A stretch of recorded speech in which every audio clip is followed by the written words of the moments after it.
As gets 2 hits today. He's up to 130 on the season batting average. Nick Ahmed gets an RBI, another run scores. He's at 222.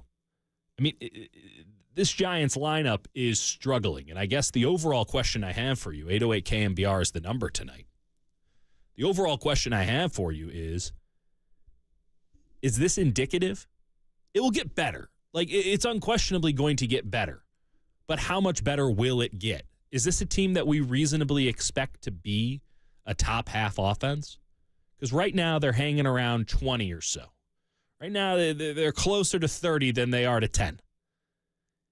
They've gone 5 straight games without a home run. It's their 9th game with fewer than 5 runs. They're 2 for 33 with runners in scoring position. Over their last, how many games? 33. 1 for 30. I mean, unreal. By the way, a fun little stat here. No stolen bases this season for the San Francisco Giants. Only team in baseball hasn't stolen a base this season. I can appreciate that it is very early in the campaign. I can appreciate that this team is not built to go out and win 100. I can appreciate that. But every game does matter. I know a lot of people have been trying to say, oh, it's early, don't worry about it, it will come around. One, we don't have a track record with this team. They've made some pretty big changes year over year. And while I very much like these changes, while I felt optimistic about them, that optimism is waning a bit. I still think it will come around. I still think it's going to be A-okay. But all these games matter. All these opportunities matter. When you got half of the National League, maybe even more, that looks like they're going to be just around 500. When you look at the Central, like every team is going to be just around 500. You look at this division that the Giants are in. Okay, the Dodgers are going to probably win 100 games. That is what it is. They spent $1 billion this offseason. You're probably going to earn yourself 100. We'll see where they're at in October.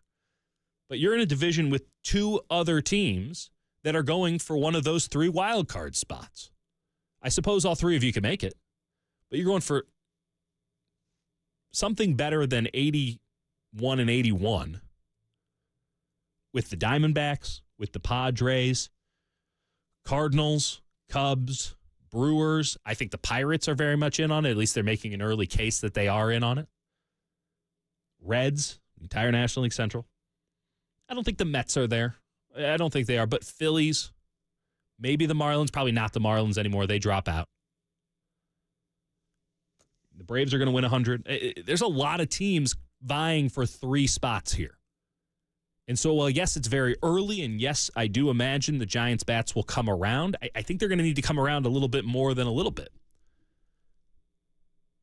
And right now, it is tough sledding for them at the plate on a night where, let's be very honest about this, they had to have it, they should have had it, and they didn't get it. And they did it in an excruciating fashion at the end, not getting it. They're going up against a nobody. They're going up against Adon. They get 4 innings from him. They only get 3 hits off of Adon. He walks 3, only strikes out 2. He is not some hot shot player. He's not some hot shot starting pitcher. You can't just tip your hat like it's Glasnow or any of these great pitchers around the National League. You can't just tip your hat and say, hey, that's what happens when you go up against a great starter.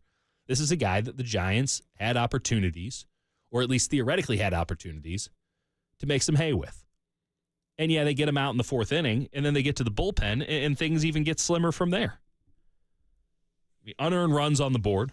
Giants are very good at scoring unearned runs this season. Not so good so far at scoring earned runs, which is kind of the thing. You're listening to 104.5 and 680. KNBR, the sports leader, Cumulus Media Station. 808 KNBR is the number if you want to get in and vent. Otherwise, I'll do it for the next 2 hours. I swear I will.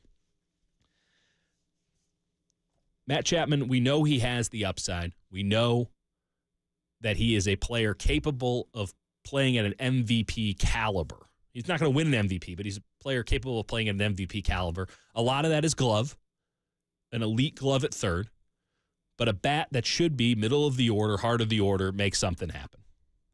It hasn't been that way, save for 1 game in San Diego. It just hasn't.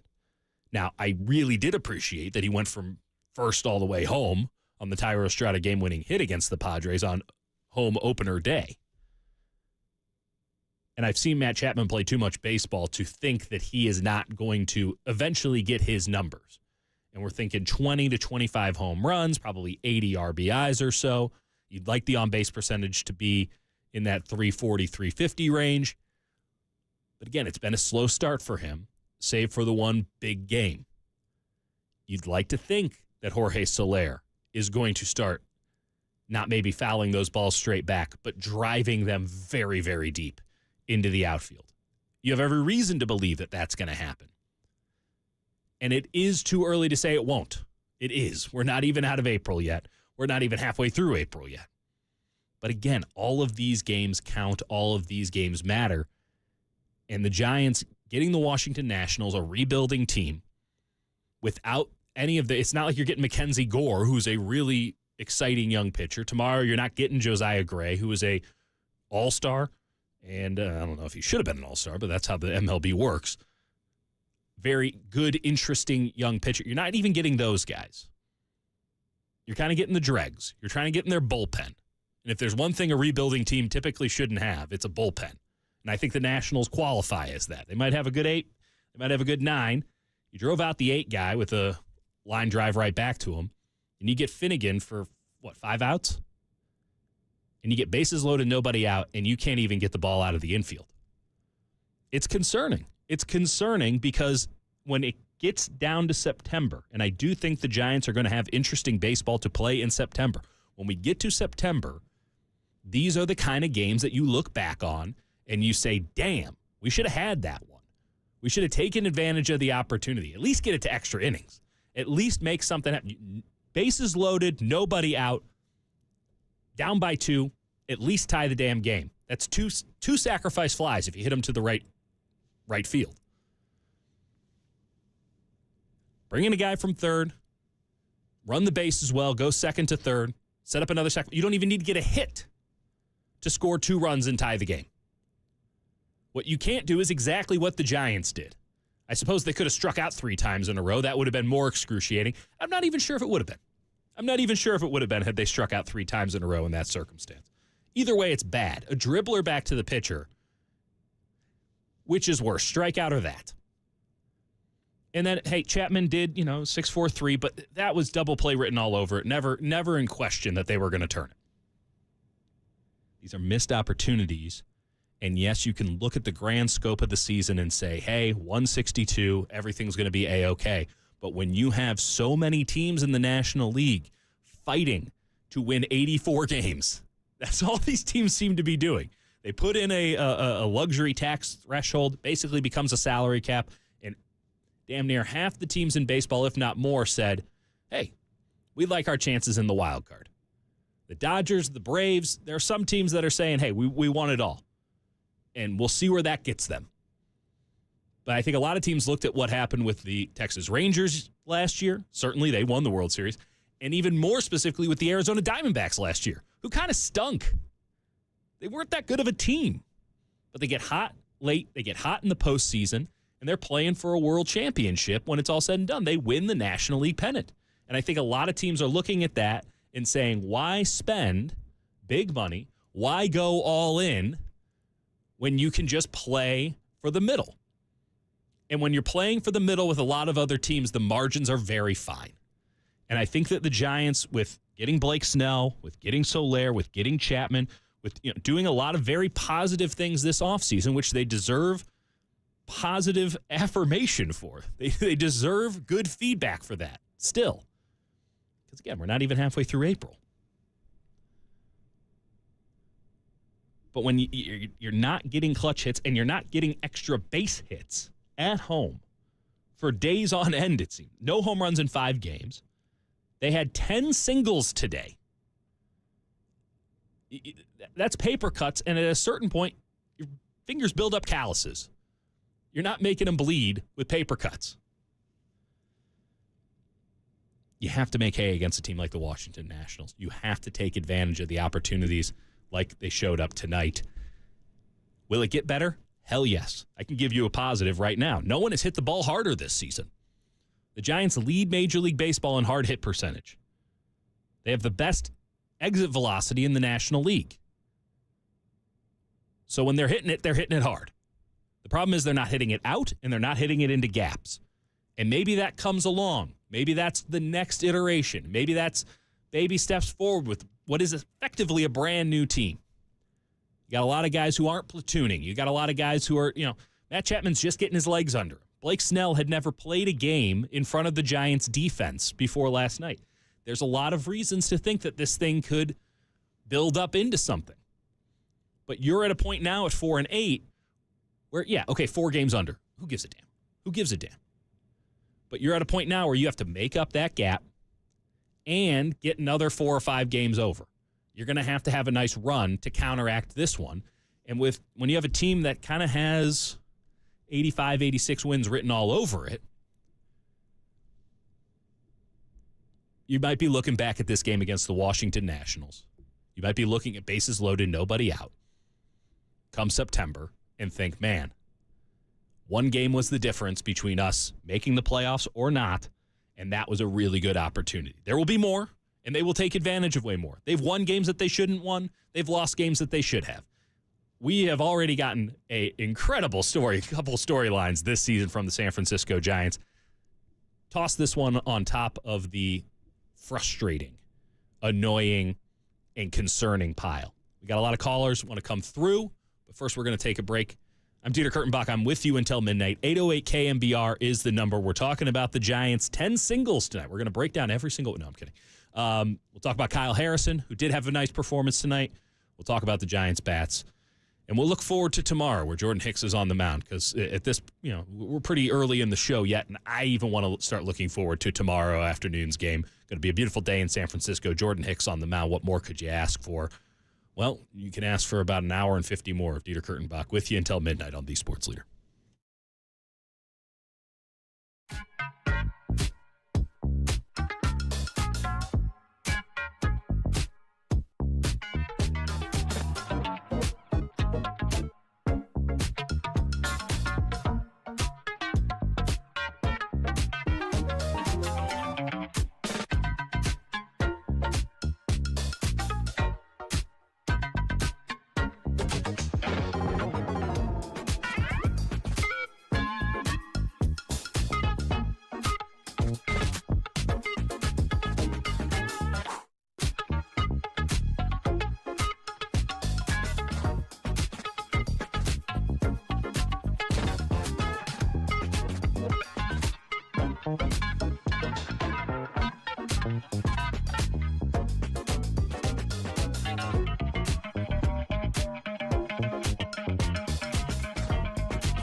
The nighttime is the right time for Sports Phone KNBR. Let's go on the sports leader. Streaming live on YouTube at KNBR 1045.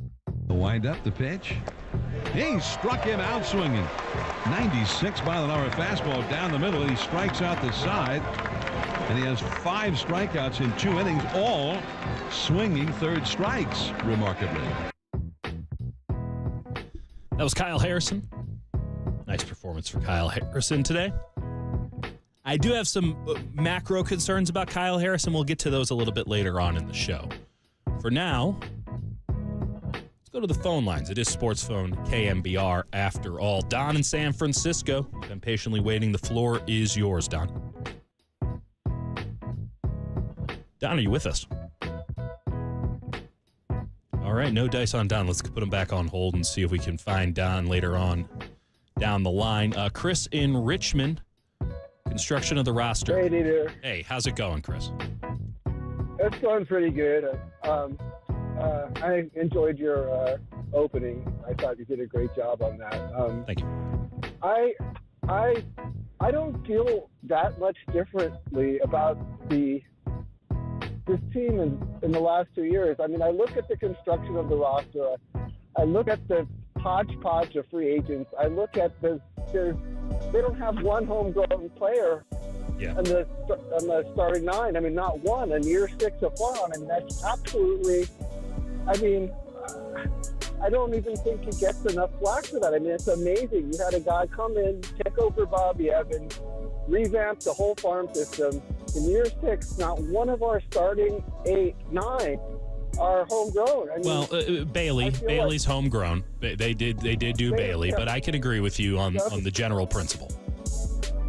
Yeah, good one. Yeah, Bailey, and I do enjoy him. I mean, yeah, Bailey's a fine player. I don't think he's striking fear into the hearts of the National League at the plate. And honestly, the defense has kind of slipped a little bit. There's a larger conversation to be had about Patrick Bailey. I want to give him a little bit more time before we have that larger conversation. Emphasis on larger. But it is... I'm with you, Chris. They go into spring training. They say it's going to be Luciano's job at short. And yet tonight we watch Nick Ahmed continuously coming up as the 9-hitter with sort of the game on the line. And he came through one time, and he didn't do so well. I mean, I can only watch so much Nick Ahmed before I start wondering, like, could Luciano do the same thing? I'm looking at Mike Yastrzemski, and yes, 2 hits today, 2 singles. Okay, Mike Yastrzemski, good game. Dave Fleming's player of the game. Not that there was much to pick from at that point. Regardless, you're looking at Luis Matos, and you're thinking, can he not do what Mike Yastrzemski is doing? I mean, Michael Conforto had that nice hot streak, and now he's given a dribbler back to the pitcher, bases loaded, nobody out, and he can't run the bases worth a damn, and he's a terrible fielder. And you're wondering, okay, can Matos do that? I mean, Jung-Hoo Lee has been nice. I know Chapman has not been very good, but, like, I've seen Matt Chapman play enough baseball to trust that he will have a positive output. I think Tyro will come around. Like, I can't imagine that Tyro Estrada is now suddenly a bad player, but he's off to a pretty rough start. This is not going to be a top of the National League. This is not going to be a top offense, but it has to be better than this. And I'm with you, Chris. I mean, Farhan does deserve some serious flack 6 years in to not have a homegrown player that can contribute top 6 of your lineup on a night in, night out basis. That's a pretty rough thing to look at. And while, yes, I think they did a nice job this offseason patching it up and saying, okay, Jorge Soler, you are a guy who can hit 30 home runs. I saw you hit 46 home runs for the Kansas City Royals. You should be able to hit 30 home runs for the San Francisco Giants. Do I think it will happen? Yes. Am I as positive that it will happen after 12 games? No. I am not as bullish on these San Francisco Giants as I was before the season started. We do have to give some deference. We do have to provide some slack to a team that is coming together as the season starts, right? You think about the 2 big acquisitions that they had. They were signed in March. You think about Blake Snell and what that means for a team. Even beyond just the statistics and the stat cast and all that stuff. which matters, but ultimately it's still human beings playing a game on a night-in, night-out basis. You got to have the good vibes. Now, San Diego has had awesome teams on paper, and they haven't really been able to put it together on the field because they have bad vibes throughout the clubhouse. And there's nothing that Bob Melvin, king of the good vibes, could do to stop number 13 Manny Machado and maybe Xander Bogaerts. Like, there's a lot of things that go into winning. We still have no idea how the Giants won 107 games in 2021. We have no idea. The further we get from it, the less of an idea I have. It's like Steph Curry's 2022 NBA Finals. It still doesn't make sense. It didn't make sense in the moment, and you would think that some clarity would come as time passes, but it actually makes less sense. It was cosmic. It was larger than we can comprehend. So we do have to give some deference to the Giants that they are just coming together. When you bring in a guy like Blake Snell, that sends a clear message to a team, hey, we're here. We're not just playing for the minute, we're playing for something a little bit more. They had the third highest win projection in the National League after Blake Snell comes in. Now, you can throw the Pagoda into the fire if you want. That's fine. I'm not going to disagree with you because you have to go out there and do it on the field. But when Blake Snell's out there last night and he can't get his fastball down, not that he ever brings it all the way down, but he can't even get his fastball to hit the zone. He's leaving everything arm side. And he's never played in front of this Giants defense before. The only real connection that he's had to this team is, he pitched a sim game once. Like that means something. Okay, so there's going to be some time to come in on that one. Chapman is coming in. He didn't get a full spring. He had a nice little spring, but he didn't get how long is spring training? 4 months? Seems like it took forever. He didn't get that full ramp up. And he's coming into the National League now. That is something that has to be noted. He hasn't faced these guys as much. It's not like it was back in the day where you only had so many interleague games, but he doesn't know the scouting report on the Washington Nationals pitchers. You could tell him, but he hasn't been up there. He hasn't felt it. He hasn't experienced it. Now, Soler, I don't want to give as much rope to because he's played in the National League before. But when you mix and match and you're patching stuff over, you got a lot of guys on 1-year deals. You got a lot of guys in prove-it years. It's difficult to get momentum going because there's not a clear-cut connection between the guys who are out there. And the beauty of building your own stars is that not only do these guys all come up together typically within a couple months of each other, maybe a couple years of each other, and they've played a lot of baseball together at the major league level, they've played a lot of baseball together at the minor league level. They understand what makes guys tick. It helps the clubhouse. And you look at the champions over the last couple of years, you can look at Texas Rangers last year and say, man, they just kind of bought themselves a World Series. But there was a nice core of players on that team that had been there for a minute. There was a nice core of guys who came through in big ways who had come up through the thing. They just needed the right manager to get him over the hump. And also, go out and get Marcus Semien and Corey Seager. You look at championship teams, and you don't need to look any further than the team that won 3 championships at Third and King. Having a connective tissue, having an understanding, having some chemistry really does matter. Now, the numbers matter more. The actual output matters more. I don't give a damn if you have the most chemistry in the league if y'all suck. That's not what's happening here. These guys are good baseball players, but I don't see any chemistry. I don't see any fight. I don't see any scrap out of them yet. Now, because they're pros, I'm going to give them the benefit of the doubt. I'm going to give them the benefit of the doubt. But that can only go on for so long. Maybe it lasts until May. Maybe it lasts until June. It's certainly not going to be wiped away in the first couple weeks of the season, 12 games in. It's not going to be wiped. We're not even a tenth of the way through the season yet. You cannot wipe away that benefit of the doubt. But it can be tested. You can test that benefit of the doubt. You can wonder how it's going to come together because it has not come together yet. And there's no guarantee it ever does come together. So until we start seeing this team putting together consistent performances that show, hey, this is how this lineup works. This is how, it functions on a good day. Because right now it's 10 singles.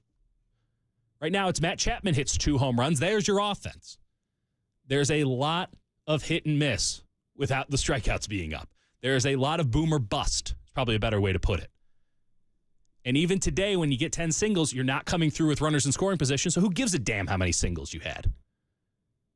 How about we take a couple of those singles and move them into situational hitting scenarios where then actually those singles turn into something? Shout out Nick Ahmed, who actually did that today.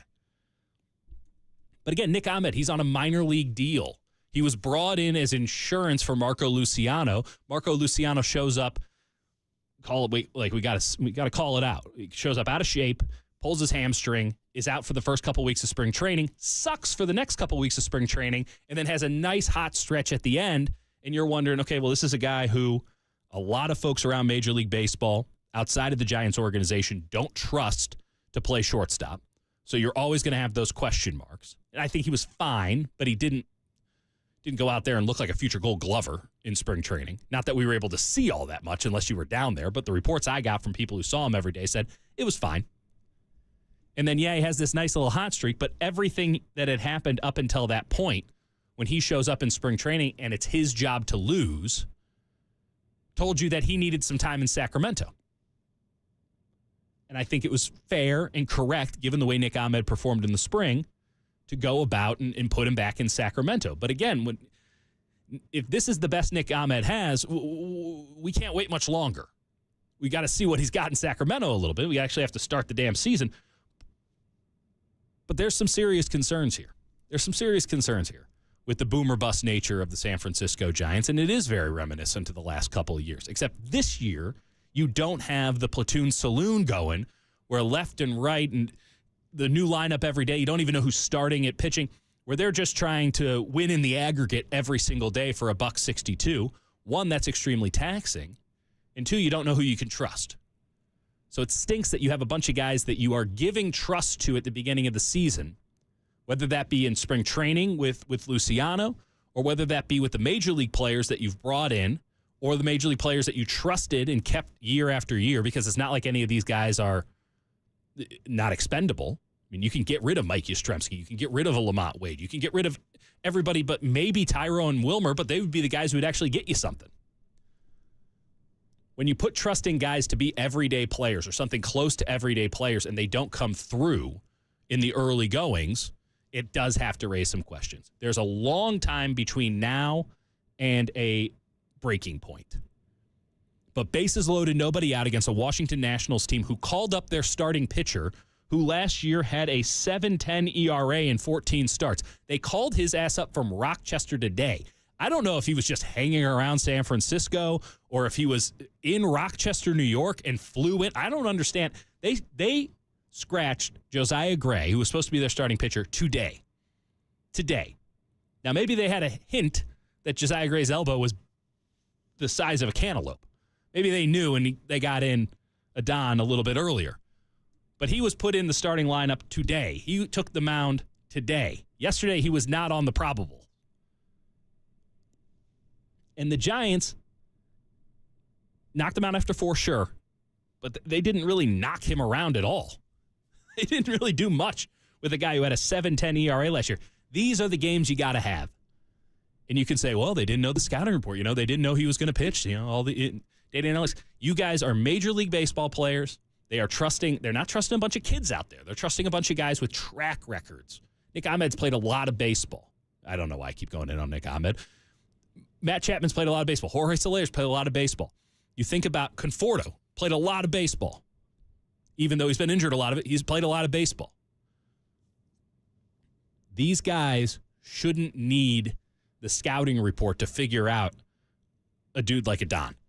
They should be able to go out there and hit him the way that every other team in baseball has hit this guy his entire professional career. This was the number 20 prospect in the national system. This is not some top 100 guy with this great stuff that, hey, it's just a matter of time until it all clicks, and maybe tonight's the night it clicked. No, this is just a regular dude that they're going to constantly go back and forth between Rochester, New York, and Washington, D.C., and he's going to be a swing starter. He's going to be a long reliever. He'll probably get DFA'd when he runs out of options. This is the term that they use in the pitching. He's a Toby. He's a nobody. And the Giants made him look like somebody tonight. And yeah, I know what day it is. I know where we are in the season. And again, I repeat, you need to give this team some slack. I'm talking to myself here at a certain point. You need to give this team some slack. But I don't know how much rope is left when we're talking about giving them some slack. I don't know how much longer we can watch this team not hit with runners in scoring position. And by the way, constantly be in scenarios where they have to hit with runners in scoring position. How about a dinger? How about a home run? How about a couple doubles? 10 singles doesn't do it for me. 10 singles doesn't do it for anybody in Major League Baseball in 2024. And it certainly shouldn't be the output against the Washington Nationals when they bring in their starting pitcher the day of the game. Do we have Don in San Francisco? Is Don actually with us? We can go back to Don. Hi, Don. Are you with us? Yeah, I'm here. Hi, Don. I know what you said. Like when they got the guys on bases, they just can't execute. That's just what you were right about. It's just nothing. I don't know what's going to happen in this season. I think when the trade deadline comes, I think maybe they have to trade some of their farm system to get some good people. What farm system? That's the other thing. The Giants. Well, I know. I'm saying they have all these pitchers, and that's great. I'll give them credit for this. They got a lot of arms. If we want to knock Farhan about where the position players are, that is A-OK. We can do that for the next hour and a half. And we'll do it again tomorrow and again the next day until somebody comes up and is somebody who's a stalwart in the lineup. The farm system does have arms. They should be better at pitching than they have been so far, but I feel good about the pitching overall. The notion of trading those guys to go back to zero in the farm system so that you can bring in guys to replace who? Like who would be the first to go for you, Don? Well, I just we get some maybe like somebody like in the farm system, the pitching, and we could get some hitting on us. What? Yeah, but I'm saying where do you think the weakest link in the lineup is right now? Like what position would you try to upgrade at by using some of this good pitching the Giants have in their system and trading it? Like what position? The pitching is good, but the key hitting is not doing nothing. That's what I'm saying to you. Oh, no, we're all in agreement. They had 10 singles today, and they didn't come through with the bases loaded and nobody out. We're all in agreement that the hitting is not getting it done. We're all in agreement on that. I guess the question is, okay, how much do they need to add at the trade deadline, which is months and months away? We're 12 games into the season. And where are the weak links? What is the O-ring of this team? What is failing this lineup, and how can they attack it? Because right now, what's failing their lineup are guys that should be coming through, guys with a track record of coming through. Thairo Estrada was their best player last year, maybe Wilmer, but he was a very good player last year. He came through at the home opener, but he has not come through overall. He's had a terrible start to the season. So do we say, hey, he's got to go? It's too early for that. You have to give him some deference. Do you say, hey, Matt Chapman? I understand what you're saying. Yeah. I understand that. I don't want to jump the gun yet because I just hope they can really find this problem. That's what I can tell you. Get the key hits. Yeah. That's all I want to tell you. And to be fair, they did that in San Diego in the opening series. They were very good with runners in scoring position. And, then Sunday happened, and that was a whole other thing. But I can't come out here and tell anybody that, hey, everything's going to be great. I can tell you it's going to be better because you can't really divide by zero here. Or I guess no outs, bases loaded. But, Don, thank you for the call. I don't think that there's any reason to panic. Panic is kind of the extreme output, and I don't think you were panicking at all there, Don. I think that is a very fair concern and consideration. Again, I just look at this lineup and I say, okay, where are the weak links? I think Jung Hoo Lee has been fine. I think he can be even better. I think we all expect Jung Hoo Lee to be better than this, but he has been fine. He has not been a problem. You go through the lineup here. I mean, who has been the problem? Who have been the problem players for this team? Go at the lineup today. You had Jung Hoo Lee, Lamont Wade. Lamont Wade's been fine. Now, Lamont Wade's also in a platoon, so he should be fine. If he's anything less than fine, given the fact that they're only putting him in positions where he can succeed, then we have a real issue. So first base is a platoon between him and Wilmer. That's A-OK by me because it's not a premier defensive position. I think both of your corner outfield spots and first base you can platoon all day, every day if you want. Put yourself in the best position to win. But Jorge Soler is in your lineup every day as a DH. And this guy might lead the league in foul balls back into the netting, which means that you can make the argument, old baseball logic, hey, he's just missing him. And he did hit one 452 feet. I believe it's still the longest home run in baseball. But everything he hasn't hit so far has either been a foul ball backwards or kind of off. Okay, I'll give him the benefit of the doubt. But Soler has not come through. He's batting .209. Conforto had that hot streak, and this is Michael Conforto. This is what you get. You get ups and you get downs. Usually the downs involve a 15-day stay on the injured list, but now you're getting it while he's actually playing. But Conforto has been their one really good hitter all year up until about 2 or 3 days ago. Chapman's the one that kills me. And I can understand maybe why Chapman is struggling, given the fact that, again, he's coming into the National League for the first time. He got a late start on spring training. And we've seen the flashes. We've seen those kind of MVP caliber days. There's not a lot of guys in baseball who can just go out there and win you a game single-handedly. Ironically, on last Friday night, when the Giants are playing the Padres, was it last Friday? No, 2 Fridays ago. Jeez Louise, how time flies. When Chapman hits 2 home runs, Fernando Tatis also hit 2 home runs in that game. Now, the Giants won that game, but Chapman was incredible with the glove. He was incredible at the plate, and there was this moment of brilliance that very few players can actually make happen.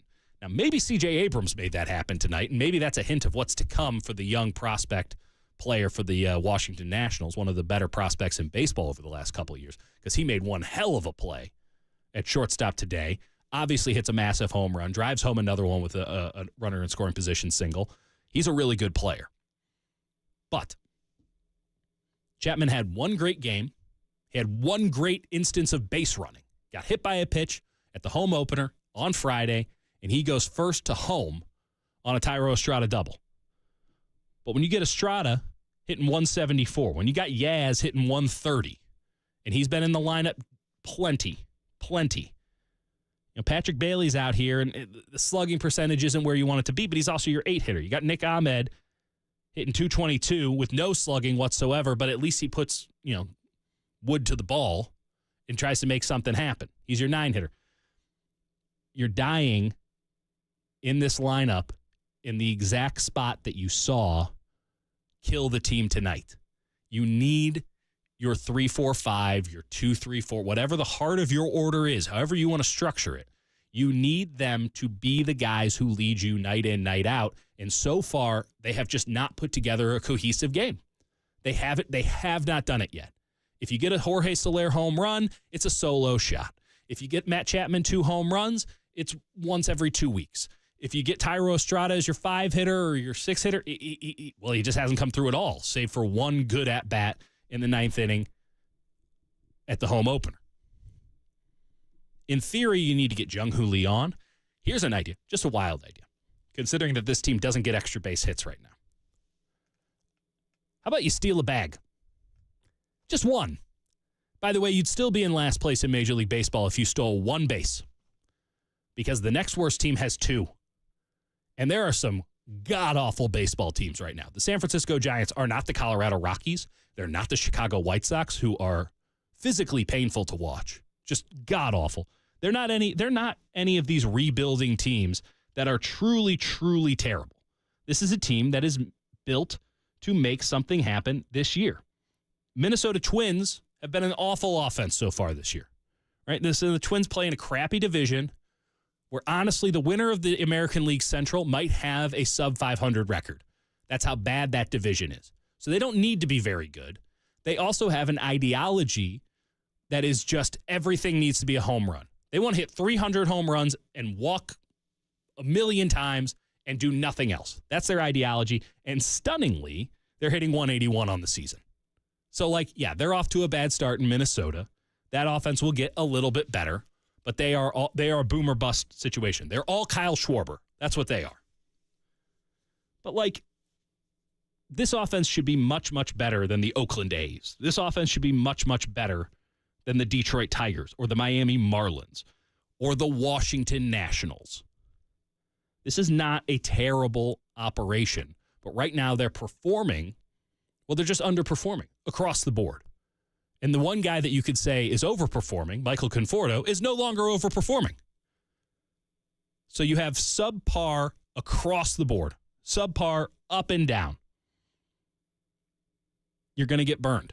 And when you're not solid situationally, like the Giants have not been since they arrived back in San Francisco, yeah, you don't have the pop. You don't have any. You don't have any room to stink, and yet they have stunk in situational baseball. I don't give a damn if you're going to be bottom third of the league in home runs, bottom third of the league in slugging percentage. If you are a great situational baseball team and you drive home every dude who gets on second, if you take advantage of every mistake that the opponent gives you, that's fine. You can score a lot of runs. We've seen the Giants do that before, where they didn't have boppers. They didn't have dudes, but they were good situationally. They were pinch hitting like crazy, and everything was left was right and up was down. This team is built to play a more conventional style of baseball, and that means that the players that they are trusting to go out there and perform need to actually perform. And a little bit off of what their average is, not batting average, like their average output is a little bit off, 1 through 9 or 1 through 7 is going to burn you if you're not a good situational baseball team. Now, the question is this something that we're going to have to worry about the rest of the season, or is this just a blip? Because, again, they were good situationally early in the season, very early in the season, and we're still early in the season. But, like, at the first 2 series, they were pretty good situationally.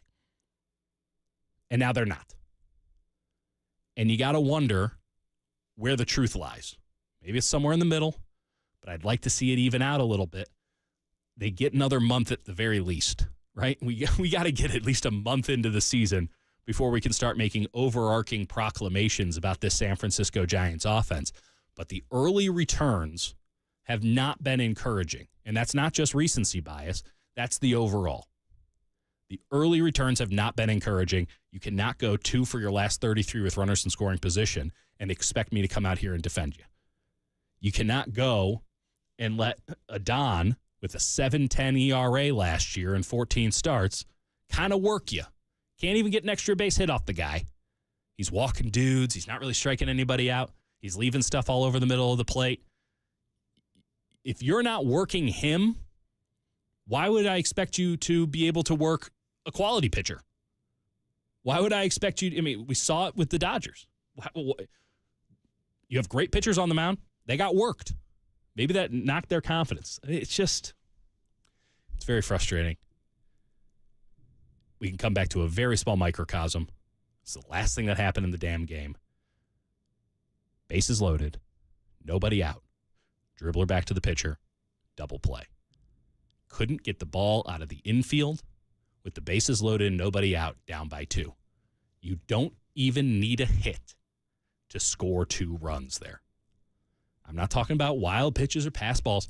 I'm talking deep sacrifice fly to right field. And that gets you a run in from third. And then you go second to third on the same play because you're being aggressive. And another fly ball gets you the tying run. They couldn't even get the ball out of the infield. I cannot give you the benefit of the doubt if a big situation like that comes up. The heart of your lineup is up, and you can't come through. Steve in Salt Lake City has been patiently waiting. Steve, welcome to Sports Phone. Floor is yours. Oh, thank you. Yeah, your signal comes through really good. I was telling the lady that answered, your sound quality is tremendous. It's just my voice. It has nothing to do with any of the wattage or hertz or anything. It's just my voice. It carries. I'm angry. This is how it goes. I'm kidding. Yeah, you probably. I could kind of see the team's kind of off to a rough start. I think you have a lot of talent on the team, but there's what stands out when I listen to the games is they're not getting the home runs. Okay, you've covered that. That's Captain Obvious, so guilty as charged. But somebody needs to steal a base or go in hard and break up a double play. Or how about this? Maybe Melvin needs to just go out there and chew out the umpire on a bad call and get himself thrown out. Show a spark. That base is loaded, nobody out. How about somebody lay down a drag bunt or get the catcher moving, make them make a good play. Yeah. They need a spark, some small ball. If you don't have the long ball, then you absolutely have to at least have the small ball to back up your pitching. You've got good pitchers. Yep. Snell and Webb, there's a lot of teams that love to have a 1-2 punch like them. And it would actually show them that the team has heart and they're putting it all out there for that starting pitcher. Snell's going to be a great pitcher. I wouldn't even be worried. He may have been a little flat with that. Yeah, I mean, you can't hold Blake Snell to that. No. I mean, he's first off, he's going to walk guys. That's for certain. He led Major League Baseball in walks last year. He still won the damn Cy Young. So, like, yes, there's a little bit of deference that you give on that. But this is a guy who probably shouldn't have been starting, but given the way that the fifth starter had gone in San Diego, you're going to just toss Blake Snell in there and see what happens. They do have the pitch. I haven't heard John Miller say that runner is going. I haven't heard a single hit and run or run and hit play. Nope. Or a bunt. You need to go the small ball and the fundamentals and balance that out with your long ball players like the Soler and the Chapman. I think Chapman has the speed. He could actually do the small ball also. Take a look at the Phillies. They got a tremendous, I think, a very good under-the-radar sort of acquisition. They got Whit Merrifield. There's a guy, he can Good hit the long guy. ball. But, contact, solid defensive outfielder or infielder. He has the range, good eye at the plate. He can steal bases. He can make it happen. So if you don't have the one, you need to at least have the other. And I think maybe possibly that starts with the philosophy of how you're building a team that has to go, I think, beyond just who you can sign so the Dodgers don't or the Angels don't or the Yankees don't. You have to have kind of a philosophy. We can beat you with the speed game, kind of like you look at the old Kansas City Royals, even a guy like Frank White. He was a tremendous ball player. He didn't hit a lot of home runs, but he had speed. But the Kansas City Royals in the 1980s were also playing on concrete. So, I mean, it's a very, very different game. I mean, it's a very different game than when the Giants won the World Series in 2014. I mean, they played in a dead ball era when they did that. So their pitching could get by, and they didn't need big home run hitters. They just needed to be good situationally. And we are in a very different era of baseball. It is obviously a numbers-driven era. It is all about the launch angle. It's all about the home runs. I don't disagree with a couple of the points, and I do appreciate the call, Steve. And Sure. I love that we're coming in strong in Salt Lake City. I wish we had a better lead-in. Let's talk about it on the other side of the break because I've been going on for too long. But there's a couple things that Steve mentioned there that I want to get into, and then I want to get into the rest of these calls. I'm with you until midnight on The Sports Leader.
Your reaction, so give us a ring or blow up the text line at 415-808-KNBR. This is Sports Phone KNBR, streaming live at twitch.tv/The Sports Leader. All right, Giants lose 5-3 to the Nationals. They're 4-8 on the season. By the way, the Nats, the nasty Nats, 5-6. Rebuilding, bringing in their starting pitcher from Rochester, New York, the day of 5-6, and have won this series. See what happens tomorrow. Hopefully the Giants don't get swept. Got to hold out some hope. They got Jordan Hicks on the bump tomorrow, and Jordan Hicks has been marvelous. We want to talk about positives for the San Francisco Giants. Let's start with Jordan Hicks. We will get into Kyle Harrison's performance here. I want to go off of two things the last caller said. One is small ball. Now, listen, he brought up Frank White in the 1980s era Kansas City Royals. When I said all you had to do was hit the ball on the ground, I literally meant that, because they played on concrete, and there were entire teams. I mean, the St. Louis Cardinals did this. Pittsburgh Pirates didn't do it at a very good level, but this was their plan.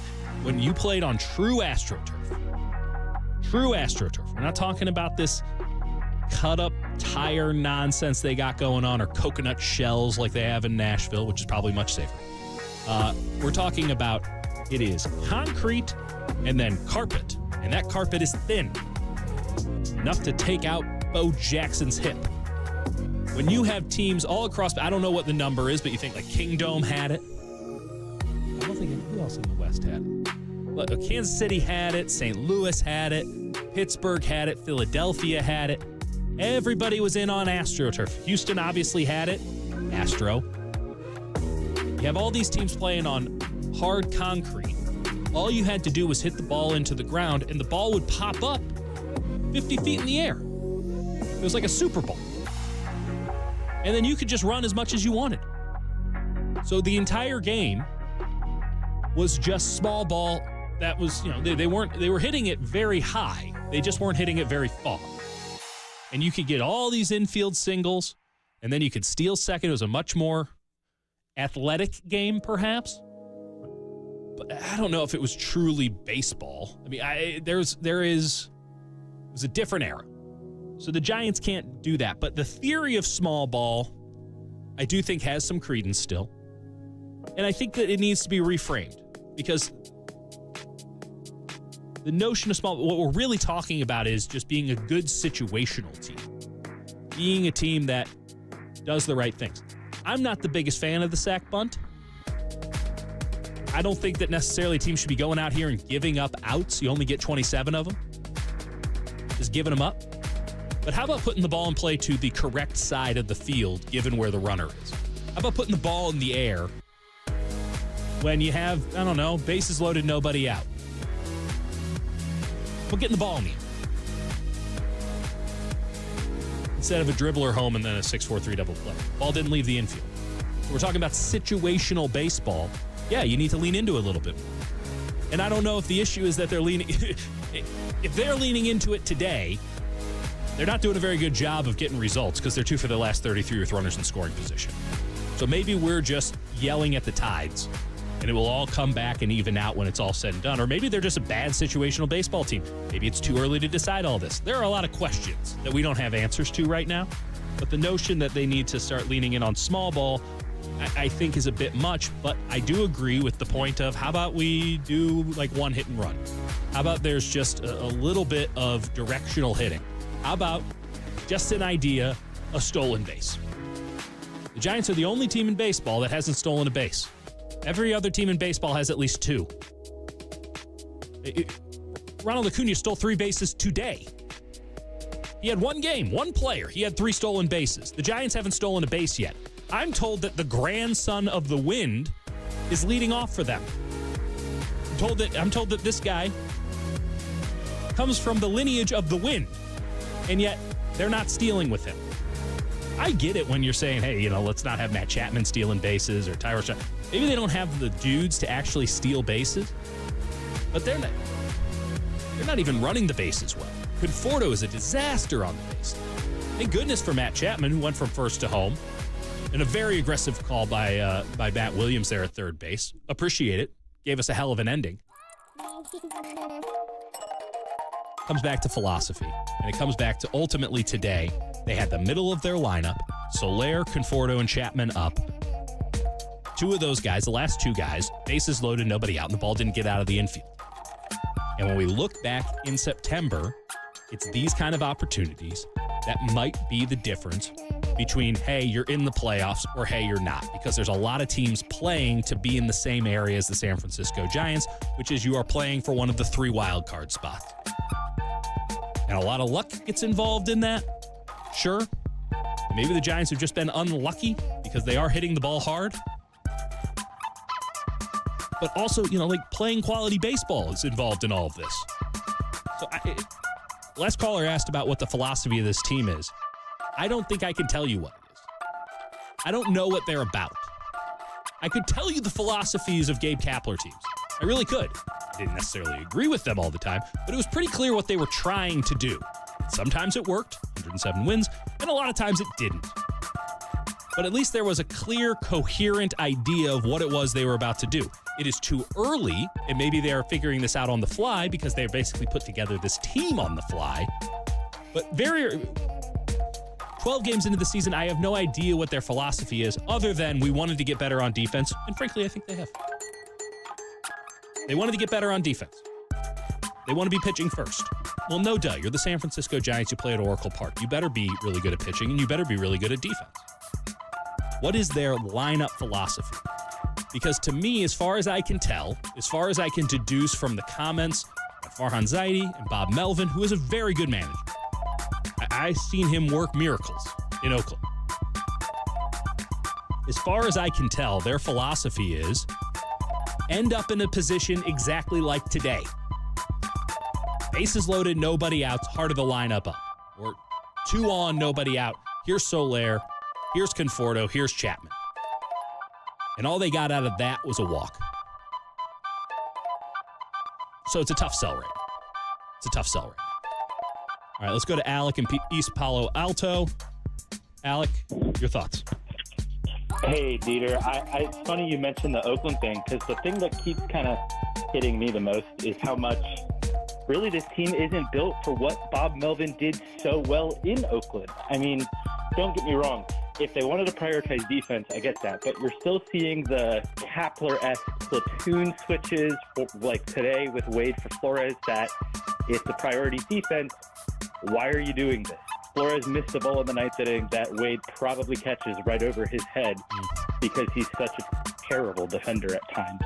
But really, Melvin's a guy who's done a great job at getting young players prepared to play every day and really accelerating their process at the major league level. A big example of that is at third base in Chapman. He had Chapman as a rookie looking really good by the end of the rookie season, and that A's team was in the playoffs in their second year with that group.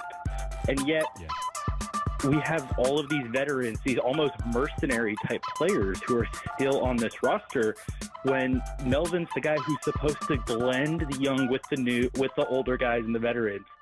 We don't have any young guys right now. Lee's the rookie. He looks great already, but it's Bailey and Lee and a bunch of dudes who are... We talk about Lee as a rookie. Like, Lee is a seasoned professional. It's his first time in the major leagues, but it's not as if he's some kid who's never done it at a high level. Maybe I have a stronger opinion about the KBO than you, and that's all fair. Sorry.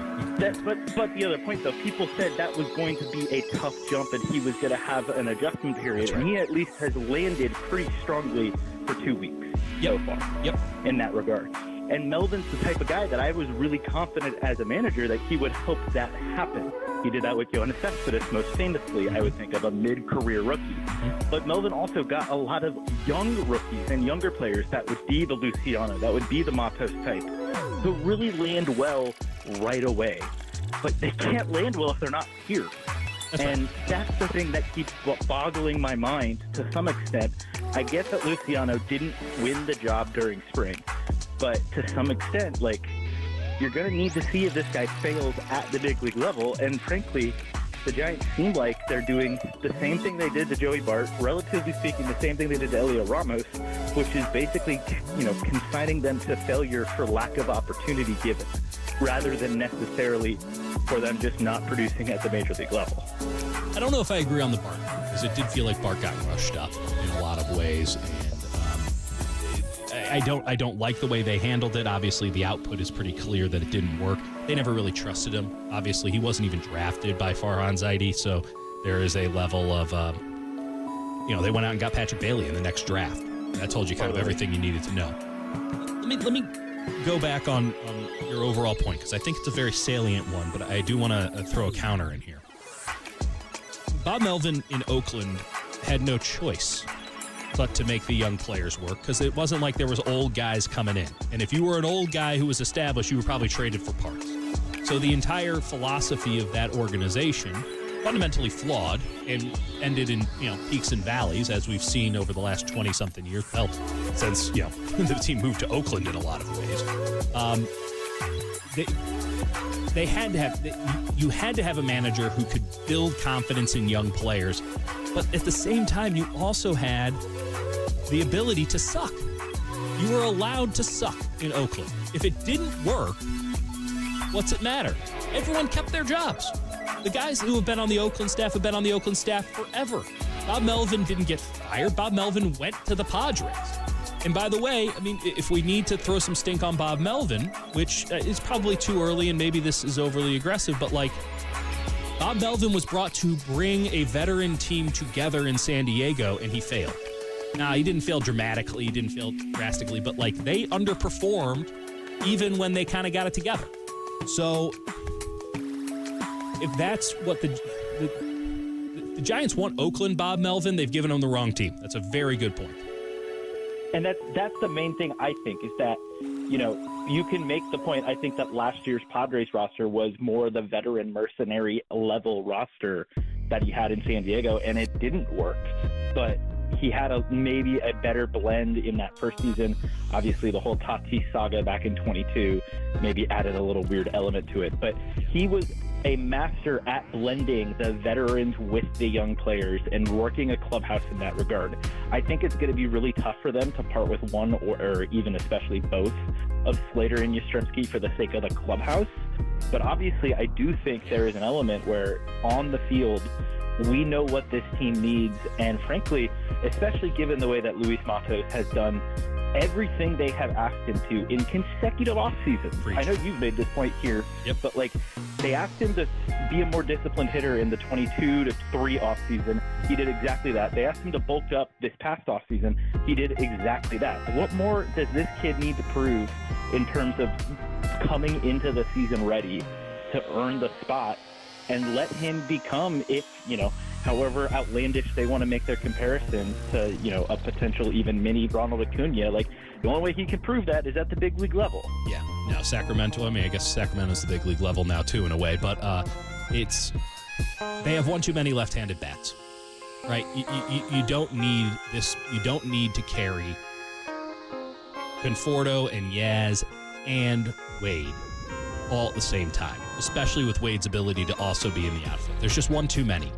And when you have inarguably one not performing at a high level, it does raise some questions. I don't have a problem with Austin Slater being on the team, and I do understand if you're thinking Matos v. Slater, I understand why you stick with Matos. And I can understand, again, in a vacuum, why you don't want to go all in on Matos in right field and make him an everyday player. Because has he proven that he can be that?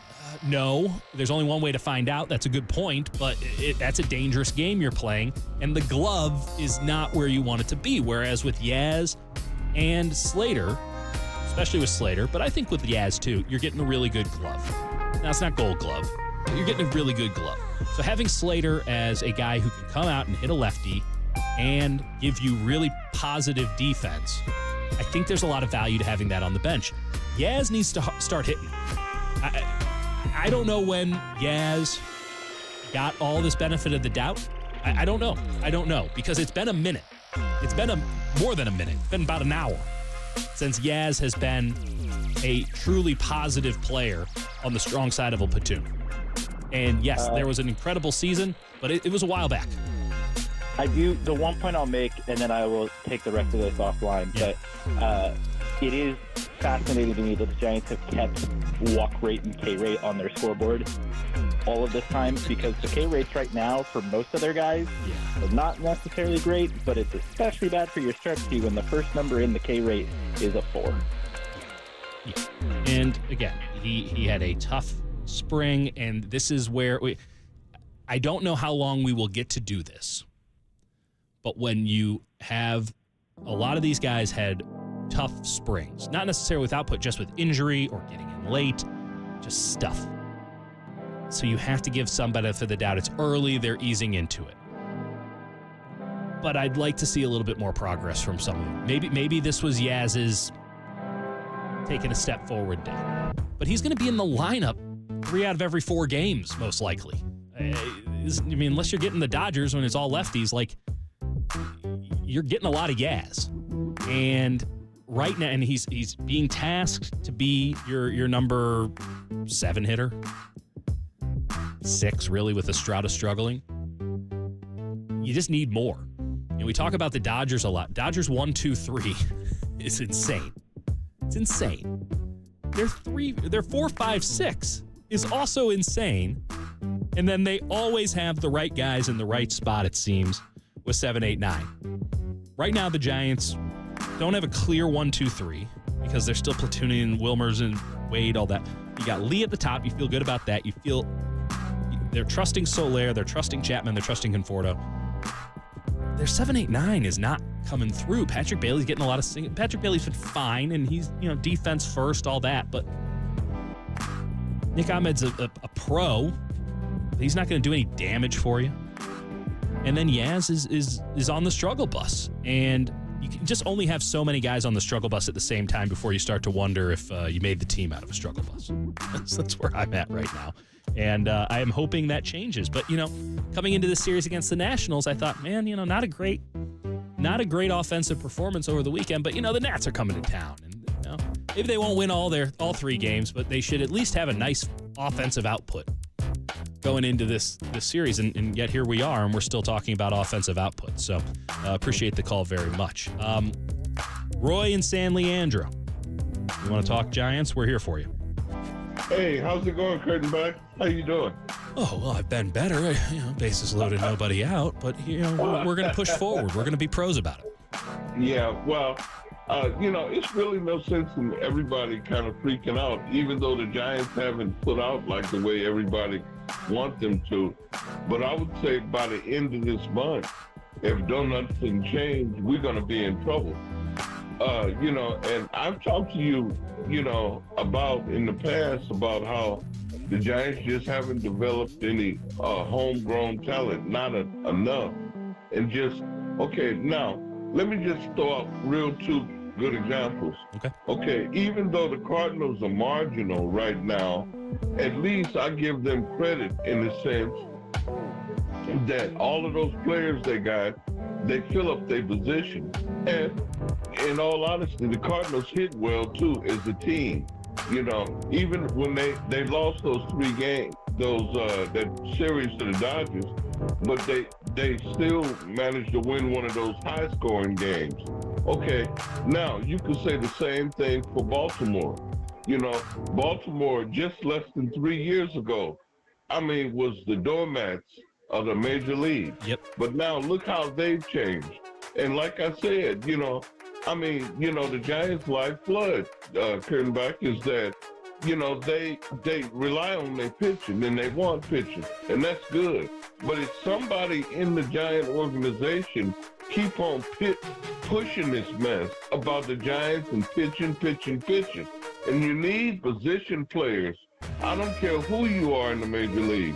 You need outfielders, infielders, and make sure you got it. And then you, above all of what I just said, you need instructors to instruct those young men what to do, how to do it, just like the Nationals. Here they are just coming from nowhere, and they could pick up things on the Giants. They see what the Giants, those outfielders are kind of a little lazy, and they could take an extra base. Okay, and they see some things that they could pick up on the Giants pitchers not holding the runners on. And then they can steal those bases and do all that. And that's the reason they've lost. The Giants keep losing, and they can pick up those things. I remember the Braves used to do the same thing to the Giants years ago. They would pick up things, and they would eventually win and hit in situations. Well, it's the same thing now, but only in a different way. Well, it's a far cry from the Braves to the rebuilding Washington Nationals, but you're right. They're an easy team to beat right now. They're an easy team to beat right now because they beat themselves a lot. And I would like to see that fixed before maybe we move on to anything else. Maybe just some more fundamental play.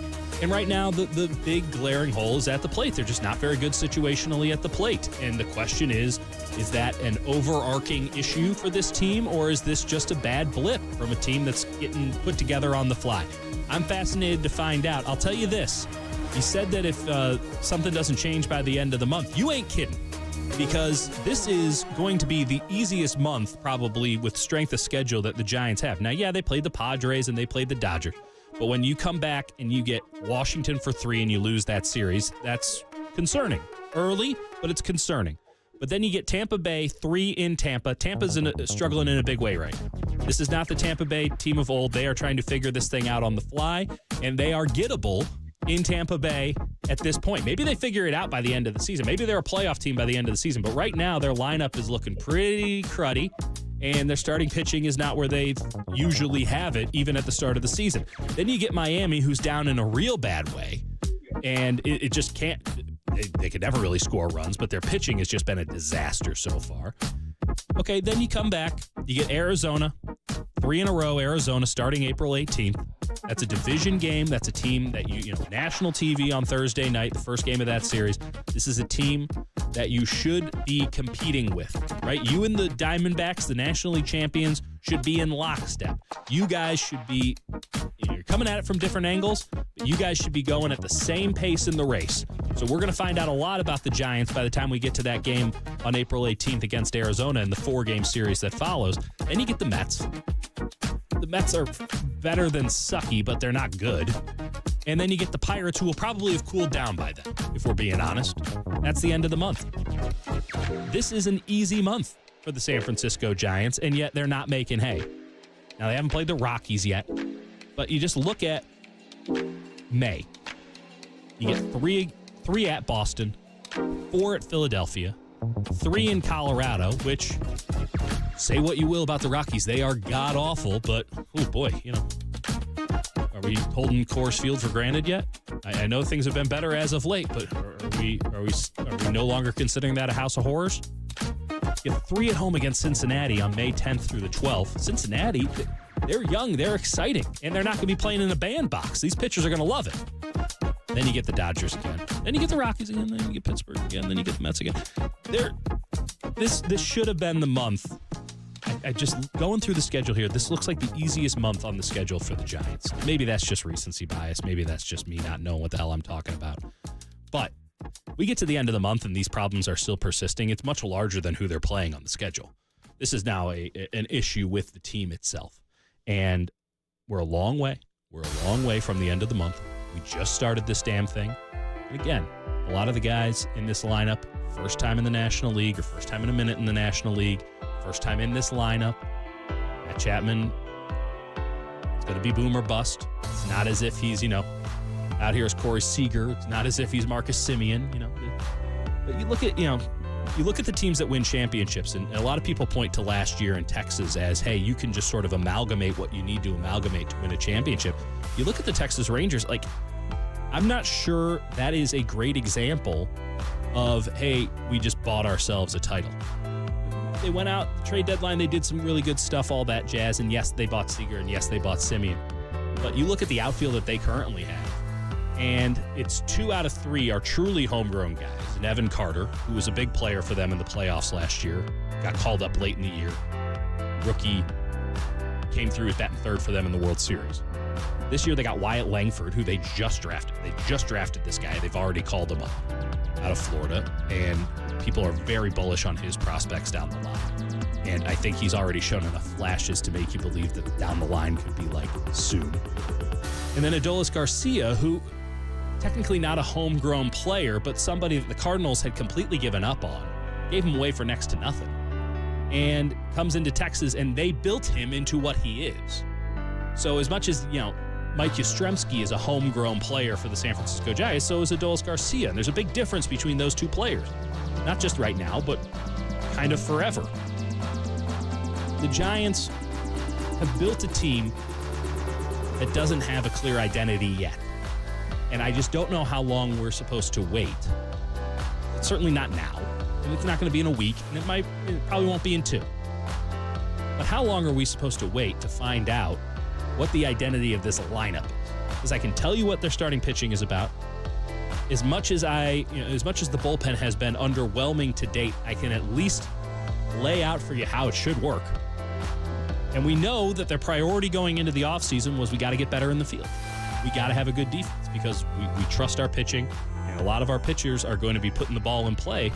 We need, with Keaton Winn and certainly with Logan Webb, we want to make sure that we have a great defense behind them because we gave just too many runs away last year by playing crappy defense. There's an identity, but hitters win. You need to have an identity with your lineup as well. And this is why for the last couple of years, a lot of people, and I consider myself a convert to this, complained about the platoon saloon because you just couldn't trust the lineup. You didn't know who was in the lineup day in, day out.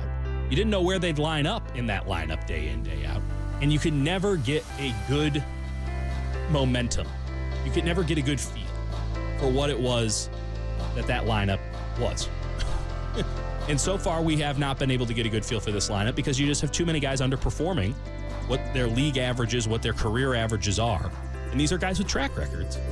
Too many guys underperforming at this early juncture of the season. And it's going to take more than one or two of them for this lineup to start looking formidable. And my concern is that it never really comes together because, okay, well, now Estrada's hot, or now Yaz is hot. Well, okay, now the bottom of your lineup looks good, but the middle of your lineup is still underperforming. Okay, now the middle of the lineup's there, but the bottom of your lineup isn't doing it, and that they're not going to get on the same page. I would rather have a lot of these guys' league average over the course of 150-something games to play, 150 to play. I'd rather have just the league average stretched out than boom or bust with the big three portions, the three building blocks of a lineup, top three, middle three, bottom three. And if those guys are just going to alternate who's good, who's fine, and who sucks, it's going to get pulled down to the lowest common denominator time in and time out because those are always the guys who seem to be up in the big situations. Right now, it's the middle of a lineup.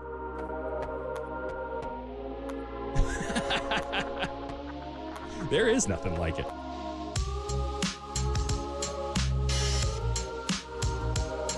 Yeah, so there's that. Think about this part of the lineup that's struggling right now. It's the middle of the lineup, right? So Conforto is red hot, not so much anymore. Soler is had his moment, and it's kind of gone away. And then, obviously Chapman had the 2 home run game and hasn't really done much else since, save for a really nice base running. Gotta give him credit for that. And who comes up in the big situation? There's the middle of it.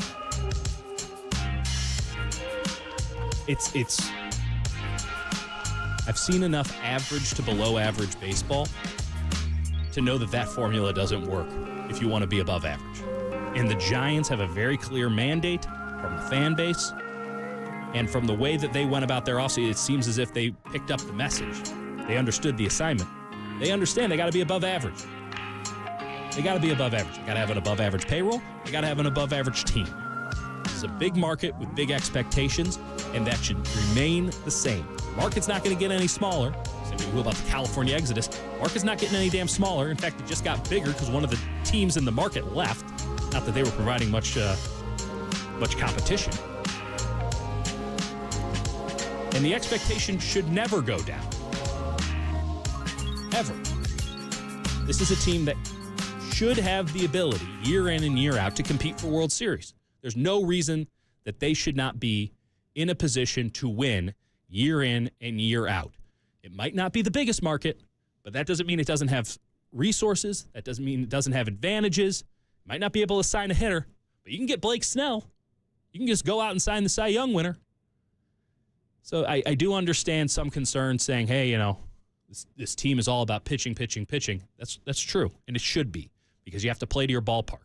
At the same time, when you get guys with a good track record as hitters, and say what you will, Soler, Conforto to a degree, but when Conforto is on, Conforto has been a really good player. When he's playing, he's been a really good player. And we saw that very early in the season. And certainly with Matt Chapman, when you talk about these guys, Jung-Hoo Lee maybe gets in on that conversation. When you talk about those guys, it's got to be better than this. And it should be better than this. But until better than this comes, until the middle of the lineup is something formidable, something to fear, something where they don't go up with 2 on and nobody out and provide 0 runs in the bottom of the 9th inning, we got to question if it's ever going to come together. Okay, we got a couple more callers on the line. We're going to get to them on the other side of the break. Curtain Box with you until midnight. Giants lose 5-3 on the Sports Leader.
This is Sports Phone KNBR. Dial the digits or send us a text at 415-808-KNBR. We're streaming on YouTube all damn day at KNBR 1045. What was your reaction when you saw the ball roll into the dugout in the sixth and you guys got, two runs instead of one? I thought we were going to win the game at that point. There was a lot of momentum for us. We've been playing pretty well in tight games. Next inning, I don't want to say it's deflating. We should be able to come back from one run, but the ninth inning was told the tale. Indeed it did. Bob Melvin, after tonight's 5-3 loss, Giants bases loaded, nobody out.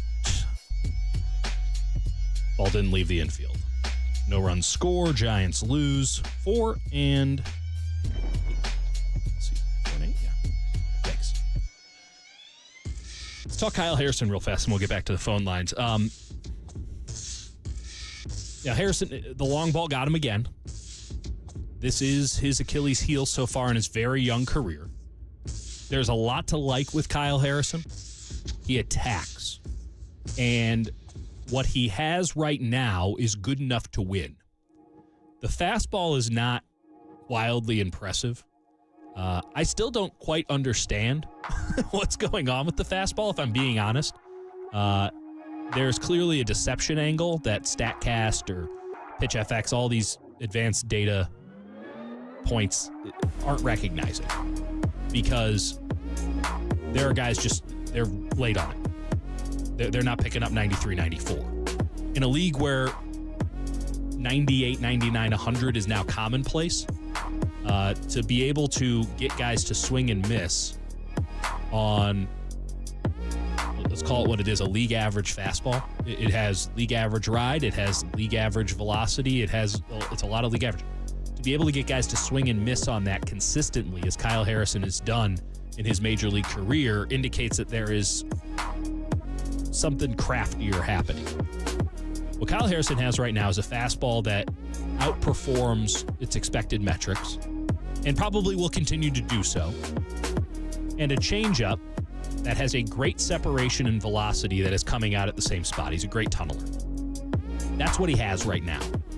His best pitch, when we're talking about stuff, when we're talking about spin and velocity and all, his best pitch is that slurve. It wasn't there tonight. He barely threw it. And I can understand, hey, it's not working, don't use it. I'm not going, that shows a maturity that's probably beyond his years. But until he gets that third pitch, until that slurve or that slide or whatever you want to call it is something that he can rely on, you're going to end up in situations like tonight, which is good. Quality start. 3 runs, 6 innings. In modern game, what more could you ask for? But with this guy, you know that there's another level for him to reach. You can just see it. And coming out of the gates as hot as he did last year only furthers that belief. But until he gets that third pitch, you're going to end up in situations like throwing a fastball up in the zone that didn't get high enough in the zone to C.J. Abrams, and there's a big old home run, and now it's 2-0 Nationals. You're going to end up in a situation where you are trying to throw your fastball, which is good but not great, 70% of the time. Tonight he threw his fastball 63% of the time, went to his changeup 25%. You can win if you have a very good fastball changeup dynamic, and he does. He does. But you can't be great until you have that third pitch, and you can command all of them, and you can throw all of them on any given count. The best pitchers in baseball have that. Now, if you're like a Kevin Gausman type, and you have only 2 pitches, okay, they're both great pitches. They're both well above average pitches. You can get away with it. You're Kyle Harrison. You're doing very well with just 2 pitches right now. I'm very excited to see what happens when he gets that third pitch. I think he will get that third pitch. I think expecting it to come quickly is foolhardy and probably dangerous. Probably dangerous to his elbow if he's expecting it to come ASAP, forcing it in there, all that stuff. It's going to be a work in progress. And if this is in progress, you got to love it. Because you love the upside. You love where he's at in his career. You love what he's giving you right now. But the long ball is going to keep being an issue if you're trying to get strikes on 2 strikes. You're trying to get your punch-out pitch as a fastball. Because it's fastball up, change up low. That's his game right now. And if somebody guesses right and you miss your spot by just a bit, it's going a long way. And that's what we've seen so far this season. That's what we saw tonight. And we'll continue to see it. Luckily, that changeup is in his pitching ability, his actual ability to pitch, not just his stuff, but his actual ability to pitch is good enough to where it's not killing you. You're not getting shacked in the first or second inning, and now you're out and the bullpen has to finish the game. You can get through. But I would like to see, well, I don't want him to do anything that he can't do effectively. Because, again, the slurve was not there tonight, and if he were to have thrown it more, it would have gotten hit harder. But I'm excited for that day when that third pitch comes through. And I don't know when that day comes. It's probably not anytime soon. It might not even be this year. But at some point, that third pitch is coming because he's just too good of a pitcher to not get that thing developed and get it to where he needs it to be. And when he has 3 going, with his ability to replicate his release point, with his ability to somehow just keep I don't know what he's doing deception-wise. I'm obviously not in the box. I can't see what's happening, but nothing looks that funky. Nothing looks that deceiving when you watch him pitch, but he's doing something. I mean, he got it up to 95.5 tonight on the fastball, but he was averaging 93 miles per hour. It's not the highest spin. It's solid spin. He got up to 2,300 RPMs. It's good, not great. Averaging at about 2,200. So, again, this is about a 1 out of 1 fastball. This is a league average fastball that he knows how to command, that he knows how to work in the count. He trusts that thing. And he's aggressive, and that gives him maybe a bit more of an advantage than the actual stuff should afford him. The ability to tunnel, the ability to throw that changeup, which, again, kind of an average pitch, but, again, he's such a good pitcher, they can get away with it. It's when that slider comes in. That slider, so far this season, has been 44% better than league average when it comes to spin rate, when it comes to velocity. He can get that slider in at 85 miles per hour. He can even run it up to about 90, get a little more spin on, a little more gyro spin on it. He's got a real shot, but he didn't trust it tonight. And good on a young pitcher for knowing, hey, I don't got it. I shouldn't be throwing it. It's a great way to manage a game. He manages a game very well for a young pitcher, and that's exciting. But the long ball is going to be an issue when he keeps throwing fastballs on 2-strike counts because, again, if you can't get dudes out with your off speed, you're just going to have a hard time. Major league hitters are going to be able to line up a fastball if you don't put it in the exact right spot. Luckily for Kyle Harrison, he puts it in the exact right spot a lot, but not tonight. Not tonight with C.J. Abrams. And, you take this start and you say, hey, that's a real positive. Kyle Harrison, 6 innings, 5 hits, 3 runs, all of them earned, 8 strikeouts. I think he struck out 6 of the first 8 batters he faced. I mean, the Nationals had absolutely nothing on him through the first couple innings. And then they realized, he doesn't have the slider tonight. Let's sit fastball and look stupid on the changeup, and they did it. And that 1 home run, not particularly the difference, given that the score was tied at 3-3 at one point, and the Giants did have bases loaded, nobody out in the bottom of the 9th. But the long ball, again, an issue for Kyle Harrison, and something we got to keep an eye on. It's not even keeping an eye on the pitches that he's throwing to give up those home runs, which has been almost exclusively fastballs. It's the pitches that he's not throwing, which puts him in a position to have to throw that pitch that guys are lining up. And by the way, there are worse ways to go about a major league career, and the Giants don't need Kyle Harrison to be anything close to an ace right now. He can be the 4th or the 5th best starter in this rotation because you're getting great stuff from Jordan Hicks. You have the Cy Young winner and the runner-up at the top of your rotation. You can live with what you got going on. If the Giants could somehow find a way to take Keaton Wynn's stuff, which is just buck nasty, it is disgusting in the best possible way. You could take his stuff and give it all to Kyle Harrison, you'd have the best pitcher in baseball. Really. And if you could give, it's just those two guys have so much potential. They're just coming at it from the exact opposite ends of the spectrum, and I think they both get there. And the Giants don't need them to get there anytime soon. They can play the long game with both of them, but I'm really interested to see how Kyle Harrison progresses from here, because now we're 3 starts into the season, and we're kind of seeing the same script play out again and again and again. And, again, not bad, but not great. And he's yet to take that next step as a starting pitcher. I'm really interested and excited, really, more than anything else, to see when that next step comes. Maybe it's the next start. Who's to say? I don't know. I think it's against Tampa Bay. Daniel in San Francisco, you've been patiently waiting, and we're very excited to have you on. Daniel, floor is yours. Yes, sir. Yes, sir. I agree with you about Harrison, son of Harris, and about Wynn. I mean, you're spot on. Obviously, you're paying attention, but what bothers me is a lot of Giant fans don't know what the Giants have from farm club to farm club. One guy calls in and says no position players. I'm reading about nothing but position players. I'm reading about long ball hitters. I'm reading about people that can get on base. Now, you look at Ahmed, right? Excellent player. Don't get me wrong. I'm not putting him down. But he leaves a lot to be desired at the plate. He really does. Yep. And he needs to start hitting. No doubt. Honestly, he needs to start hitting.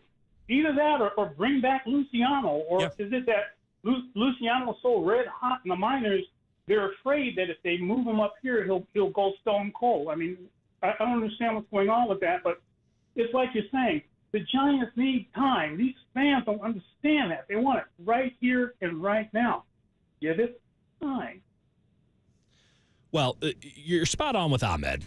And it's such a straightforward thing that there's no way the Giants could really screw that up.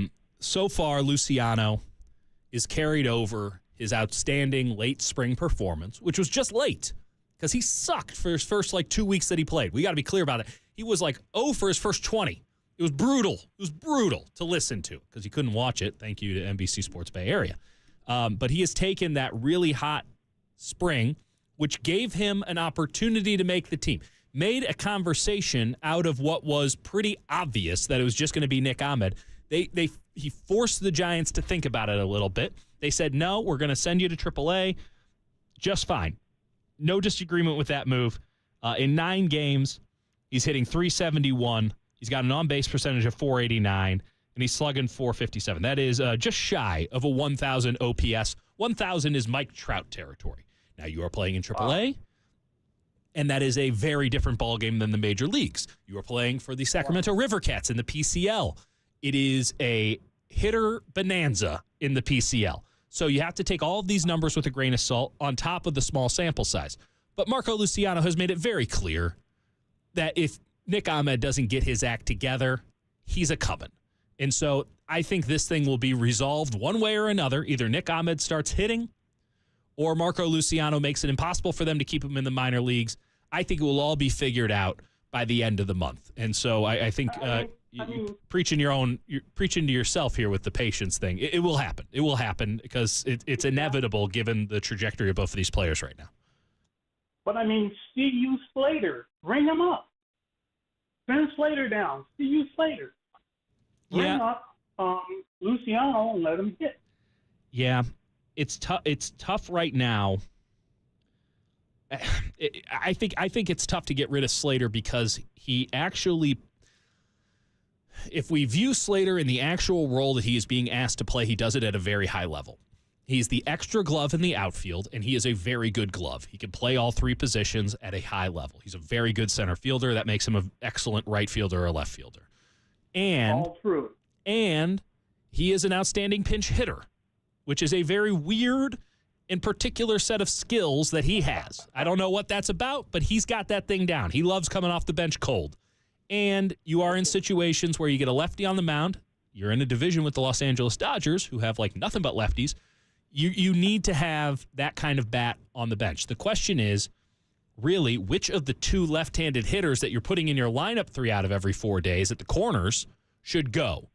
And it's difficult. It's difficult to make the distinction because, okay, Slater's a righty, So in a situation where you have a lefty on the mound, okay, you want Slater in the lineup because he's really, really good against lefties. Now you're bringing in Matos, who we don't really trust against righties yet.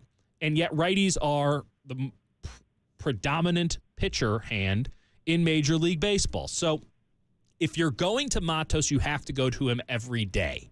But when you have a really good situational outfielder, the way that Austin Slater is, you're not getting rid of him to put Matos in that role because that's not an everyday role. So the question is, do you lose Conforto or do you lose Yaz? If you lose Yaz, then you got two lefties out in left field fighting for now you're platooning Conforto and Slater. Maybe you can get by on that, but now you're playing Matos every day, and what are you losing when he's going up against a righty? It's understandable why it hasn't happened yet. At the same time, these problems aren't going to just solve themselves. This can go into perpetuity. The roster construction of the outfield is such to where Jung-Hoo Lee is going to be in center field every day, and you still have two lefties out there every day, and Luis Matos isn't going to start hitting left-handed anytime soon. So you're going to have to make a call on one of the two of them, or Slater's going to have to get, injured. But you have to put in Matos every day. They don't trust him to do that yet. I don't know what they would need to see to trust him to do that.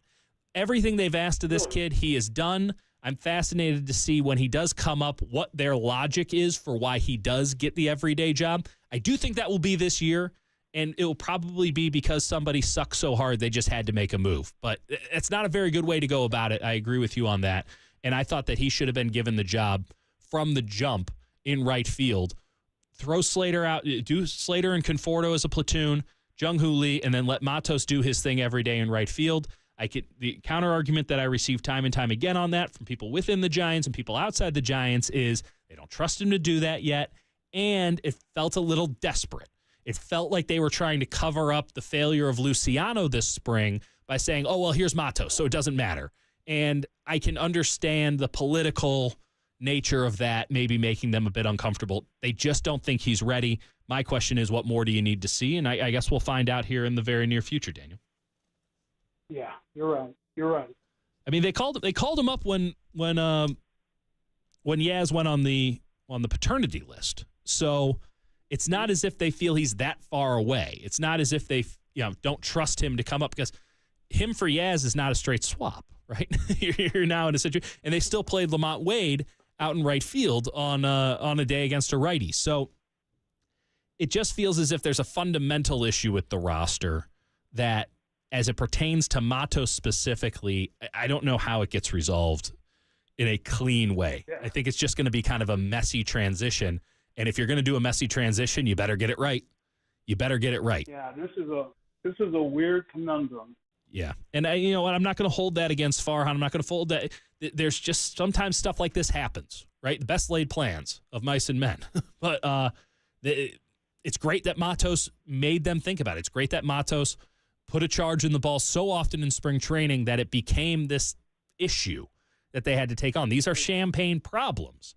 Now, I guess the flip side of that is it's now also easy to go back to that well and say, well, if Matos was in, none of this would be happening. Well, I don't know why having Matos in the lineup would make Jorge Soler hit better, have Matt Chapman hit better, or have Michael Conforto not slump. Like that's a separate thing. He's going to be a bottom three of your bat order.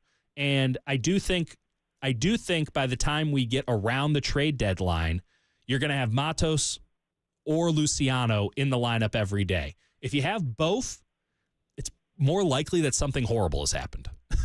Honestly, just given their reticence to go in with the young guys, given the mandate that they have from the fan base, and one that they are clearly on board with let's win now.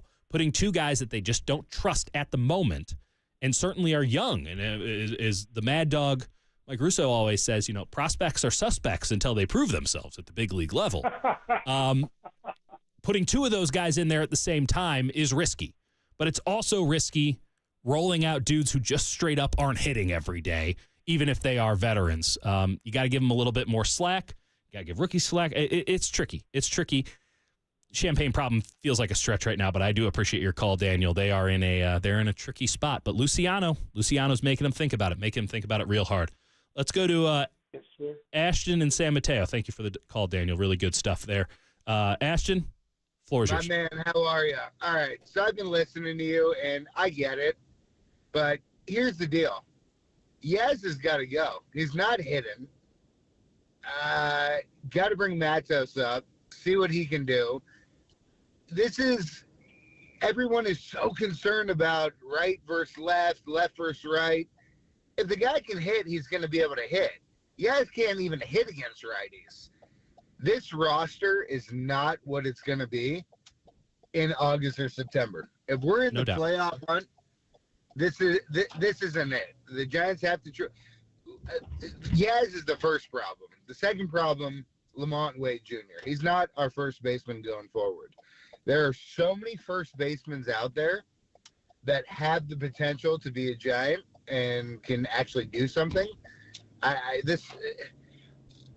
like what don't get me wrong. This offseason was incredible. To bring in Soler, Snell, Chapman, Lee, incredible.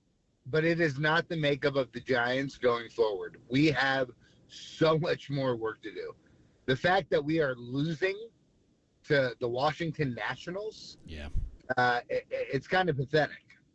Oh, there's no doubt it's pathetic. They had bases loaded, nobody out in the ninth inning. I mean, if you can't call what they did in the bottom of the ninth inning pathetic, I don't know what other modifier you could throw on it. I mean, it was pathetic. It was a dribbler back to the pitcher and then a double play. It was pathetic. What's your prediction for the first big move the Giants do? Not necessarily getting somebody, but who do you think's out of here? I mean, I don't see Yaz as an answer in right field for the San Francisco Giants. I think I don't disagree with that assessment. I don't, because I've been banging I'm not sure what Yaz has given you drum here for years now. It's not 2020 anymore. Things have changed, and he just hasn't gotten any better. It's not like he's a young player. He might be newish, right? He might still be in his arbitration years. He is a player in his mid-30s. So it's not as if he is somebody who, still needs some time to figure it out. He is what he is, and what he is continues to get worse year after year since his incredible showing in 2020 where he got MVP votes. But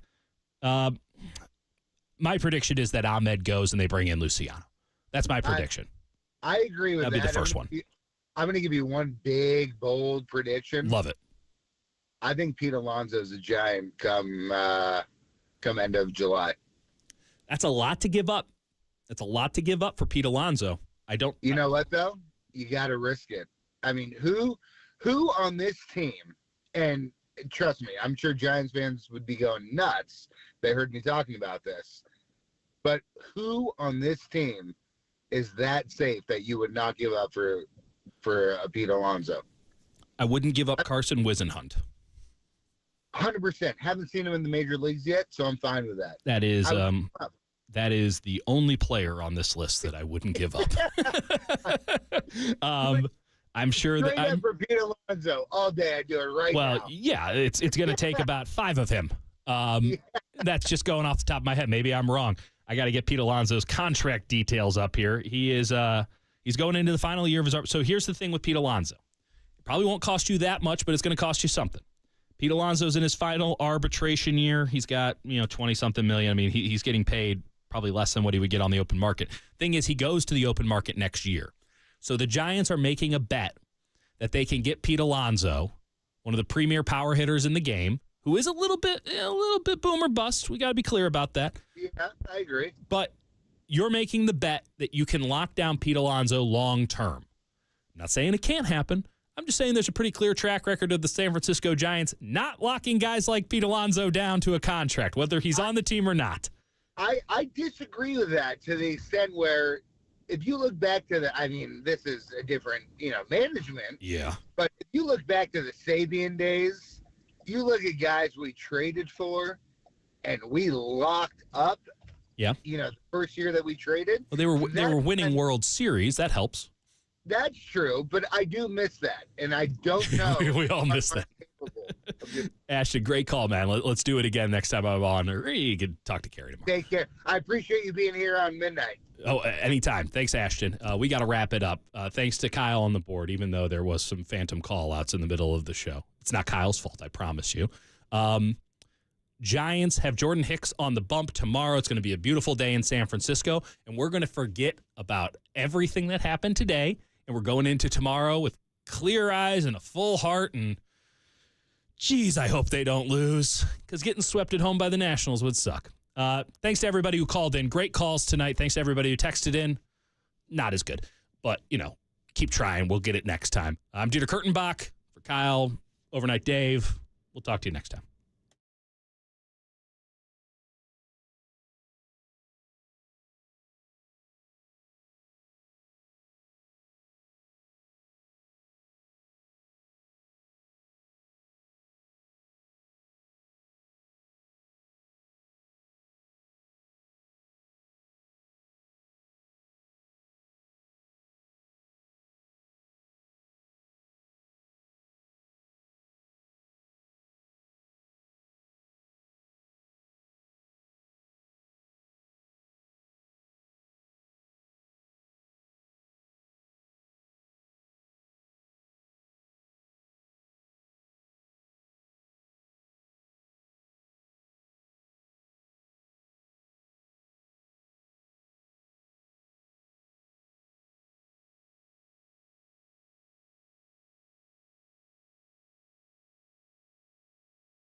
KNBR and KNBR FM, your home of San Francisco 49ers football. San Francisco Giants baseball. Swing, and there's a shot deep to left field, way back there. Howdy-o! The Giants replay. Swing and a miss. He struck him out, and the ball game is over. On KNBR 104.5 and 680, the sports leader.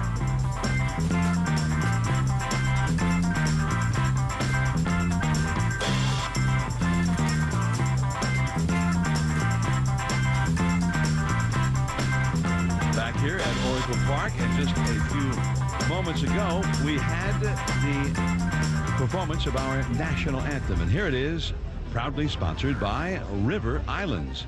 Come home to River Islands in Lathrop and discover the San Joaquin River lifestyle with its lakes, parks, and schools. Start your tour today at riverislands.com. Please welcome the Santa Clara Chamber Singers, led by Scott Hanaweir.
National anthem.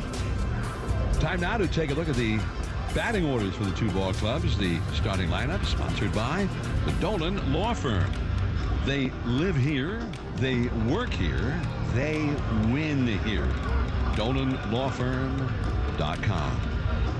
Now for the visiting Nationals, 4 wins, 6 losses, but 1-0 against the Giants. They were 5-1 against them last year, and will be C.J. Abrams, one of the top base stealers in the National League last year. He starts at shortstop, left-handed hitter.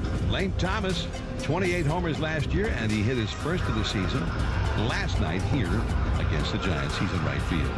Joey Gallo, the big left-handed batting slugger, the DH. Joey Meneses at first base, hitting cleanup. It'll be Jesse Winker, left field, another lefty, batting 5th. Riley Adams, the catcher, who he seems like once a year he hits a home run in this ballpark. Very powerful right-handed batter, batting 6th.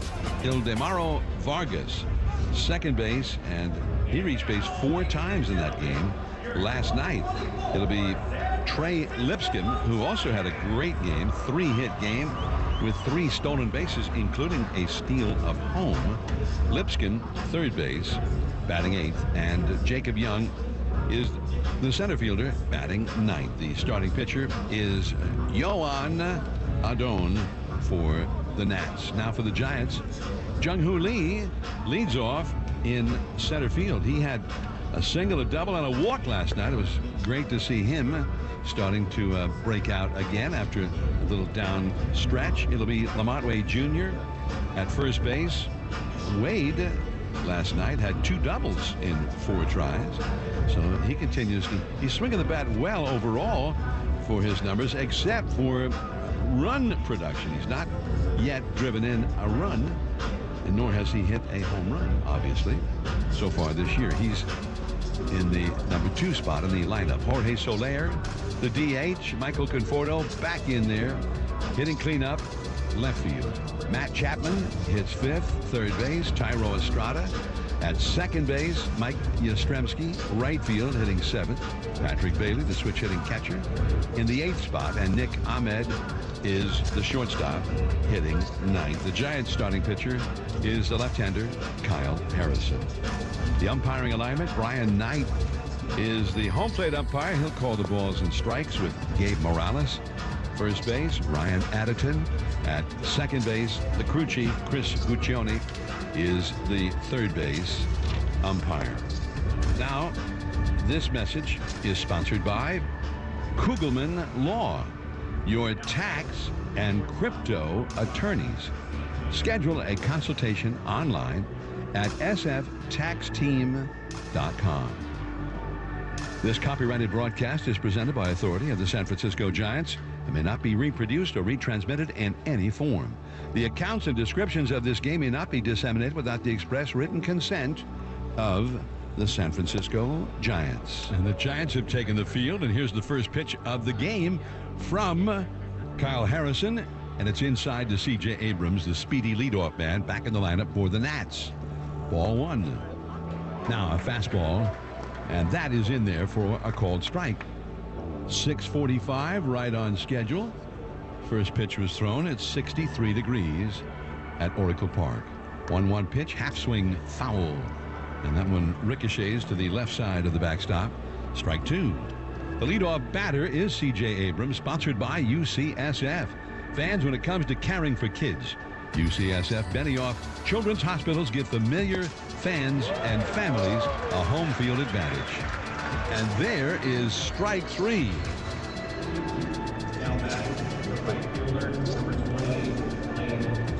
So 1 away as C.J.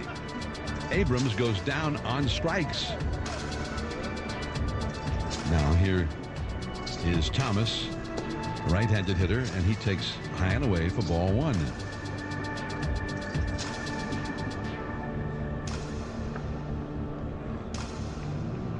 Here's the windup, the pitch, and he tries a slider and misses with it.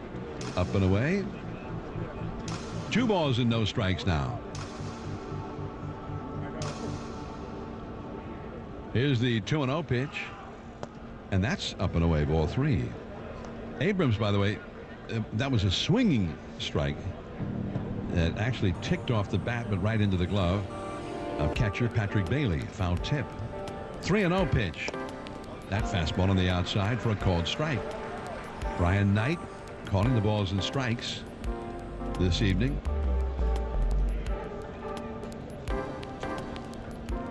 Here's the 3-1 offering. Swing and a miss. High fastball, and he blew it right by him.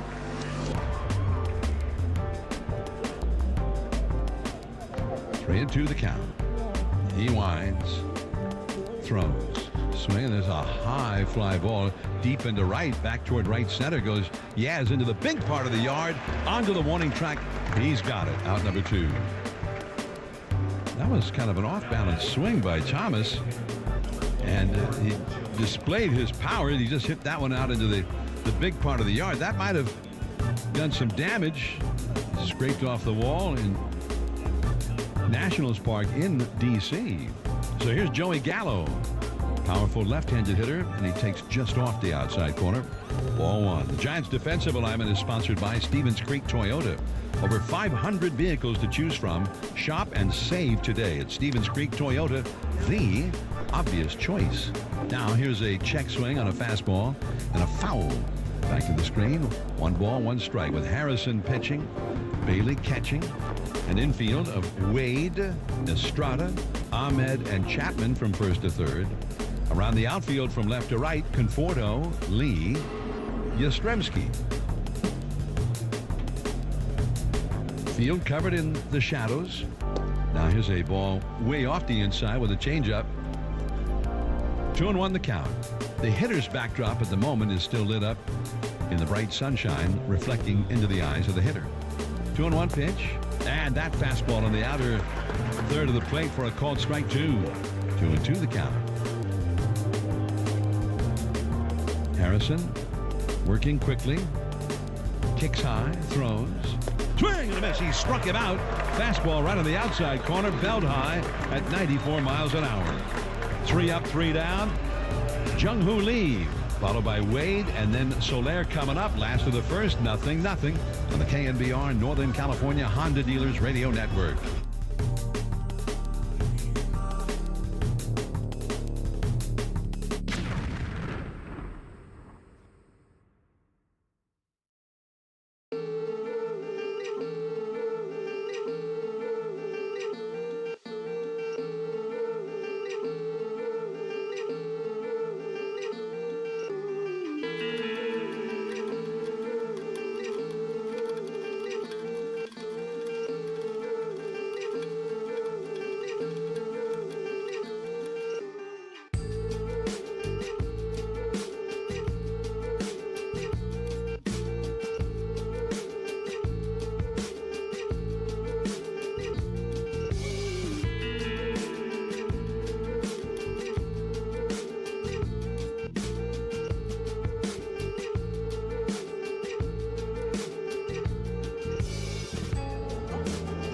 Now a called strike in the inside corner with a fastball to Jung-Hoo Lee against the Washington right-hander Yoan Adon. He throws and he's way inside and low. It skips to the backstop. 1 ball and 1 strike. Yoan Adon faced the Giants a couple of times year before last, never last year. And the Giants beat him twice 2 years ago. 1-1 pitch. Bounced foul. Off to the right toward the Nationals' first base side dugout. 1-2 now to Jung-Hoo Lee.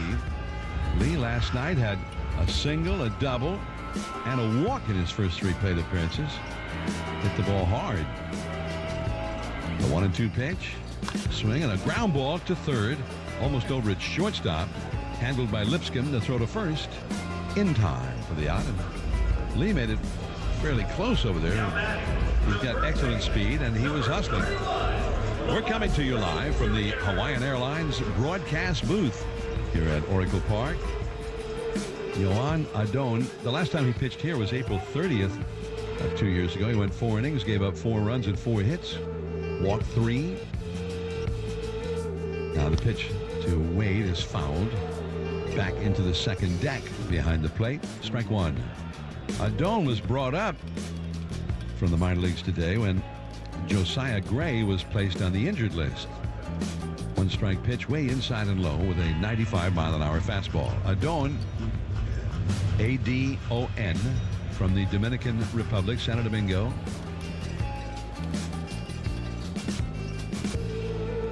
Here's his windup. The 1-1 pitch.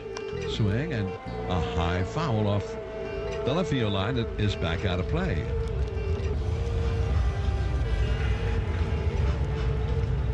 He got a fastball, a 4-seamer, and a couple of different kinds of sinkers, a curveball and a changeup.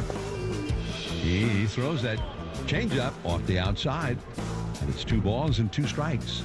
Adon, 6 feet 2 inches tall, listed at 247 pounds. Big burly right-hander. 2-2 pitch, swing, line drive, base hit to left field. Again, with a left-handed hitter up there, the third baseman was almost over at short. The shortstop, Abrams, was way over, almost up the middle. And that time, Wade hit it to that big empty spot.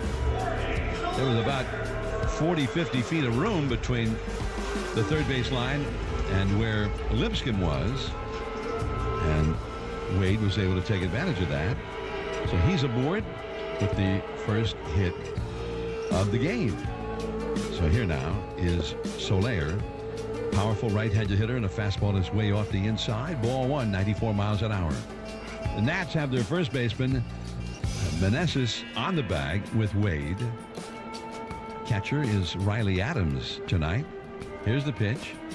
That is low with a sinker at 93, 2-0. Around the infield, Meneses at first.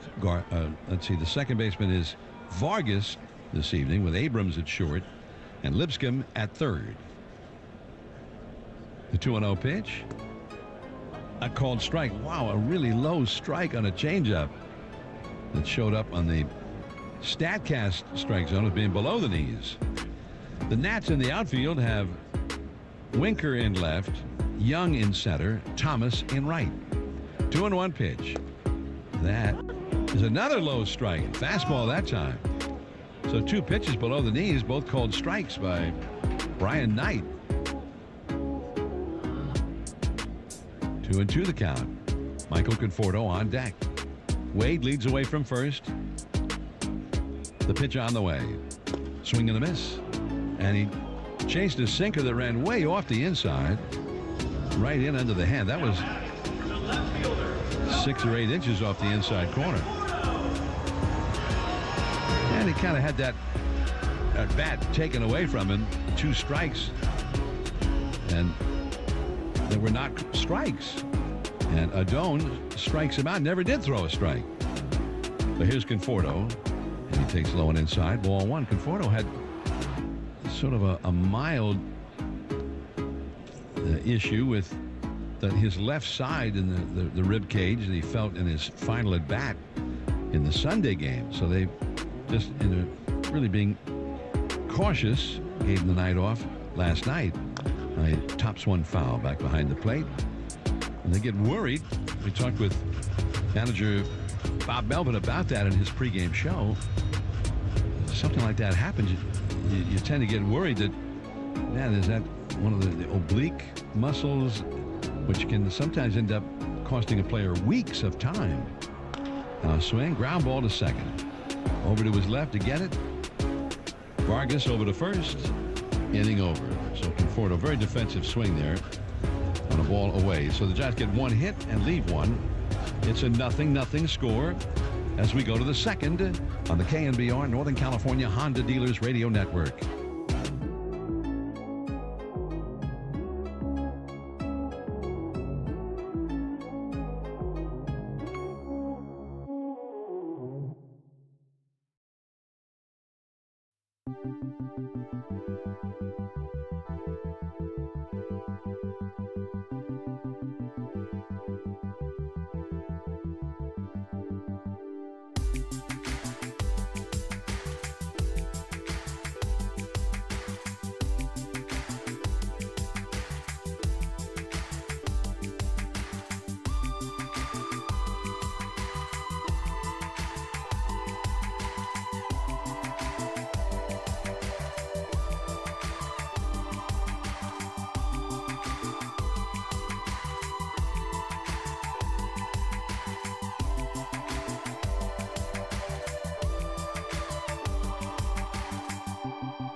Time for the Taco Bell second inning. Stop by your local Taco Bell to try their new Cantina chicken menu. And remember to live Mas. There's a called strike to Joey Meneses leading off for the Nationals. Inning number 2, 0-0 score. Now here is Harrison back to him with a changeup this time, and that is strike 2. And now time asked for by Meneses. Meneses, right-handed batter. We got a called strike for strike 1 on a fastball and a swinging strike on that changeup. Now he swings and misses on another changeup. Strike 3.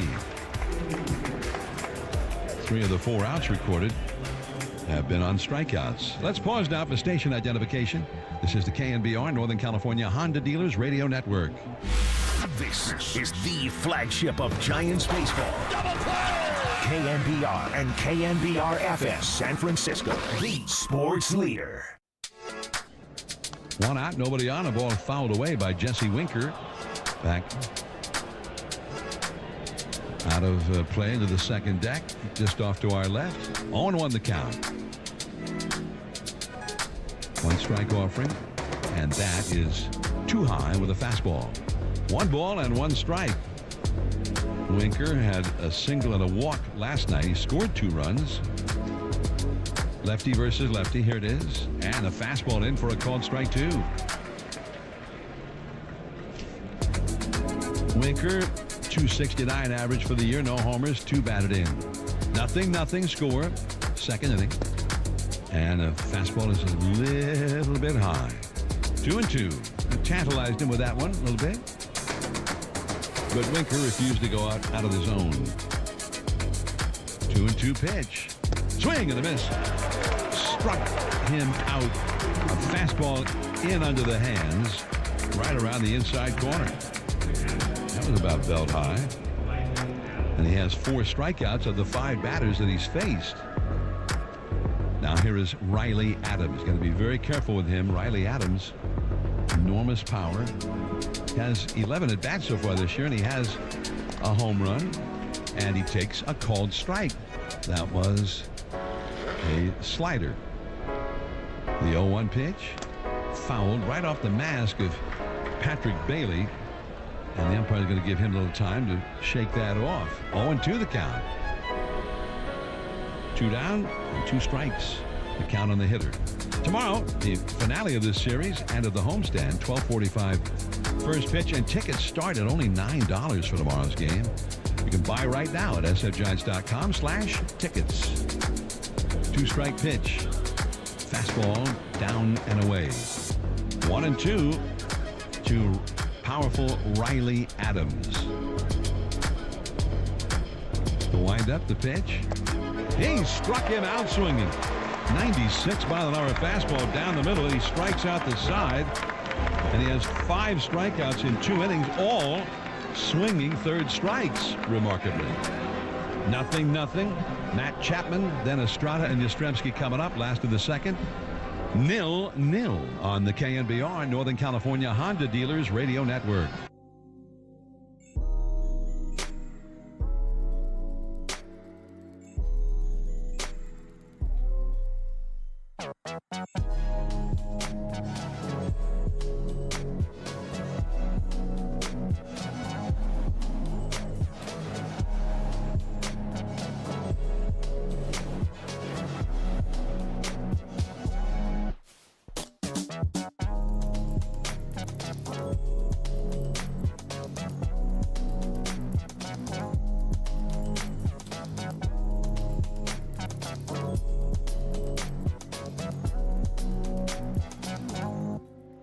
Five strikeouts already by Kyle Harrison in 2 innings. 0-0 as Matt Chapman leads off now against Adon, and he takes a fastball up and in for ball 1. Chapman hitting 5th in the order. Estrada on deck. Yastrzemski due up 3rd. Now the windup, the 1-0 pitch, and a called strike right in the outside corner with a slider. Nasty, right on the black. 1 ball, 1 strike. Chapman trying to get his bat going again. His average for the year at 182. Now he swings and hits a high foul off the right field line. Back out of play. For every strikeout by Giants pitchers, Golden State will make a donation to the Junior Giants, sponsored by Golden State. When you succeed, we succeed. Visit us today at goldenstatelumber.com. Here's the pitch, and a half-swing roller up the first base side in fair ground, out to pounce on it. Adams, the catcher, throws over to first in time for the out. That was the ball that got about 30 feet or so up the line from home plate, and it was chased by Adams. He wanted to make sure he got it before it somehow rolled into foul ground, and he did. So just a half swing there by Chapman, and the ball inadvertently off his bat and in fair ground. Bummer. Now here is Estrada. 0-0 score. Look out, Tyro takes one way inside. A lot of running action on that 2-seamer, and almost hit him. 1 ball, no strikes. 0-0. last of the second. Here comes Tyro. Takes a little bit low with a slider. Adone had made one start in AAA ball for the AAA affiliate, Rochester, AAA affiliate of the Nats. Here is a called strike. Belt high on the inside, and the count is 2-1. It was not successful. He went 2 1/3 innings and gave up 4 runs and 4 hits, walked 3, hit a batter. Now he is down and away. So patience can be a virtue against Adone. He had control issues when he faced the Giants a couple of times last year. 3-1 pitch. Very high and inside. And speaking of which, there's a walk to Estrada. And that is, you have to be a little bit wild, at least early this year, to walk Estrada. That's the first time he has walked. Tyro had 43 official at-bats, no walks. He had 1 sacrifice fly, so actually 44 plate appearances, no walks until now. So here's Yastrzemski, left-handed batter. Yaz looks at a called strike, a backdoor slider. Close to the knees on the outside, 0-1. Yaz is definitely due. 1 hit in 20 at-bats. Only the 1 hit, and not many hard-hit balls either. Now he takes low with another slider. 1 ball and 1 strike. Mike Yastrzemski has had success for the Giants as an all-round player. Got power. Gets on base with walks, even though his batting average is not always the best. And an outstanding right fielder. Gold Glove caliber right fielder as a Giant. Estrada, the Giants' leading base stealer last year, leading away from first. Now the pitch. A half swing and a foul off to the left into the second deck. Yaz started after that fastball and then thought better of it, but the ball inadvertently glanced off the bat. Foul ball. So he's behind in the count. 1 ball and 2 strikes. As we come to you live from the Hawaiian Airlines broadcast booth. Adone pitches, and Yaz pulls a ground ball foul right over toward the Nationals dugout, first base side. 1-2 to Yastrzemski. Patrick Bailey is on deck. 0-0 the score. Giants got a first inning single from Wade. That's been the only hit so far for either team. Now Yaz takes. Ooh, that was a close one. Could have been called a strike. Knee high right in the inside corner, but called a ball by Brian Knight. 2-2 the count. Adone into his stretch. Ready, throwing. And that's too high, and that was close. Near the, according to the StatCast zone anyway, right? Next to the top of the strike zone. 6-8 inches above the belt. It's a full count. We'll keep an eye on Estrada. Adone ready. Estrada runs the pitch. Yaz lines it into left center field. Base hit. Estrada rounding second, heading for third. And the throw in will go to second. And the Giants have runners at first and third.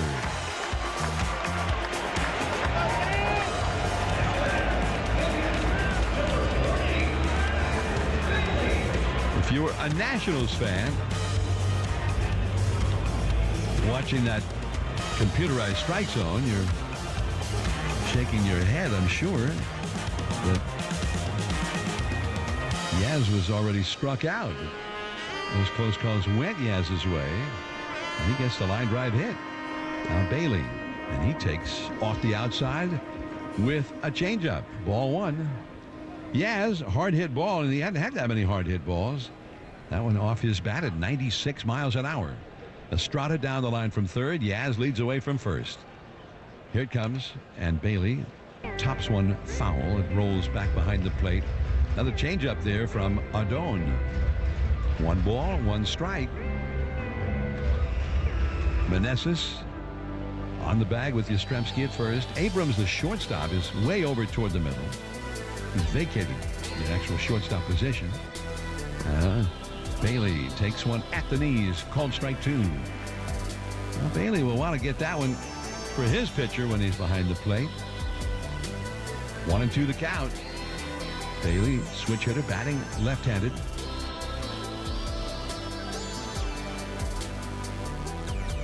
And here comes. Way inside as he jumps back away from it. 95-mile-an-hour fastball. 2-2 the count. Bailey with a .269 average, 26 at-bats, 1 home run, .321 on base average. Meneses at first on the bag with Yaz. And the throw goes over there. Yastrzemski dives safely back to the bag.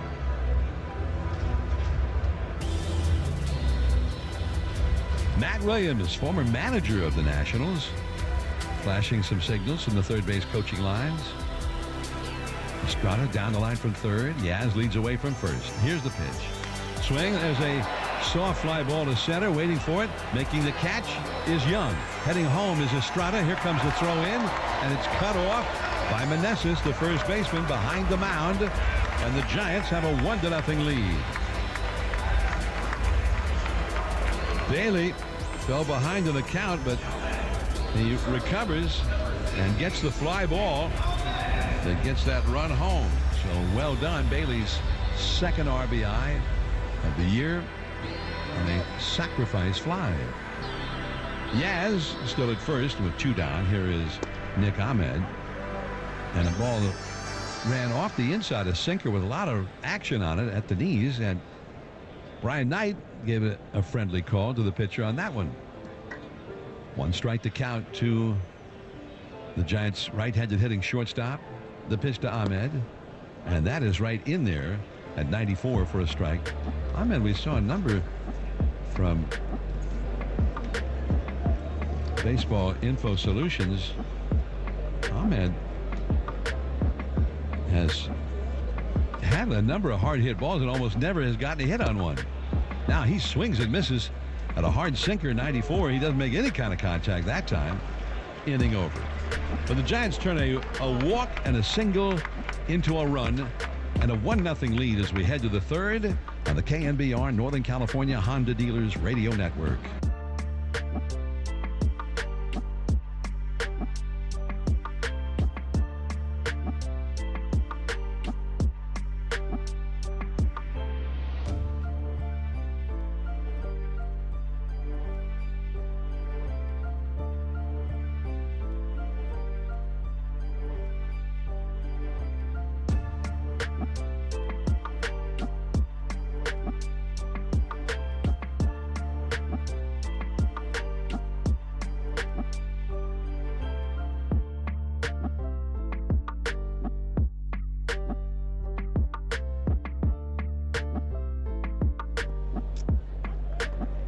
Inning number 3, the Giants with a 1-0 lead now as Kyle Harrison throws a first pitch changeup for a called strike to Ildemaro Vargas. Switch hitter, batting right-handed. Now he pops a foul out of play off to the right. A 94-mile-an-hour high fastball there from Harrison. Harrison has struck out 4 in a row going back to the final out of the first inning. And of the 6 hitters that he's faced, he struck out 5 of them. 2-strike pitch, and Vargas fouls this one back into the second deck. Lipscomb, the rookie third baseman, is on deck. And then another young guy, Young, due up third. The pitch. Swing, line drive down the left field line. That is foul. Here's the leaderboard update. That gives us a chance to mention the leaderboard, sponsored by Bank of America, proud sponsor of the Junior Giants, helping inspire tomorrow's leaders on and off the field. In the major leagues, the team with the best record coming into play today, the Pittsburgh Pirates and the New York Yankees, each 9-2. Here's the windup. Harrison throws. Swing and a miss. He struck him out. High fastball away. That's 5 straight strikeouts and 6 total of the 7 hitters he's faced. Today, the Yankees made it 10-2. They have won their game. Actually, it was this evening. Back of the former Giant, Carlos Rodon. They beat Miami 3-2. Here's a called strike to Trey Lipscomb. 0-1 the count. 1 strike offering. Inside for a ball. Detroit came from behind and beat the Pirates in Pittsburgh earlier today, 5-3. Shelby Miller got the win over Bednar. 1-1 pitch, fouled, out of play, off to the right. In that game, on the Toyota out-of-town scoreboard, the Tigers, who were down 3-1 in the 9th inning, got 4 runs against the Pirates closer. Now the 1-2 pitch, ground ball to second. Estrada's got it, takes his time, and throws out Lipscomb at first. 2 down, and here comes Jacob Young. 2 down, nobody on. Giants ahead 1-0. So the leaders, the 2 best records in the majors, those 2 teams. The Dodgers, they won their game. They have a 10-4 record now. And here's a called strike to Young, right-handed batter. Dodgers 6, Minnesota 3. Tyler Glasnow got the win. Now the pitch, base hit up the middle. Smash on a fastball. A low liner past the third base edge of the mound and hit the ground out near second base and skipped through. First base runner for the Nationals, and it will bring up Abrams. Now, this Nationals team loves to run. We saw that last night. They stole 4 bases against the Giants last night, including a steal of home on a double steal. The Nats also stole 5 bases the game before that. They've stolen 9 bases their last 2 games. Now the pitch, a foul. Out of play off to the left, off the bat of C.J. Abrams, left-handed hitter, the leadoff man. And Young has got a lot of speed, so he may try and steal here, although he was flinching back toward first in that pitch. Harrison sat, kicks, and he's flinching back to first again as the ball is fouled straight back and off the facing of the second deck right below us. And the count is 0-2. 1-0 Giants in the 3rd inning. So Pirates team, 20 steals, only caught 1 time. Here's a fastball. Wow, just missing. That was a fraction of an inch off the outside corner. And Bailey thought they had him. He started to head to the dugout. Harrison ready again. Kicks and throws. He's got it picked off. Throws the ball to Wade. Wade has a hard time getting it out of his glove, and the throw to second is too late. Well, Young's got explosive speed, and as soon as Wade could not get the ball out of that big first baseman's trapper glove, it wasn't a good pickoff throw from Harrison. Wade had to reach down and to his left for it to backhand it. But that extra moment where he couldn't quite get a grip on it, that's all Young needed. So he got picked off, and he still steals second base as the ball is bounced foul off to the right by Abrams. Abrams struck out his first time. 1-0 Giants, but now a runner at second. Harrison delivers. Swing and a foul. Coming back right beneath us into the second deck. Still 1 ball, 2 strikes to C.J. Abrams. Young leads away from second. There he goes. The pitch is down and in, and no throw to third, no coverage even by Chapman. They're focused on getting the batter out. They didn't want to risk opening a hole for Young or for Abrams to shoot at. So now it's 2-2. Runner at third. Here's the pitch. There's a drive into deep right center field. That is crushed. Way back there. It's gone. And the long ball strikes Kyle Harrison again. That has been his Achilles heel in the big leagues. This is only his 3rd start of this season, and that's the 4th time he's been tagged for a home run. Now, Abrams, he's not a real big guy, but he does have power. That ball was letter high right out over the plate, and man, did he crush it. So 2-1 the Nationals lead here. With 2 down and nobody on, Young got a single, and Abrams follows with a home run. Here's the pitch. There's a swing and a soaring fly ball to left. Back a little bit and over toward left center. Conforto, he's got it, and the inning is over. But the Nats jump ahead with a 2-run inning. 2-1 Washington, top of the order, with Jung-Hoo Lee to lead off for the Giants. Coming up on the KNBR Northern California Honda Dealers Radio Network.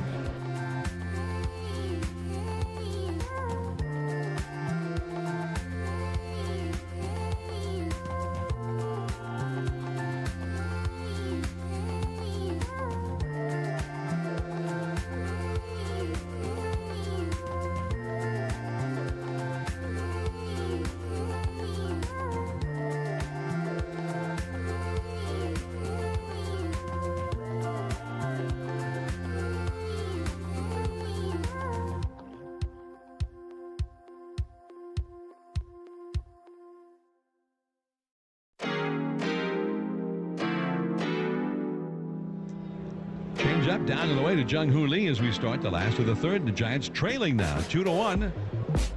Yoan Adon, the right-hander, throws, and Lee takes a low and inside off the glove of the catcher, rolling to the backstop. 2-0. Man, this is just a remarkable turnaround. The Nationals just could not do a thing with Harrison. Through 8 batters, he'd had 6 strikeouts. All of a sudden, Young singled, then they had him picked off, and they still didn't get him out. There's a bunt up the third base side, but it's foul. It was fair, and then about 50, 60 feet from home plate, it moved off into foul ground. And they were giving him that. If Lee can show that he'll take it, teams may not be as likely to stack up against him. Moving away from third base. 2-1 the count. The pitch. And is slashed foul off the left field line. Well down the line and back into the crowd. 2-2 the count. Lee grounded out to third his first time. It was a ground ball to the third baseman, who was almost over at shortstop. Now the pitch. Lee tops one up the first base side. Rolling foul. 50 feet from home plate is where it kicked off in foul ground. The pitcher, Adon, came off the mound after it. The catcher, Riley, was trailing it up the line.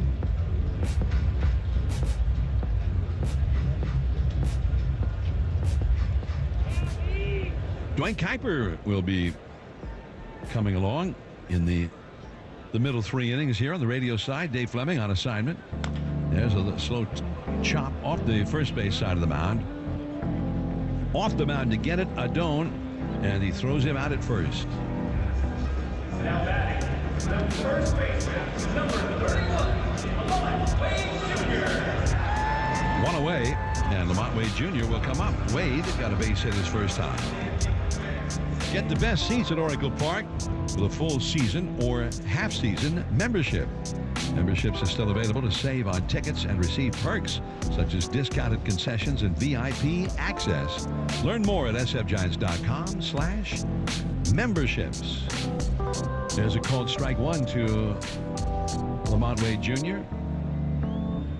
1 strike pitch off the inside. Started him with a slider for a strike, then followed it up with that 94-mile-an-hour fastball. Here it comes, and that is a fastball again, but too low. 2 balls and a strike. 50 pitches thrown by Adon already. 2-1 offering, and a called strike. Changeup right on the inside edge above the knees. 2-2 the count. Soler on deck. Abrams, the shortstop, swung over almost up the middle against the left-handed hitting Wade. 2-1, the Nationals lead the Giants. Here it comes. Off the inside with a 96-mile-an-hour fastball. The Dodgers won their game 6-3 at Minnesota on the Toyota out-of-town scoreboard. San Diego and the Cubs are underway at Petco Park. 0-0 at the end of 1. 3-2 pitch. Swing. There's a high fly ball down the right field line. And chasing down the line after it, the second baseman, and he runs out of room. That is Vargas, and starts to tumble over the 3.5-foot high wall, and then the netting catches him. 3-2 the count.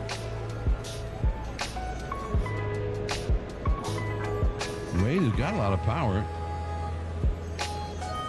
Here's the 3-2 pitch. Swing, and he clobbers this one. A liner, though. A lot of topspin, and right back to the edge of the warning track. And moving to his left, Lane Thomas makes the catch. Wade, solid contact, but he was over the top of it. A lot of topspin.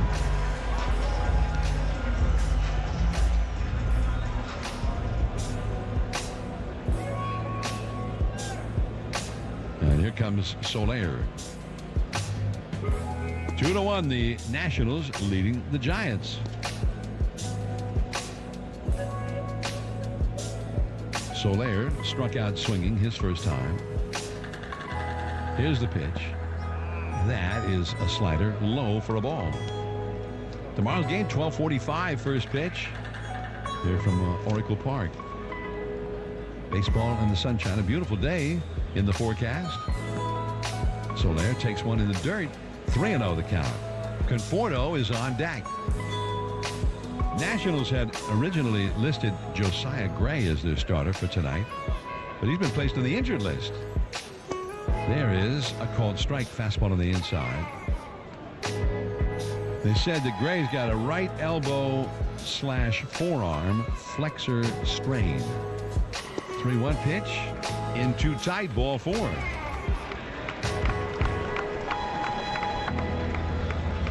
Second walk allowed by Adon. It keeps the inning going. And here comes Conforto.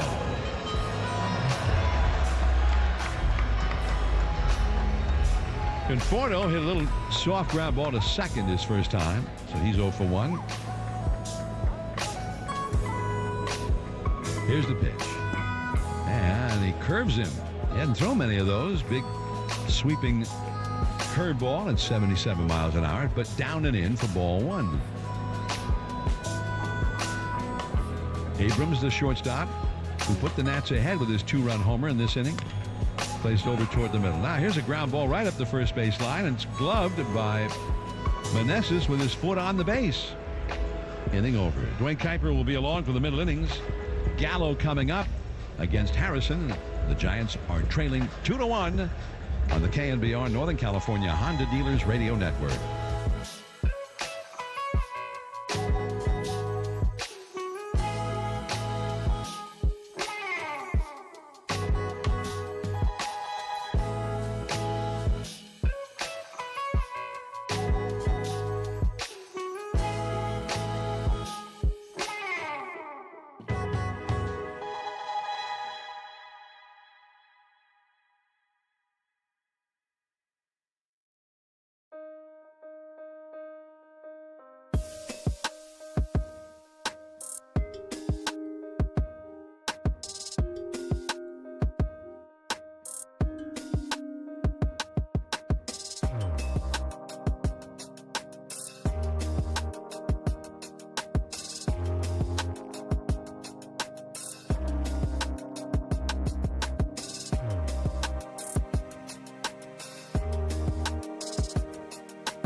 Dwayne Kuiper back here at Oracle Park. It's a 2-1 lead for the Nationals.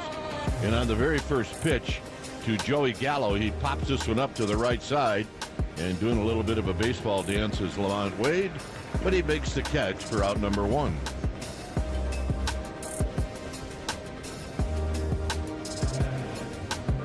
So 1 pitch, 1 out, and that'll bring up Joey Meneses.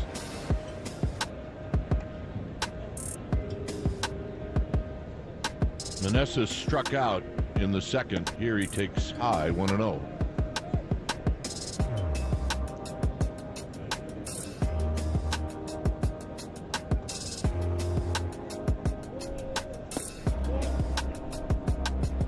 Next pitch is high. 2 balls and no strikes.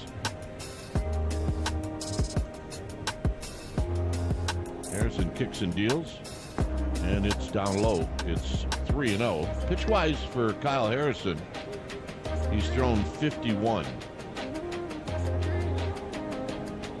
Here he needs to throw a strike, and he does. A fastball right at the waist. C.J. Abrams, the young shortstop, a 2-run home run in the third. There's a swing and a high foul down the right field line. That'll curl out of play, and it's a full count.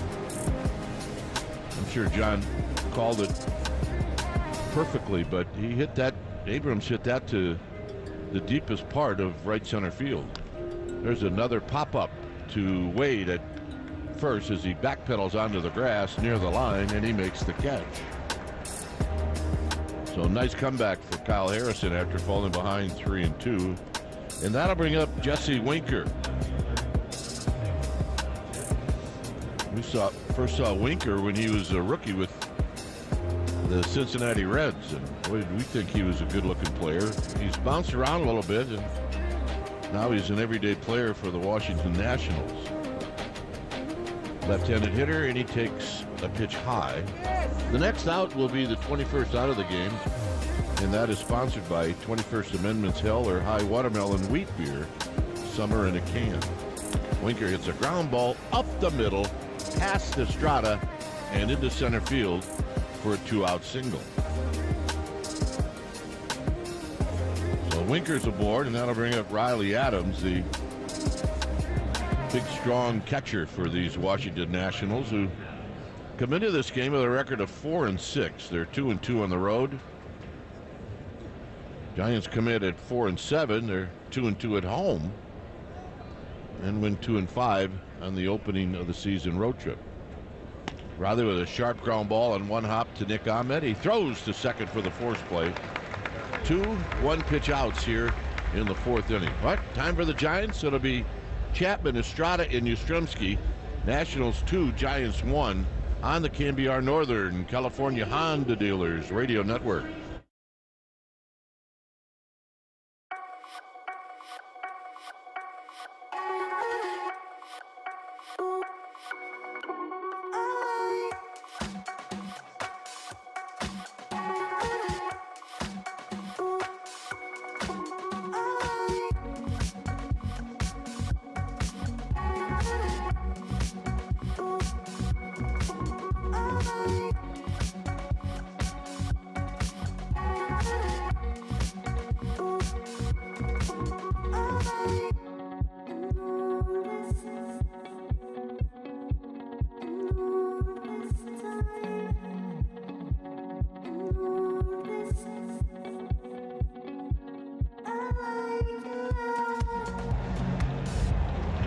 As we head to the home half of the 4th inning for the Giants, here's Matt Chapman.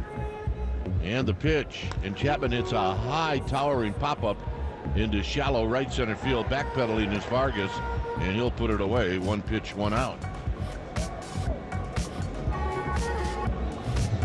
So Chapman gone, and here's Thairo Estrada. The MLB Ballpark app will complete your next visit to this beautiful ballpark. Buy and manage game tickets, redeem offers, access to exclusive content, and much more. It is a strike call to Estrada. Download the MLB Ballpark app today. It's really helpful once you get to the park. The pitch. And another strike, another breaking ball. Estrada drew a walk in the second, and he eventually scored.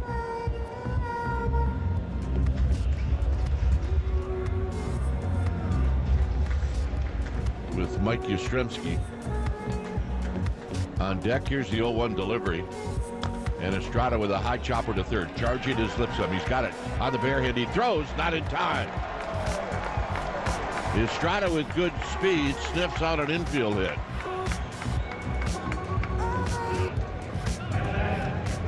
The third baseman Lipscomb made a nice play, but Estrada got a good jump out of the box.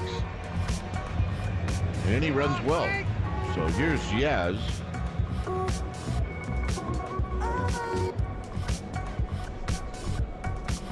Yaz with a line drive into left center field for a base hit in the second.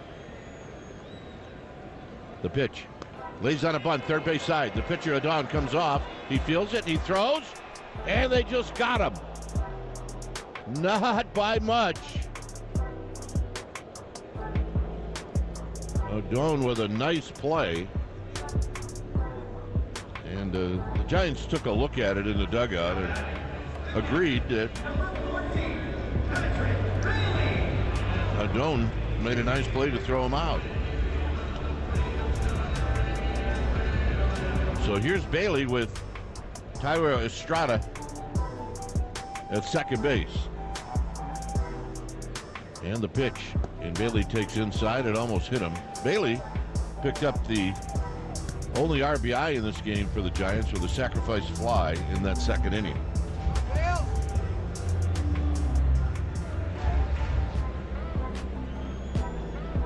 Center fielder Young shading Bailey towards the gap in left center. Here's the pitch. Bailey takes high. It's 2-0. Adon, the pitcher, has first base open. And he's behind in the count to the left-handed hitting Bailey, and Bailey takes low 3-0. He struck out Nick Ahmed, who's on deck, in the second inning, so he may feel more comfortable facing Nick Ahmed. And if you're Bailey, hey, you probably got the green light here. 3-0. The pitch, and it's low, ball 4. So that's precisely what Adon did, is he intentionally walked Patrick Bailey. So here's Nick Ahmed. Pick up Patrick Bailey's first ever bobblehead. It's presented by Chevron on Saturday, April 20th. We got a meeting going on. Jim Hickey, the pitching coach, and the entire infield. So that's April 20th before the Giants take on the D-backs right here at Oracle Park. And the 15,000 fans will receive the Bailey bobblehead. Get your tickets, D-backs, Giants, at sfgiants.com/promotions. Also, now that we have time, we'd like to say we're coming to you live from the Hawaiian Airlines broadcast booth. Somewhere over the rainbow, bluebirds fly, and the dream that... So Jim Hickey departs. Infielders back at their positions. Nick Ahmed now standing in, looking out at Adon, and the pitch is a fastball for a strike right down the middle of the plate, and it's 0-1. Estrada at second. Bailey is at first. Adon deals. Bouncing ball towards the hole. Abrams has got it. He goes the short way to second to end the inning. No runs, a hit, a walk, 2 left. After 4, Nationals 2, Giants 1 on the KNBR Northern California Honda Dealers Radio Network.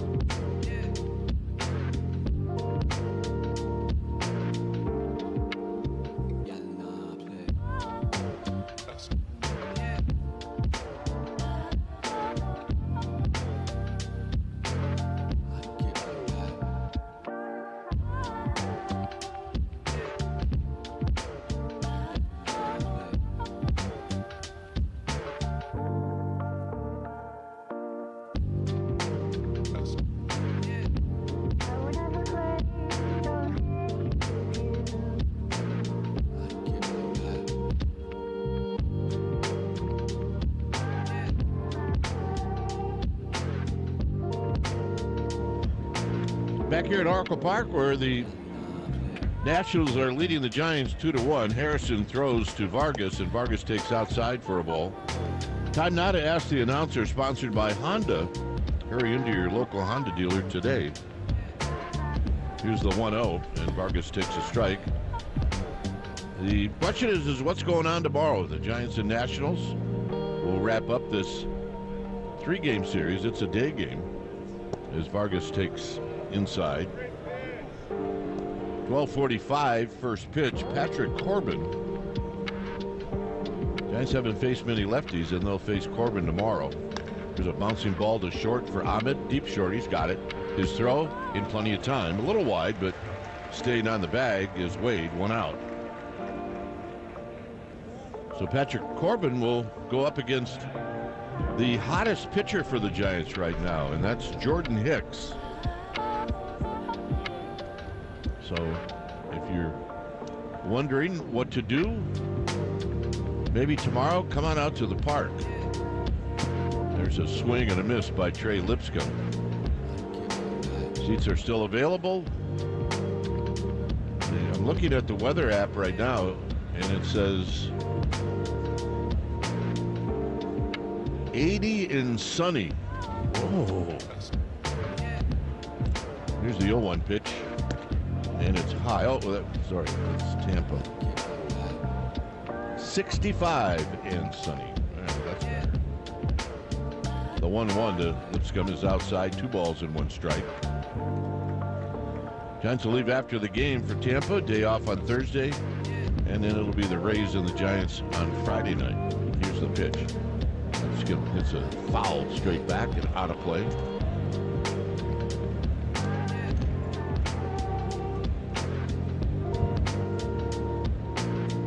.65 pitches for Kyle Harrison with 1 out here in the 5th.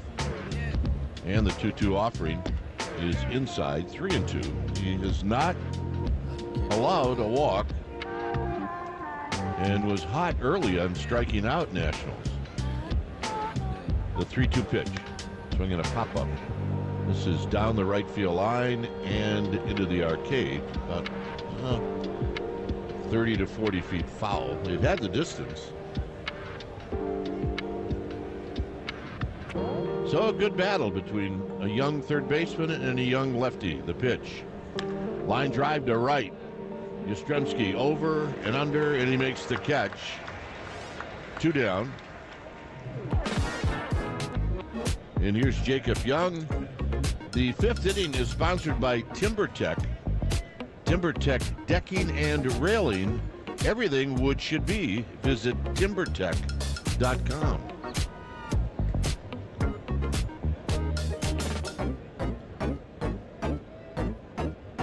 Here's Jacob Young, and he takes wide. Jacob Young had a 2-out single in the 3rd, and he was aboard when Abrams hit the home run.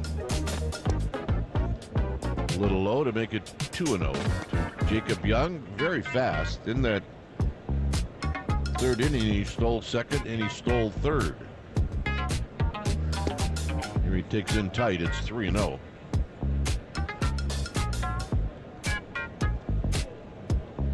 Harrison has been 3-0 to a couple of hitters, but he's managed to come back. Here he throws a strike to make it 3-1, a fastball on the outside corner.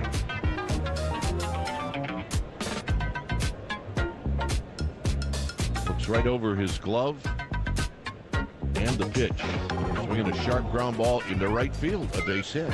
So Jacob Young for the 2nd time, a 2-out single. And here's Abrams. The Nationals with 4 hits. Young has got 2 of them. He came in hitting .071.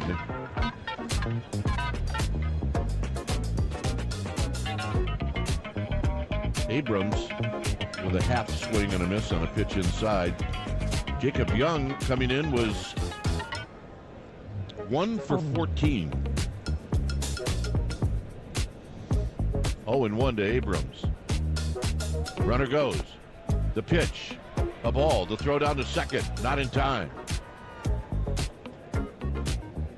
Young with his 3rd steal of the year.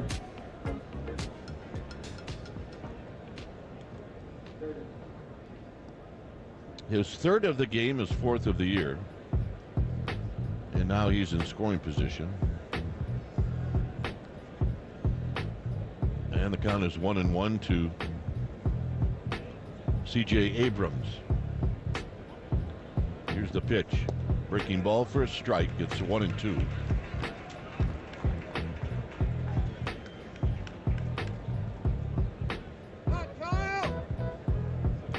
So Harrison trying to get the Giants off the field with Young at second base and 2 outs. And now Harrison's going to spin around, and Ahmed snuck in behind Young, but no throw. 1-2. The pitch. Down and in, called a ball, but could have been called a strike. 2 balls, 2 strikes. Harrison gets the sign, pauses, throws, swing, and a foul back as Abrams had another really healthy swing at a fastball up. That's what he hit out in the third.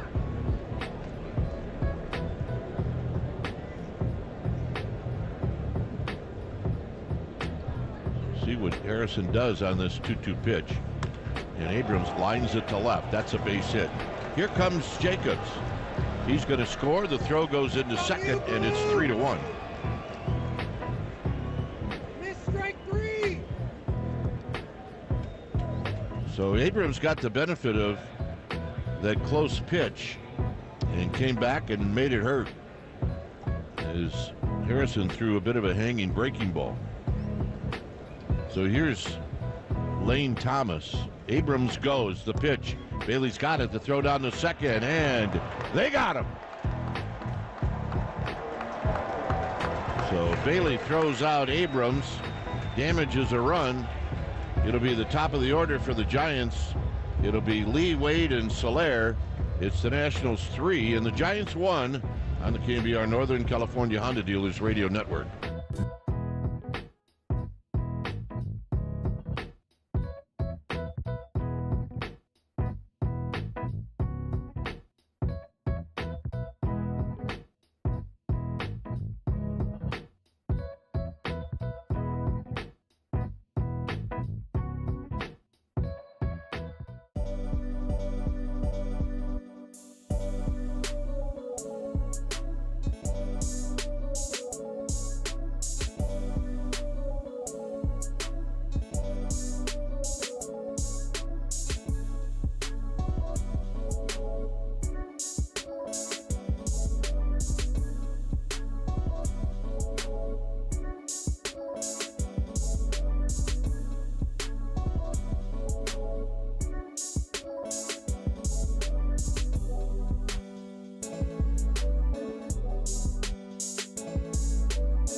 New pitcher for the Nationals is the lefty Robert Garcia, and he's facing Lee, and Lee looks at a strike. Garcia is 0-1 in 5 games with a .450 earned run average. He's got a walk and 7 strikeouts, and this is a line drive up the middle and a base hit. So Jung-Hoo Lee opens up the 5th with a single as he goes right back up the middle.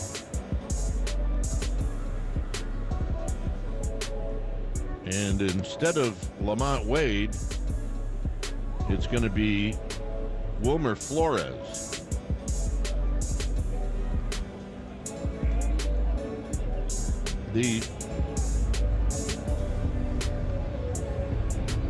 As we get involved in more games under Bob Melvin, I mean, we start to see a little bit of a pattern is what he's going to do with certain players in certain positions. And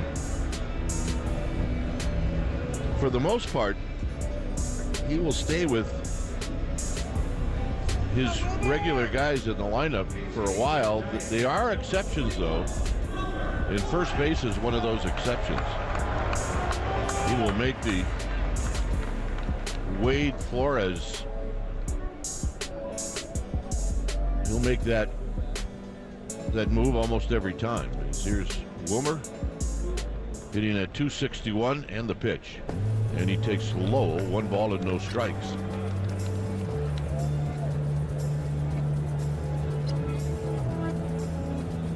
Adone pitched very well. He pitched 4 innings. A couple of strikeouts, a couple of walks. The pitch to Flores almost hit him in the back foot. It's 2-0.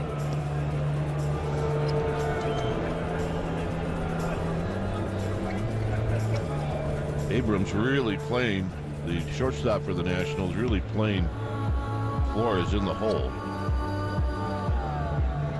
As Wilmer holding that bat up high. And now a throw to first, and back is Jung-Hoo Lee. This is the bottom of the 5th.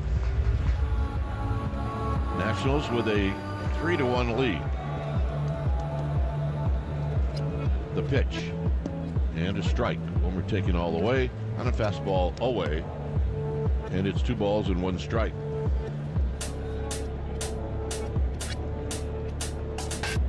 Jorge Soler to follow. Lee with his lead at first, and the pitch. Wilmer gets a changeup, and he's way out in front on a swing. He's gonna miss, and it's 2-2. And he's trying to take advantage of a leadoff single by Jung-Hoo Lee as he takes his lead at first and the pitch. And Wilmer fouls this fastball back and out of play. Garcia got it up to 96.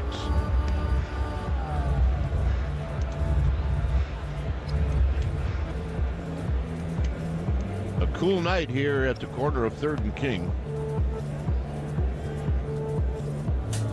And the lefty for the Nationals throws. And there's a swing and a foul down the right field line and out of play. A fastball down and in. Giants with 4 hits in this game. They stranded 5. The Nationals have only stranded 1.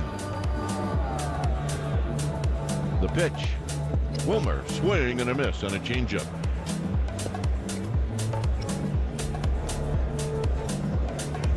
So the changeup got him. And that'll bring up Soler.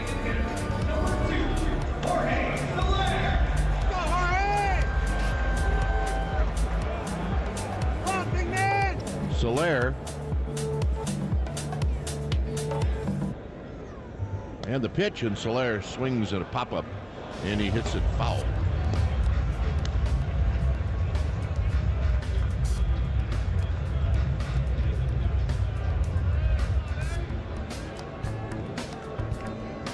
So here's the pitch to Soler. Lee with his lead.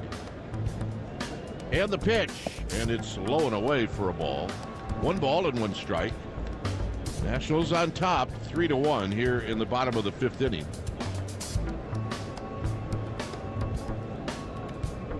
Giants trying to get back into this one. And the 1-1. And a changeup for a called strike to make it 1-2. Boy, has that been an effective pitch for Robert Garcia, who we don't know a lot about. And if we don't know a lot about him, neither do these Giants hitters. So here's the 1-2. And Soler to pop up straight back and out of play. Let's pause for station identification. This is the KNBR Northern California Honda Dealers Radio Network. Giants baseball, nothing like it. Here's a long drive to right. It's headed for the bay. On KNBR and KNBR FM, San Francisco. The 1-2 to Soler is strike 3 called. He got him with a fastball at the knees. So with 2 outs, that'll bring up Michael Conforto.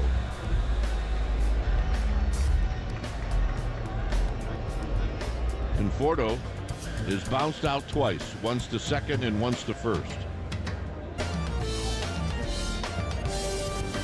Garcia, after giving up the hit, comes back with 2 strikeouts, and there's a fastball inside to Conforto. Just exactly what the Giants didn't need. 1 ball, no strikes. The pitch to Conforto. Swinging a foul to our left and out of play, and it's a ball and a strike. 3 runs, 5 hits, and no errors for the Nationals. 1 run, 4 hits, and no errors for the Giants. Lee is at first, and the 1-1 pitch coming up to Michael Conforto. Here it is. Conforto hits a slow roller to first. There is Meneses. He's got it. He jogs to the bag, and that'll end the inning. 2 strikeouts and a little dribbler. Very disappointing. We will head to the 6th. It's 3-1 Nationals on the KNBR Northern California Honda Dealers Radio Network.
Three to one Nationals. Here's the pitch to Lane Thomas from Kyle Harrison, and it's a called strike. We are in the 6th inning.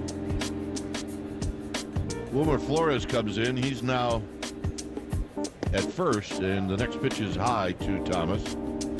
Thomas has flied out twice, once to right and once to left.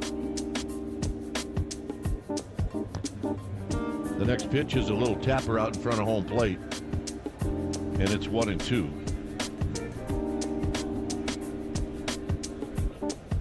I'll take a quick peek at our Toyota out-of-town scoreboard. Here's the 1-2, and Thomas fouls it straight back. They're in the 9th inning in Colorado, and Arizona is leading the Rockies 3-2.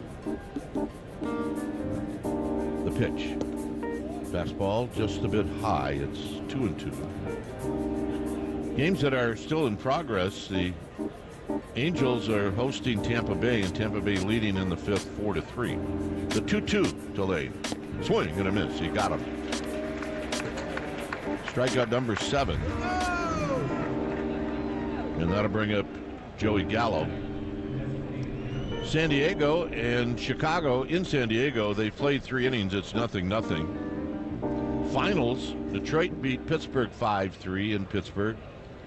Baltimore traveled to Fenway Park and beat the Red Sox 7-1. Here's a pop-up right at home plate, and it's going to be Patrick Bailey in foul territory. And he caught it and then dropped it, but he held on to it long enough for the out.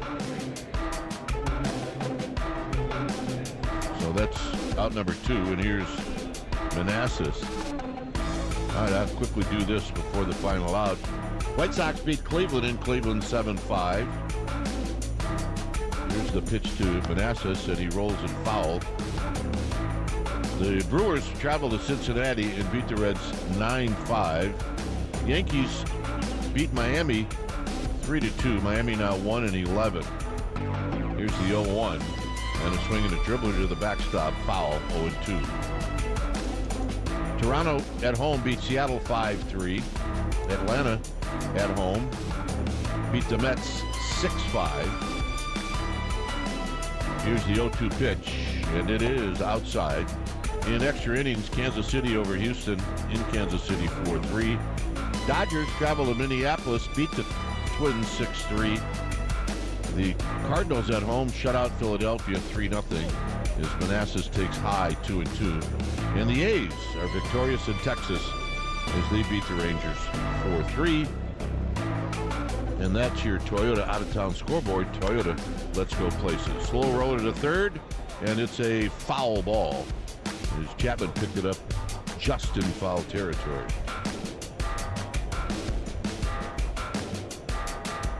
So 2 outs and a 2-2 count to Joey Manassas.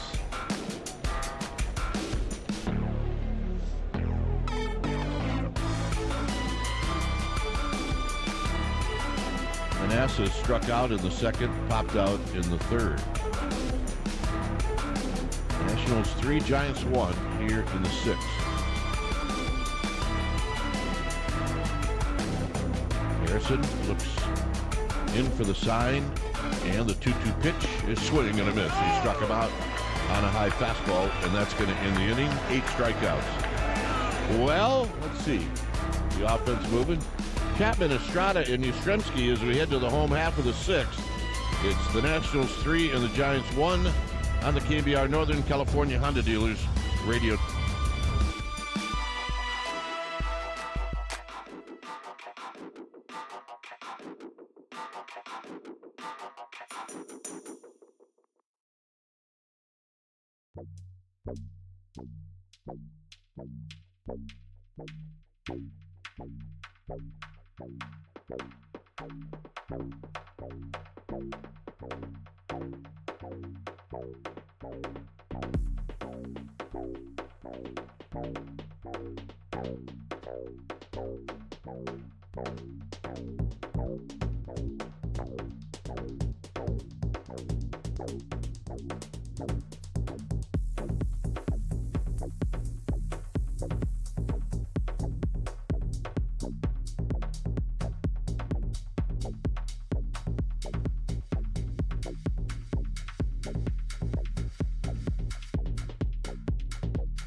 Jordan Weems is your new pitcher. He's a right-hander.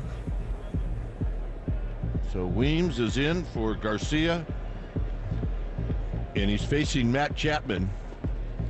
And the pitch, and there's a fastball for a strike. Nationals 3, Giants 1 here in the bottom of the 6th inning. The pitch.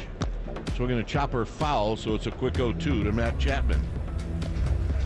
Flex membership allows you to pick the games you want when you decide from any of our 4 Flex membership levels, starting at $4.99. Buy now at sfgiants.com/flex. Here's the 0-2 to Chapman. Very high. And it's 1-2. Giants have gotten the leadoff hitter on just one time in this game, and that was in the 5th. So their offense still struggling. Pitch to Chapman, swinging a shot into right field, a base hit. Right where the second baseman would normally play, but they weren't normally playing there. The second baseman, Vargas, was more towards the bag at second.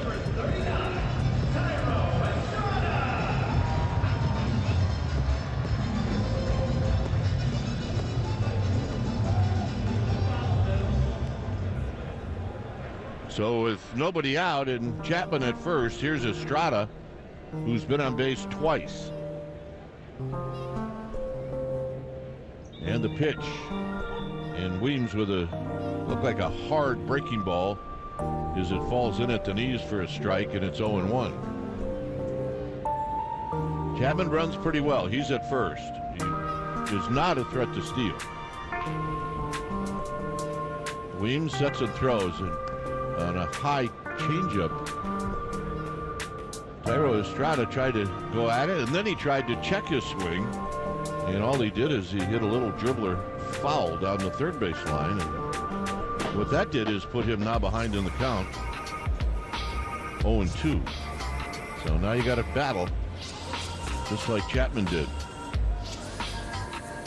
Weems sets at the letters and the pitch. Swinging a foul. This one sliced down the right field line. It hits the railing of the suite level and then shoots down in the club level, and it's now, again, 0-2. The hit by Chapman evens up the hits for both teams at 5. Weems sets and he throws. Swinging a pop-up, and this one's going to be out of play over the Nationals dugout by about 20 rows, and it stays at 0-2. So they're going to head now on our Toyota out-of-town scoreboard to the bottom of the 9th in Colorado with the D-backs leading 3-2.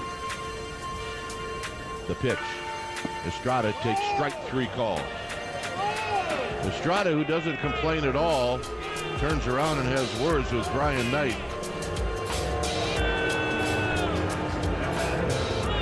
And that did not have to be called a strike.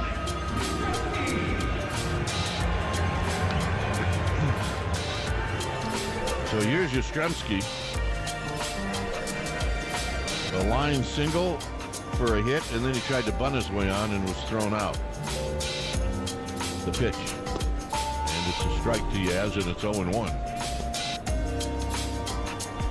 Yes, it cannot. They get the hit, they can't get the hit after the hit. And that's what they're trying to do here. The 0-1 to Yastrzemski, swinging a shot up the middle, and it's Abrams who's got it. He flips it to second for 1. The jump throw to first is not in time. Abrams gets the lead out at second. Nice play.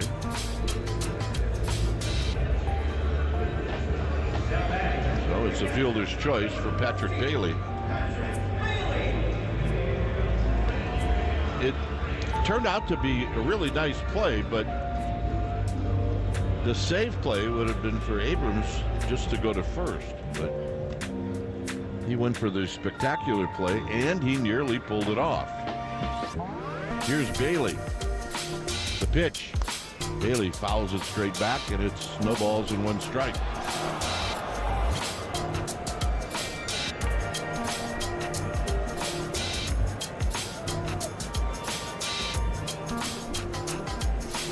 So Bailey trying to extend the inning.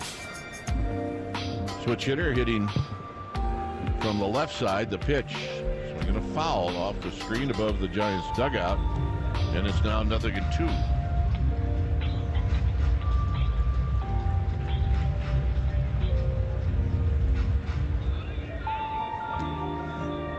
At first is Chapman.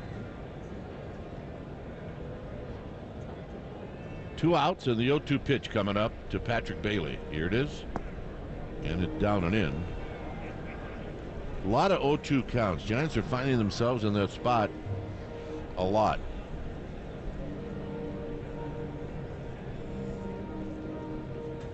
So 1-2. The pitch. Bailey takes low again, nearly in the same spot. 2 balls and 2 strikes. Nick Ahmed is on deck.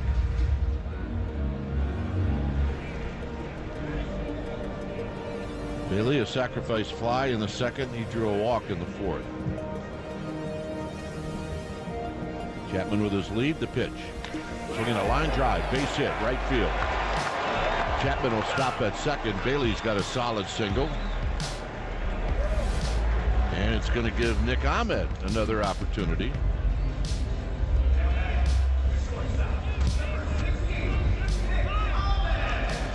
pitch was up. And Bailey knew what to do with it. Ahmed was up with runners at first and second in the fourth, and he grounded out to Abrams. And the pitch. And a fastball for a strike is pretty much the same that happened in his last at bat, where he fell behind quickly 0-1.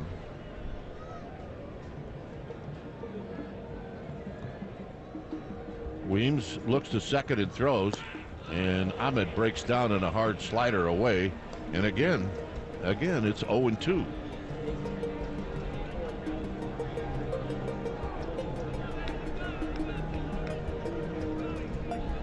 So we'll see if Nick Ahmed could fight here. 0-2. And the pitch. Swinging a bouncing ball to the right side and a base hit. Here comes Yastrzemski. The throw is wide. It gets away as it rolls into the Giants' dugout. And is Bailey going to be able to score? And he scores. And this game is tied. How about that? Yastrzemski scores. The overthrow into the dugout. And that allows the runners to move up another 90 feet. Unbelievable. But credit Nick Ahmed with a little seeing eye ground ball. Single into right field.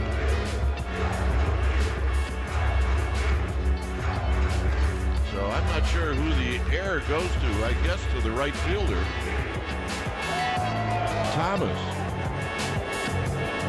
So here's Jung-Hoo Lee with the lead run at third, and he's going to take a fastball high. So Nick Ahmed, you put the ball in play, you never know what could happen.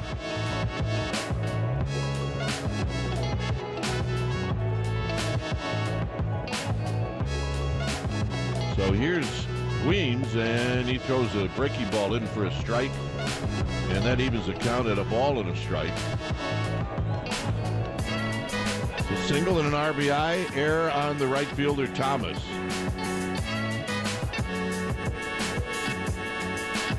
Here's the 1-1. Lee takes outside, 2 balls and 1 strike.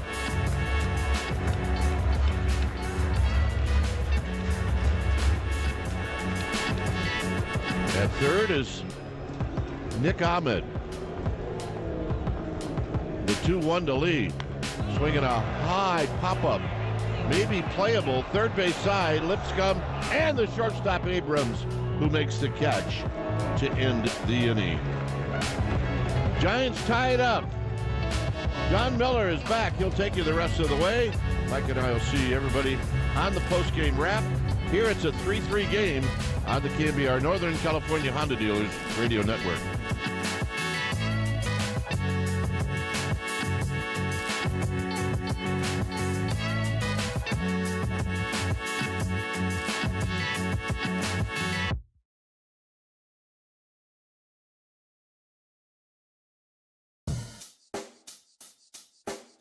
Check the mic and make sure it sound right, boys.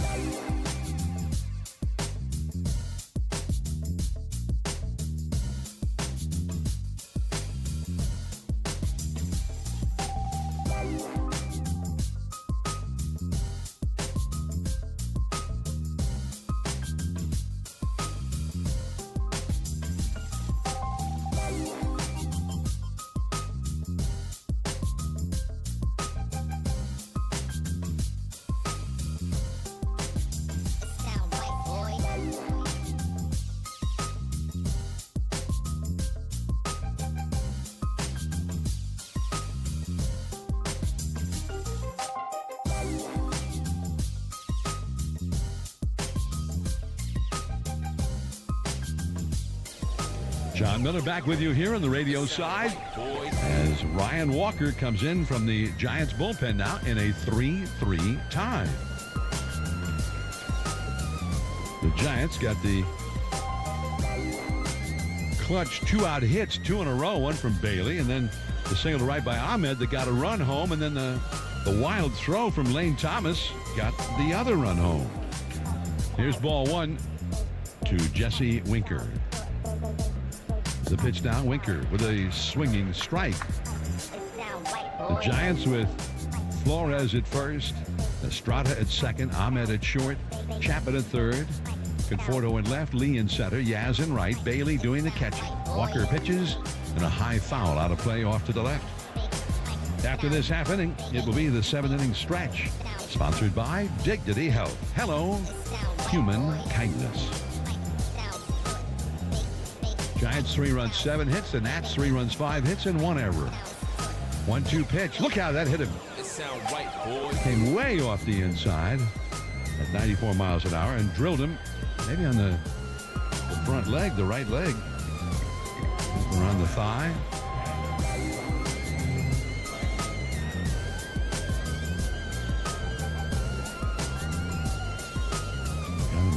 Right around the right quad. Ouch. Well, Walker had 2 strikes on him. He wanted to put him away. Instead, the Nats get a runner on base to start the inning for the first time tonight. Now here's a check swing on a slider. And on appeal, no swing, says the first base umpire. Gabe Morales. So Winker at first. Nobody out. Adams is struck out and grounded into a force play. Walker pitches. Adams shows bunt and takes a belt-high fastball for a called strike. Top of the 7th inning, as always, is sponsored by Cache Creek Casino Resort. Got lucky sevens in your future? Here's a pitch for your next weekend getaway. Head to Cache Creek Casino Resort. Your getaway awaits. He squares the bunt, pops it in the air, foul back over the screen and into the crowd. And now it's 1 ball and 2 strikes. 3-3 tie. 7th inning here at Oracle Park. 12:45, game time tomorrow. And then the Giants will hit the road. Now the pitch. Swing, a broken bat flare. Shallow center, base hit. He muscled it. Ball in on the fist, and he is a big, strong guy, and he used all that strength to, even though his bat broke, to get that one over the infield. And now the Nationals, 2 different times he was showing bunt like he was going to give himself up to get the runner over. Instead, he ends up getting a hit. So Walker's got all kinds of trouble. The Giants, who primarily because of all of the trouble the bullpen had in the first few games of the season, their bullpen earned run average is very bad. There's a bunt and a foul.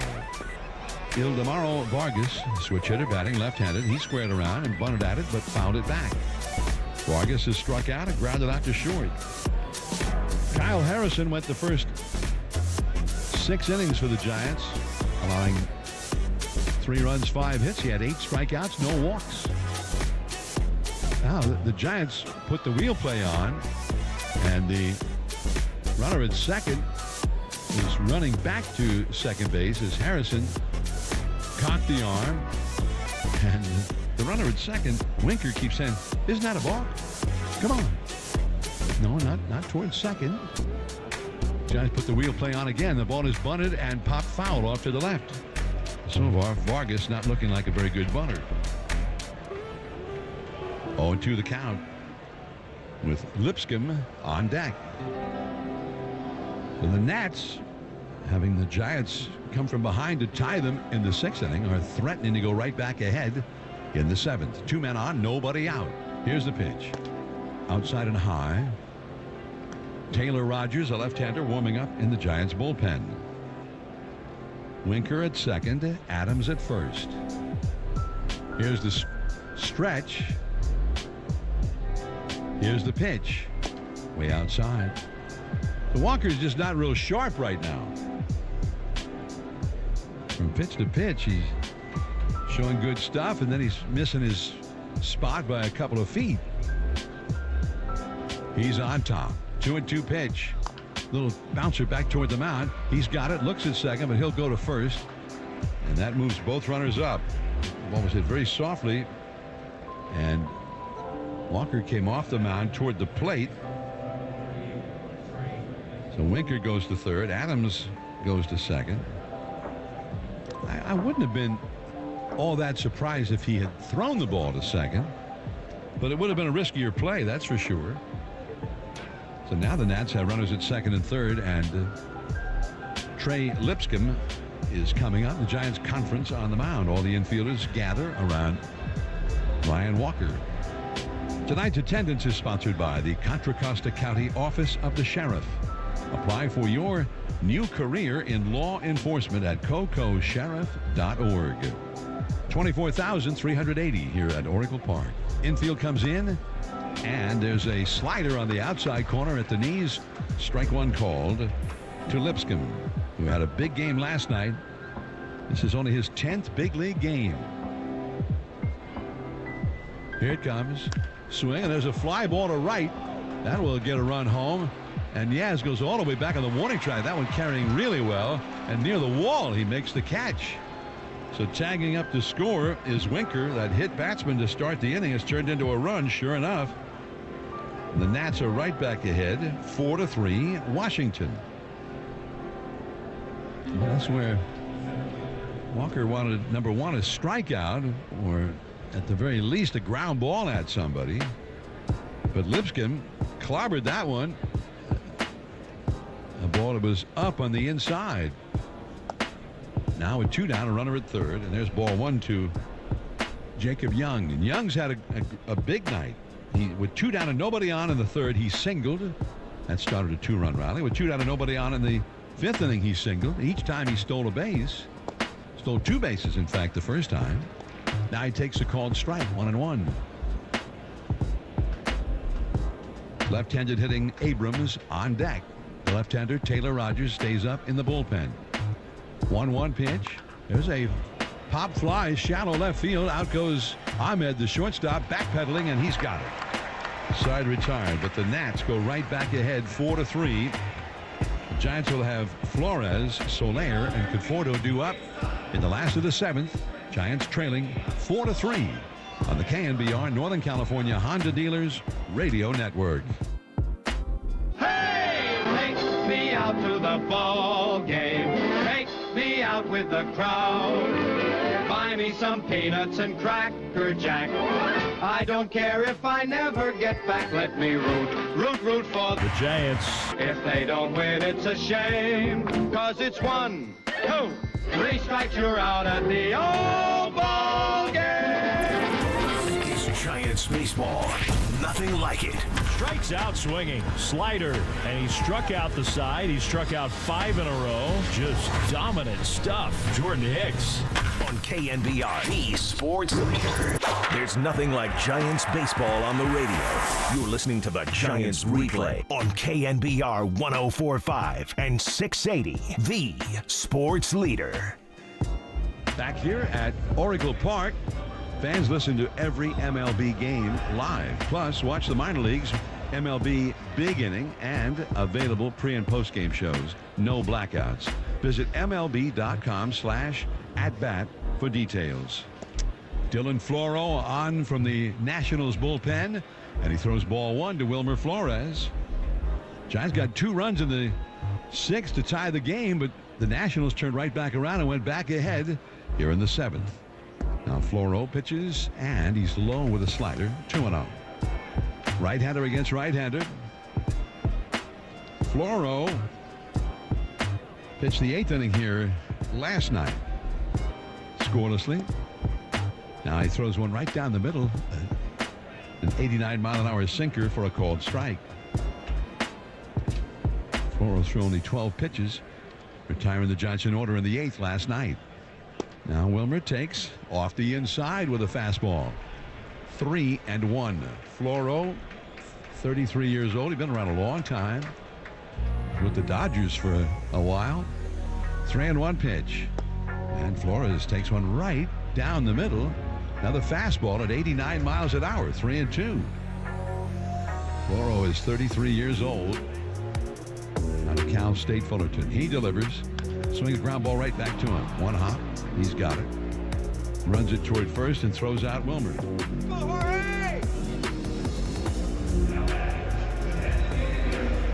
Well, it's, I think, something that any manager looks for. A late inning reliever, somebody who will come in, throw strikes. Now, he got his first guy, even though he went to a 3-2 count. Here is Soler, and he takes just barely off the inside for ball 1. Wilmer, been a good matchup for Floro. He's now 0 for 6 lifetime against him. Soler pulls a ground ball foul on the third base side. Soler, on the other hand, 2 hits in 4 at-bats, including a triple. He's also walked against him. They haven't faced each other a lot. 1-1 the count. The pitch on the way. Swing, and there's a high fly ball to right. Lane Thomas starts back. Now he's in a couple of steps, and now over to his left. He's got it. 2 down. Soler is 0 for 3 with a walk. And that will bring up Michael Conforto. Conforto, 2 hits in 4 career at-bats against Floro. A single and a double for the 2 hits.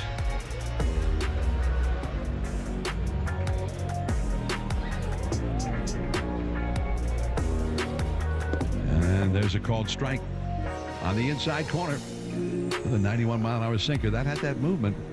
It came back and over the inside corner. Floro quickly right back to him. And strike 2 call right down the middle with a fastball that time. Man, he has thrown fastballs to Wilmer and now to Conforto right over the middle of the plate that they didn't swing at. Fastballs at 89, 90 miles an hour.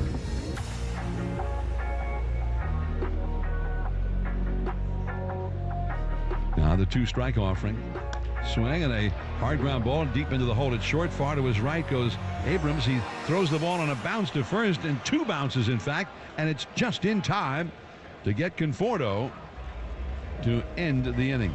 Excellent play there by C.J. Abrams from the shallow outfield. The Giants go down in order. We go to the 8th inning. Top of the order with Abrams coming up. The Nationals holding a 4-3 lead on the KNBR Northern California Honda Dealers Radio Network.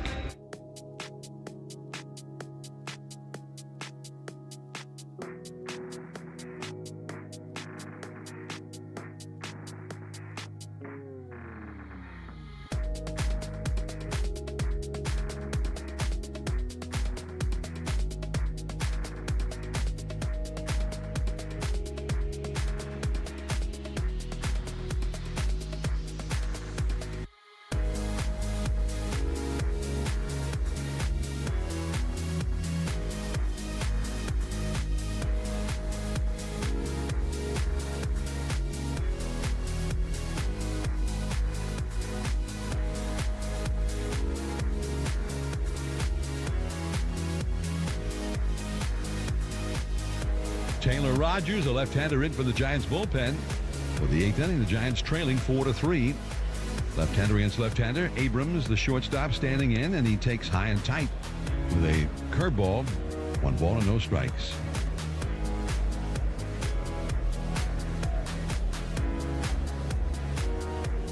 Here it is. And that slider over the outside for a called strike. 1-1. Taylor Rogers really has some severe splits. He's been excellent against left-handed hitting and not so good against righties. There's a foul coming back into the second deck just off to our right. Been a big night for C.J. Abrams. He hit a 2-run homer back in the 3rd that gave the Nationals the lead. Then he just made a sensational play to get Conforto to end the Giants half of the 7th inning. Now here's a little pop-up off to the left. He lunged at a pitch that was down. Might have hit the dirt if he had not swung at it. And he lifted it. That went just back out of play off the third base side. Bailey, the catcher, Chapman, the third baseman, both gave chase. Abrams, after his home run in the 3rd, had an RBI single in the 5th. He's knocked in 3 runs for the Nats. Now he hits a high drive into right center, back and to his left. Is the Giants center fielder, Jung-Hoo Lee. 1 away. And here comes Lane Thomas. The Giants' drive of the game the base hit with 2 down in the 5th inning. The Giants were down 3-1, on which 2 runs scored. An RBI single plus a throw that got away. Now here's a swing and a fly ball along the right field line. On the move to his left, Yastrzemski, and he's got this one. Lane Thomas retired. It's a big out for Taylor Rogers against a guy who has worn out the Giants the last couple of years. Was the Nats' leading home run hitter last year, and he hit one here last night. The drive of the game is sponsored by your Bay Area Chevy dealers. Visit BayAreaChevroletDealers.com. 2 down. Here's a check swing by Joey Gallo. An appeal to the third base umpire. Chris Guccione, no. 1 ball and no strikes to Gallo, who has struck out, popped out to first, and fouled out to the catcher. Now the pitch. Slider right in there. Strike 1 call. 1 ball, 1 strike. See, I was, at least in a Freudian sense, I had called that check swing a swing in my subconscious. Here's the 1-1 pitch, down and away. 1 ball and 1 strike.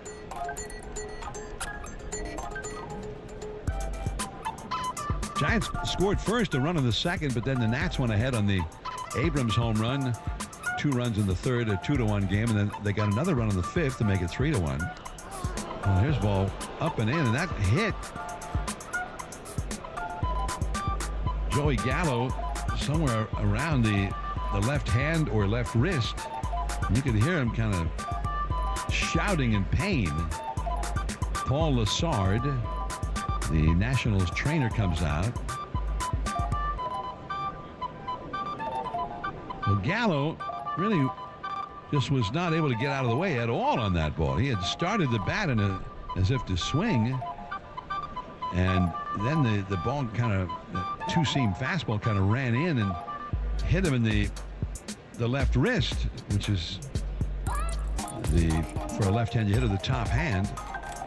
Meanwhile, Lassard with manager Davey Martinez over at first base working on Joey Gallo. Joey Meneses is coming up, a right-handed hitter. And Bob Melvin has gone to the mound to make a switch. He's going to bring in the right-hander, Tyler Rogers. When it's time for a change, think Speedy Oil Change and Auto Service, your trusted oil change, tune-up, and brake experts. Nationals 4, Giants 3, and Tyler Rogers in from the Giants bullpen to face Meneses to try to get that final out of the inning. And as he makes his way in, let's pause for these words. Want to see how Industrial Metal Supply makes metal easy? You're invited to our San Jose Metal and Mingle event on Friday, April 12th from 10 a.m. till 2 p.m. It's your chance to speak to metal experts, get questions answered, and enjoy a mouth-watering barbecue on us. During this event, get 15% off in-store on Friday, April 12th only. Industrial Metal Supply has over 35,000 items stocked in our 65,000 square foot warehouse. Choose from thousands of pre-cut sheets, plate, bar, shapes, and tube, as well as full lengths, and save 15%. Excludes power tools and delivery. Go to industrialmetalsupply.com to shop our full range of products. Whether you're a large-scale metal manufacturer, small welding shop, or do-it-yourselfer, you're invited to the Metal and Mingle event at our San Jose location on Friday, April 12th. Get directions at industrialmetalsupply.com or take the Brokaw Road exit off 880 and see us on Charcot Avenue in San Jose. Industrial Metal Supply. Metal made easy. We're in the 8th inning. The Nationals, Joey Gallo, at least for the time, stays in at first base. He is the DH, so he can run the bases. They don't have to make any other decisions about him until when and if he comes up again. There he starts to go and then stops as the Submariner, Tyler Rogers, throws a called strike to Joey Meneses. A sinker in there from down under. Now into his stretch. Ready? Dips down, slings it, and a bouncer up the third base side. Fielder right behind the bag by Chapman. Jump pivot, snap throw to first. In time for the out. Meneses is retired. He's 0 for 4 now. 2 strikeouts, a pop out, and now this ground out. Gallo is stranded at first.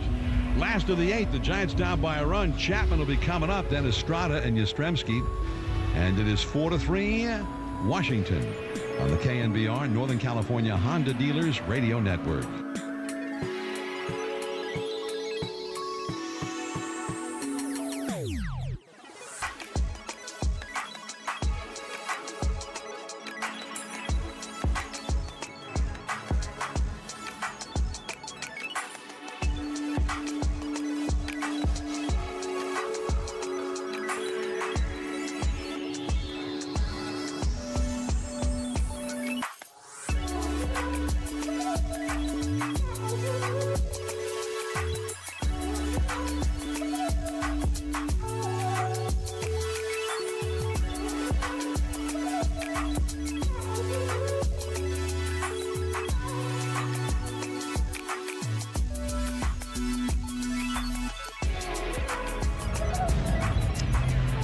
Now to the last half of the 8th inning. Hunter Harvey, setup man for the Nationals, comes in for the bullpen.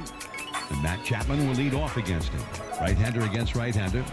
And a fastball at 97, knee high on the outside corner for a called strike. Not a good pitch to hit. So he took it. Thairo Estrada is on deck. Here it is. And a check swing. Did he go? Yes. Gabe Morales, the first base umpire on appeal, said, yeah, that was a swing. And now it's 0-2.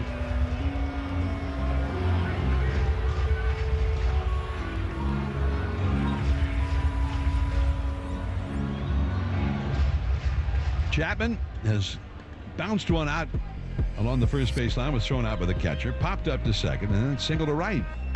Now he fouls one down off his left foot. Chapman started that 2-run 6th inning rounder that briefly tied the game with a single to right, a very hard hit single, 106 miles an hour. Later in the inning, he got forced out at second. It was Yastrzemski who scored that run. 0-2 to Chapman. The pitch, and it's down and in with a slider at 85 miles an hour. The Giants are trailing 4-3 to the Nationals. Here's Harvey throwing. Swing and a fly ball down the right field line. Foul. Well down the line toward the bricks. 1-2. Harvey is in his 5th game. 3.86 earned run average. 4 2/3 innings. 2 runs, 3 hits allowed. He's had 8 strikeouts though. He pitches, hard ground ball, foul past third. That was a splitter. It was up a little bit and hit hard by Matt Chapman, but foul. Harvey, 8 strikeouts, only 1 walk, and only 3 hits allowed. Here's the pitch. Swing, a ground ball right to short. Abrams up with it, the throw to first. Out number 1.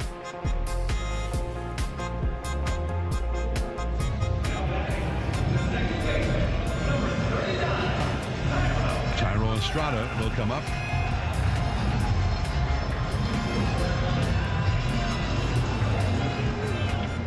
Thairo has walked and scored a run, singled, and struck out looking.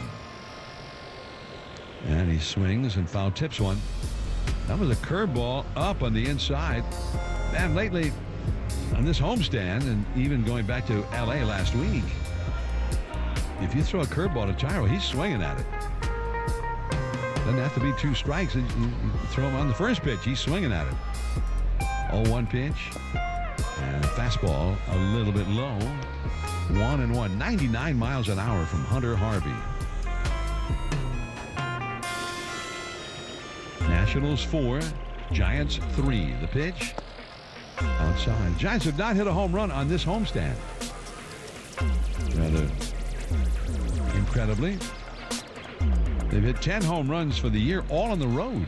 None at home. 2-1 pitch. Swing and a ground ball. Foul, third base side. Giants have 3 runs on the board so far tonight. Giants have scored less than 5 runs Here's the pitch in for strike 3 called, a 98-mile-an-hour fastball. Well, I guess he had convinced himself it was going to be another curveball, maybe. I don't know. But swinging at curveballs and taking fastballs right over the plate. Giants have scored less than 5 runs in 8 games in a row coming into this one. Now Yaz, and a 98-mile-an-hour fastball at the knees for a called strike, right down the middle, but at the knees.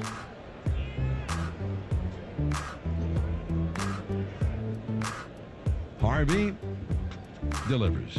Swing and a smash that hits off the glove of Harvey. Ricochets toward home plate. He scrambles after it, slips and falls on his backside. It knocked the glove off his hand when the ball hit him. Just a smash by Yaz right back at Harvey. And he, after it hit off of him and knocked the glove off his hand, and I don't know if it got him in the arm or the wrist, he went after the ball, still hoping to make a play on Yastrzemski, but then he slipped and fell. Man, that ball had to be a frightening moment for Harvey. As it seemed to be headed right back either toward his chin or maybe his sternum, but he stuck the glove hand up, and I think maybe it hit him maybe on the heel of the glove, and Paul Lassard, the Nats trainer, is out to see if Harvey's okay.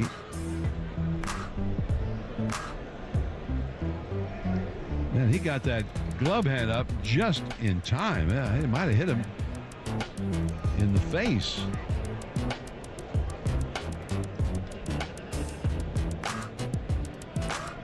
The Giants have a runner at first with 2 down, and Patrick Bailey coming up.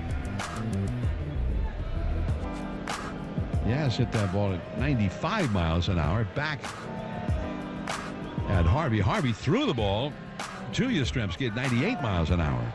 But they're going to take Harvey out of the game.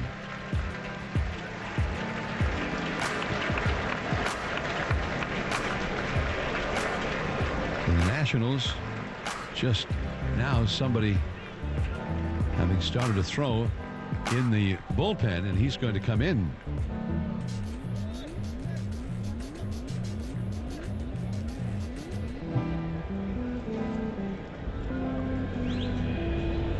Kyle Finnegan, he's the closer. He will come in now with 2 down in the 8th inning.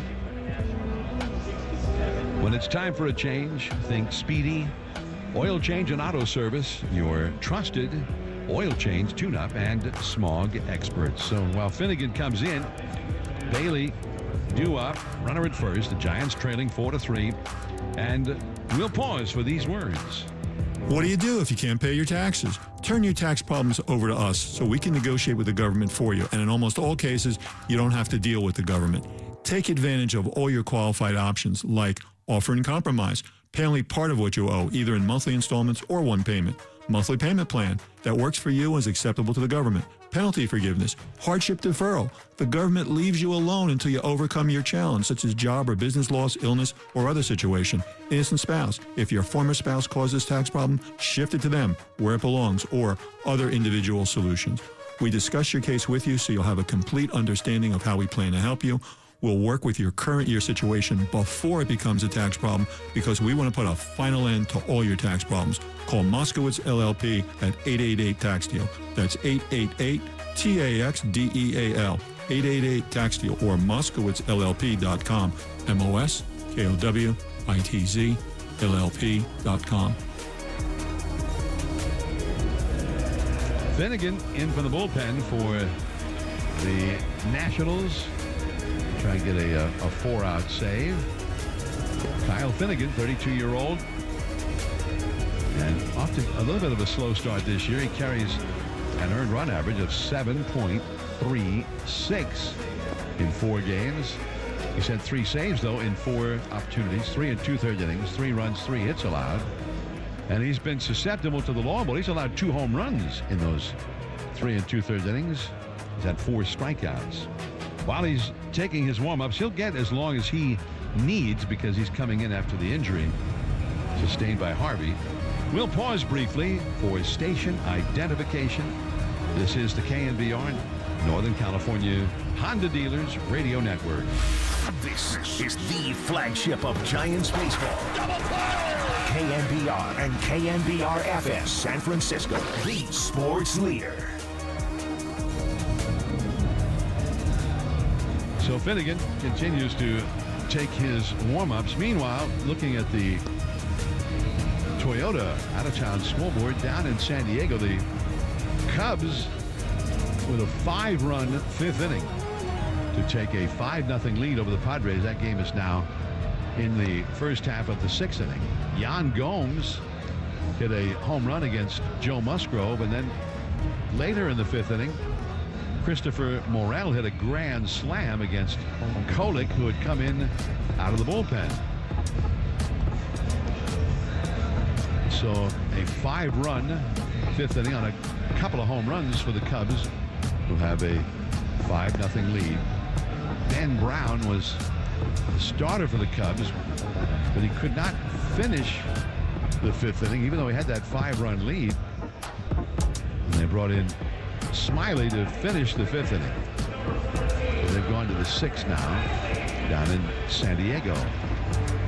In Colorado, Arizona held on for a 3-2 win over the Rockies. Merrill Kelly over Cal Quantrill.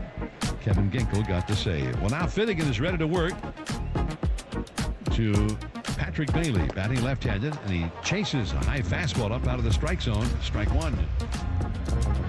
Bailey has hit a sacrifice fly, knocked in the Giants' first run. He has walked, and then he got a base hit in the 6th inning and eventually scored the tying run of the game. Yaz the runner at first. Here's the pitch. Bailey takes up and away. Fastball right around the outside corner, but too high.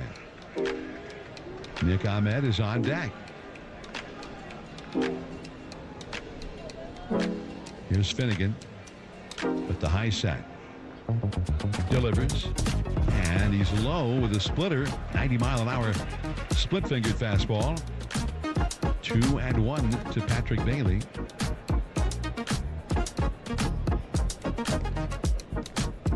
Finnegan wanted a different baseball, so he tosses the old one away and receives a new one from the umpire. Abrams, the shortstop, pulled over toward the middle. The outfield over toward left field, though. Throw to first, and Yastrzemski dives safely back to the bag. Yaz with a 2-hit night. A couple of hard hit balls for Yaz, who had not been hitting the ball hard this year. Now the stretch. Now the pitch. Bailey takes off the inside at the knees. 3-1. Camilo Doval, the Giants closer, has started warming up in the bullpen. The Giants, though, are trailing 4-3. Washington in the last of the 8th inning. Possible tying run at first base. 3-1 pitch. No. A pickoff throw to first. Yaz dives safely back. Meneses, the first baseman, on the bag with him. Now Mark Hallberg, the first base coach, over to whisper something to Yastrzemski. Here is Finnegan into his stretch. 2 down in the inning. Pitch on the way. And it's high and outside. He walked him.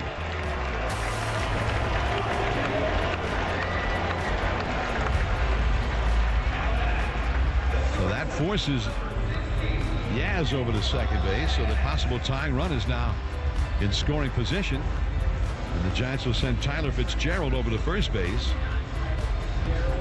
to run for Bailey, representing the possible go-ahead run. So that on a gapper, the ball down the line, Fitzgerald might have a chance to score the go-ahead run. 8th inning. 2 men on. Here's Nick Ahmed, who got a single to right his last time. 2 runs scored on the play that tied the game. Now he takes and called a strike. Perfectly thrown there by Finnegan. 96-mile-an-hour fastball right on the outside and right at the knees. Hard to make a better pitch than that and be in the strike zone. 1 strike offering. Swing and a high foul out of play off to the right. He's a good high ball hitter, Nick Ahmed. He doesn't like to let those high ones go. But now he's behind in the count, 0-2 to Kyle Finnegan. Base hit could tie the game. Yastrzemski, who runs well at second. Fitzgerald even faster at first. The pitch, line drive, left center field, on the move to his left, and there to make the catch is Winker. The inning is over. Winker was playing way off the line, and he was set perfectly for that one, and just not hit hard enough by Ahmed to really make it through into that gap. So the Giants strand a couple. They've left 9 runners on base now, and we go to the 9th inning. Tyler Rogers will go back to the mound with Winker coming up. Nationals 4, Giants 3 on the KNBR Northern California Honda Dealers Radio Network.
Slider in there for a called strike to Jesse Winker from Tyler Rogers after a first pitch slider had been outside. It's 1 ball and 1 strike. Now, here comes a sinker, fouled back to the screen. Strike 2. So Murphy now catching for the Giants. The infield still with Flores, Estrada, Ahmed, and Chapman from first to third. Conforto in left, Lee in center, Yaz in right. Now the back to a slider. Off the outside, apparently. 2 balls, 2 strikes.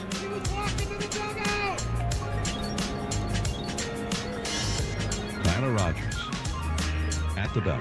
Dips down, slings it, and a foul out of play off to the left. Receive a Logan Webb basketball jersey presented by Super Duper Burgers on Sunday, April 21st on the next homestand. First 15,000 fans attending will receive the slam dunk giveaway before the Giants and the D-backs game. Go to sfgiants.com/promotion. There's a swing and a base hit right past third and down the left field line. Heading for second, Winker. Here comes the throw to second from Conforto, and it's offline. A double for Winker. That was fielded on a carom over near the tarp. And foul ground along the left field line by Conforto, and he made a play on Winker. And had he had a little more accuracy, if he'd been right on the bag with that, maybe he would have gotten him. Winker is on base for the third straight time here.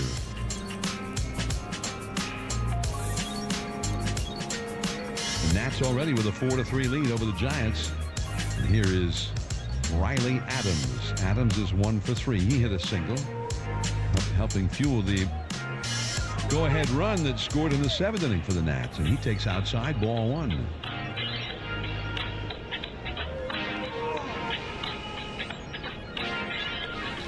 Riley Adams, big, strong, right-handed hitter.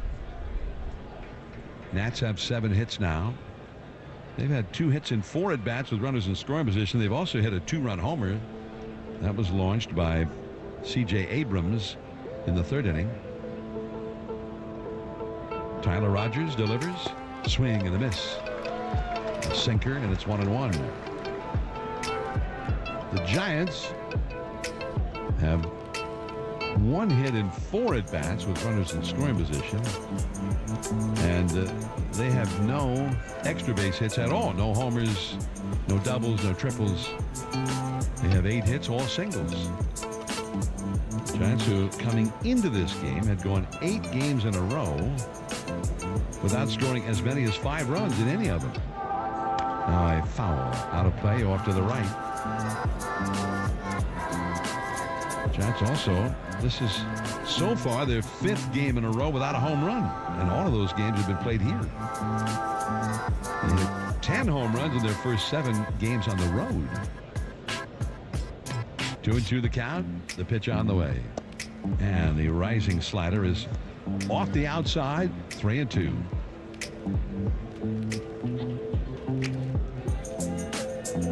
Nationals 4, Giants 3. It's been each team's bullpen against the other. The Nats bullpen holding a 1-run lead now in the 9th. Tyler Rogers pitches, and that slider is fouled off to the right. So Riley Adams, you would figure the more pitches he sees from Tyler Rogers, the more accustomed he will be to him. There's a swing. Line drive over the head of first baseman Wilmer Flores, and it rockets its way down into the right field corner into the first archway. Coming around third to score is Winker, and into second with a double is Riley Adams. Well, it certainly seemed to work that way, as on the 7th pitch of the battle, he smashed a ball down the right field line. It might not even have been a strike, or it maybe right on the outside corner, but it was 82 miles an hour, and it was up a little bit, which might have been the key to it. So 2 straight doubles for the Nationals to start this inning, and now they have a 2-run lead and still nobody out. They are going for more here as Vargas takes a called strike. Ildemaro Vargas 0 for 3. Switch hitter, batting left-handed.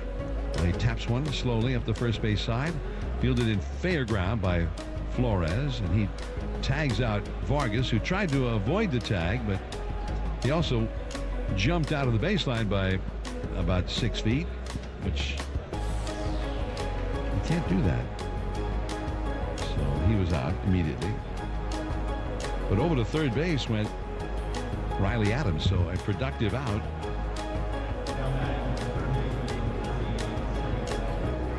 But here is Trey Lipscomb. The infield is in. Nats already with a 5-3 lead, and Lipscomb fouls one off to the right. Took a big bounce and into the Nationals dugout.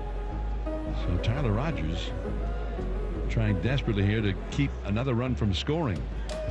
Giants already down by 2.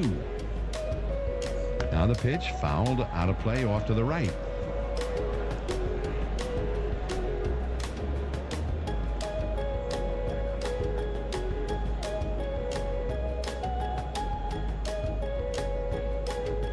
Tyler Rogers with the 0-2 pitch. The rising slider way off the outside. 1 ball, 2 strikes. Trey Lipscomb, the rookie. He knocked in the go-ahead run for the Nats with a fly ball in the 7th. And he fouls this one back. That ball was up right over the middle of the plate. A slider. But fouled back. So Tyler Rogers may have gotten away with one there. 5-3 Nationals. Again, Tyler at the belt. Bends down, slings it in. Grounded back to Tyler Rogers. He lunges to his right to backhand it. Checks the runner and then turns and throws out Lipscomb at first. A big out. And 2 down. And here is Jacob Young. The Giants will have the top of their batting order due up in the last half of the 9th. Jung-Hoo Lee will try and get them going. Then Wilmer Flores, then Jorge Soler due up 3rd. Conforto would be due 4th. Chapman 5th. Tyler steps off the slab and fakes a throw over there. Riley did go back to the bag, although nobody was covering. And here's the pitch to Young. And Young bunts at it, but fouls it back. A slider that was rising. 0-1. Jesse Winker led off the inning with a double. Slashed at one and hit it right along the third base line where nobody was. Now the pitch. And that riser way out of the strike zone. 1 ball, 1 strike. And then Adams on the 8th pitch of, or rather 7th pitch of his at bat. He hit a double. There's a ground ball up the first base side. Foul. Wilmer Flores wasn't hit very hard. And he was able to get to that ball near the first base bag in foul territory. 1 ball, 2 strikes. Nationals 5, Giants 3. The Nats have only left 3 men on base. They have been very efficient in this game. 1-2 pitch. That riser up and away. 2-2. After Winker's leadoff double put him in scoring position, Adams promptly drove him in with a double, and at that point they were 3 for 5 with runners in scoring position. The pitch now. Swing and a miss. He struck him out. But the Nationals do get that big extra bit of insurance. Finnegan will go back to the mound. The Giants have Lee, Flores, and Soler due up. Last of the night, last chance for the Giants. And they trail 5-3 on the KNBR Northern California Honda Dealers Radio Network.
fans chanting Jung-Hoo Lee.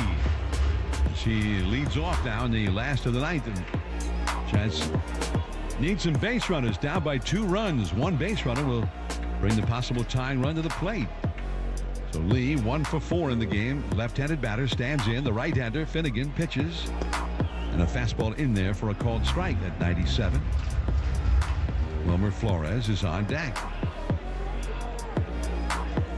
The outfield over toward the left field side.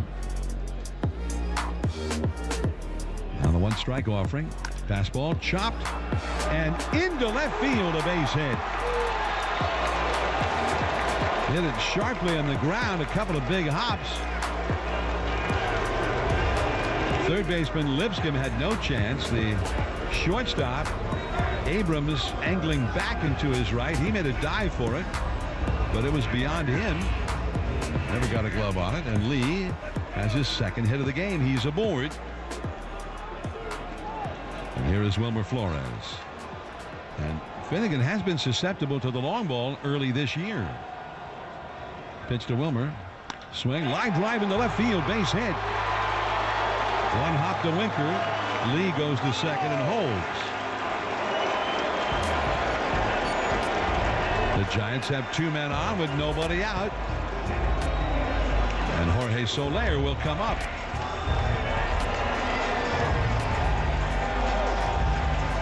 Well, you know the Giants are definitely due for a home run. They haven't hit a home run this whole homestand.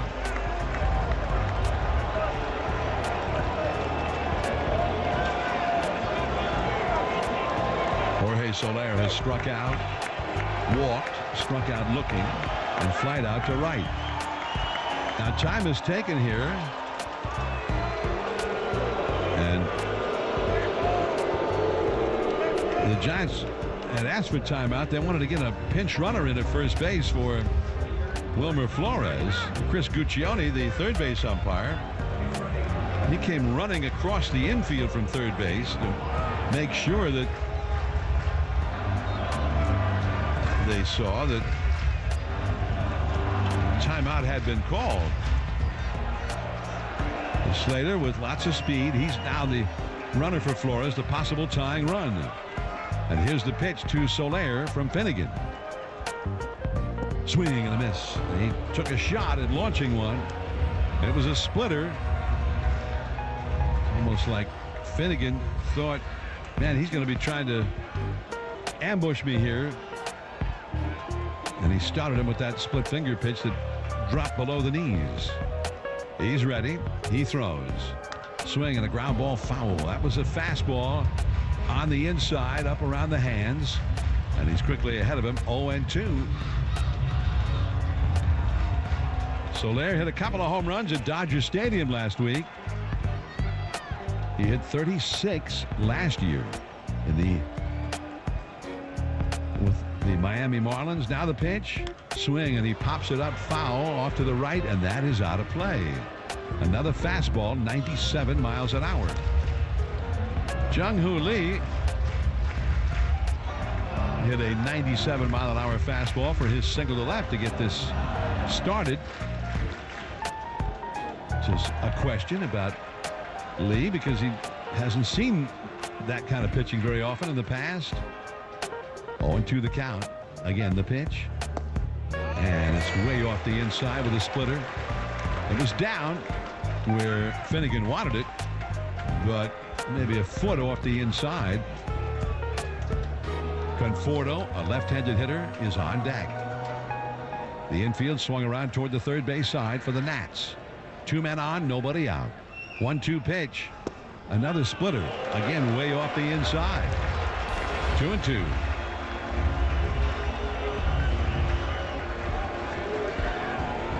Lee with excellent speed at second. Slater, who runs well. At first, Slater is the possible tying run. And Finnegan throws. Swing and a foul tip off the catcher. That was another splitter. That was over the plate.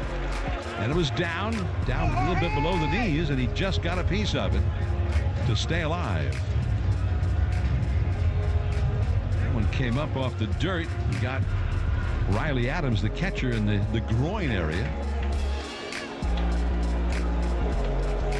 Still 2-2. Finnegan has thrown him 3 straight splitters with 2 strikes. Now he delivers. And he's low and outside with a slider. And now it's a full count. And he's gone as far as he can go. Trying to get one by him here. Outside taken, and Soler backs away.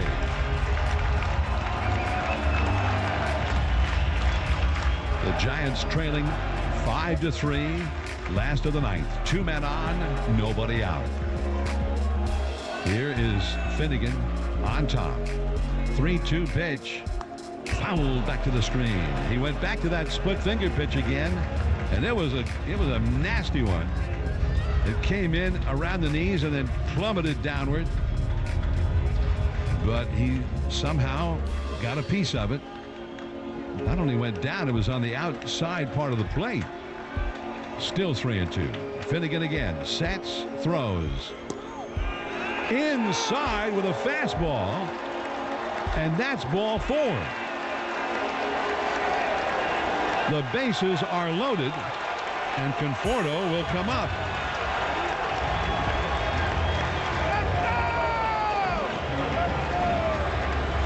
So Finnegan had quite a battle there, and on the 9th pitch of the sequence, he ends up walking Soler.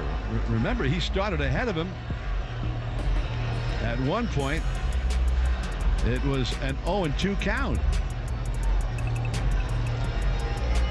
Finally, with a 3-2 count, he thought he could maybe surprise him.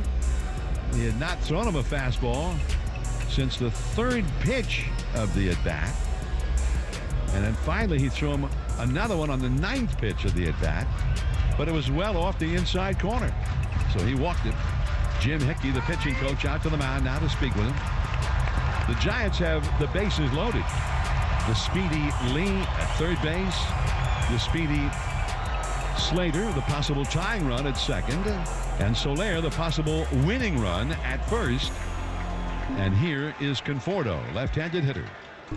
And the pitch. Conforto takes a called strike, a splitter. He started him with the splitter. He really wants a ground ball if he can get it. And Conforto's hit ground balls all night long, 4 in a row. To second, to first, and to short in that order. Now the 1-strike pitch. Here it is. Conforto swings. He wanted a fastball up, but that was well up out of the strike zone. And he chased. And now he's behind 0-2. He asks for timeout. So it's 0-2 to Conforto. It had been 0-2 to Soler. Matt Chapman is on deck. The Giants with 3 men on and nobody out, trailing by 2 runs. Here is Finnegan. Set. Throws. Swing and a high foul out of play off the left field line. That was a splitter, and I don't know if that ball was up, but on the outside at 93 miles an hour. A real hard splitter, but also one that's up, you know. Generally want that splitter up. Still 0-2. Again, Finnegan, the high set. He throws. Swing, and it's hit high and foul off the left field line and back into the second deck. That was a 97-mile-an-hour fastball. Finnegan and Conforto. Conforto, until just the last 3-4 days, he's been the Giants' hottest hitter. Biggest run producer. 0-2 pitch. High, very high. Up around the helmet of Conforto, and that's ball 1. 1 ball, 2 strikes. That was the 5th pitch already seen by Conforto. Finnegan again with the bases loaded. Throws. Swing, a little chopper hit back to Finnegan. He's got it. He throws home for 1, and Riley Adams will hang on to it. He looked at first to see if he could get the double play. Didn't seem to like his chances, so he held on to it. Another ground ball by Conforto, and he did not. The only blessing was that he hit it so badly, so poorly, that they only got the 1 out on it. And I think Riley Adams had a chance to get that double play. I think Conforto wasn't that close to first yet. For whatever reason, he held on to it. Slater went to third. Now Soler is at second. He's the possible tying run. And here is Matt Chapman, right-handed hitter, and he swings late at a knee-high fastball, strike one. The call of the game is sponsored by Ring Central, AI First Communications you can trust. We haven't really had the call of the game yet. Now the one-strike offering. Swinging a double play ball to short. Abrams to second for one. The relay back to first. And the ball game is over. Man. And just an excruciating game for the Giants. And with a budding rally here in the last of the ninth, it just got more painful and excruciating. The Giants had the bases loaded and nobody out, and they end up not scoring anything at all. So the final, Washington hanging on to beat the Giants 5-3. And here are the game totals as part of the game summary, sponsored by Rayleigh's and Nob Hill. Save more money on the flavors you love and find better deals for your budget at Rayleigh's and Nob Hill. The Nats end up with 5 runs on 8 hits. The Nationals had 3 hits and 8 at-bats with runners in scoring position. They also stole 3 bases, and they had a 2-run homer hit by C.J. Abrams. And those were the primary differences in this game. The Nats made 1 error, and they left only 4 runners on base. The Giants had 3 runs on 10 hits, but every hit was a single. No homers, no doubles, no triples, and the Giants ended up with just the 1 hit in 6 at-bats with runners in scoring position, including none with the bases loaded and nobody out in that 9th inning. And that's what's been going on. The Giants now 2 for their last 33 in those at-bats with runners in scoring position. And they go for the 9th consecutive game with less than 5 runs, only 3 in this one, and 5 straight games without a home run, all of them here at home. And the Giants are 1 for 33 in those 5 games with runners in scoring position. So that's no way to win games. The last time the Giants went 5 straight games without a home run, September of 2018, 6 years ago, when they went 6 games in a row without one. So hard times for the Giants. The Giants ended up in this game stranding 11 runners on base. And the losing pitcher for the Giants is Ryan Walker. He is now 1-1. 2 hours, 41 minutes, the time of the game, 24,380. The paid crowd. That is the game summary. Our on-site producer and engineer has been Darren Chan. Our network coordinator, Kyle Haar. And one last chance for the Giants now, who are 2-3 during this homestand and see their overall record fall to 4-8. It's a 12:45 game time here tomorrow. We'll be on the radio with the pregame at 11:45. And Jordan Hicks, who has been just exceptionally good in his first couple of starts for the Giants, and he'll try and be the stopper here tomorrow, keep it going, because he has just been really good, and he'll be up against the veteran left-hander Patrick Corbin of the Nationals. 12:45 first pitch. Tickets available at sfgiants.com/tickets. And after that game, the Giants will head to Florida and a week away from home on the road. I'm John Miller for Dwayne Kuiper, along with our colleagues Mike Krukow. Mike and Dwayne will be over to join us for the post-game wrap on our post-game show, which will be starting very shortly. Dave Fleming on assignment. Thank you for tuning us in. Please stay tuned for our post-game show. And a reminder, the final score here at Oracle Park tonight was the Nationals over the Giants 5-3. And you've been listening to Giants Baseball on the KNBR Northern California Honda Dealers Radio Network.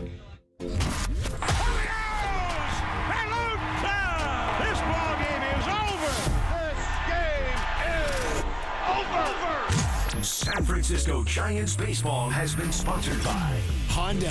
Hurry into your local Honda dealer today. Bank of America, the official bank of the San Francisco Giants. Hawaiian Airlines. Book your next Hawaii vacation at hawaiianairlines.com. And Doval, he throws. Swing and a miss. He struck him out. 101 miles an hour with some cut. Strike 3 call, the sinker. Just untouchable today, Camilo Doval. Giants baseball is also sponsored in part by Dignity Health, the official healthcare provider of the San Francisco Giants, and by Speedy Oil Change and Auto Service. Stay tuned for the post-game wrap and game highlights coming up next on the Giants Radio Network. Life doesn't stop when the economy is uncertain. The market might not care you have a wedding to plan or a kid to put through school. And inflation doesn't know you've got a family to feed. But Bank of America does, and is here to help.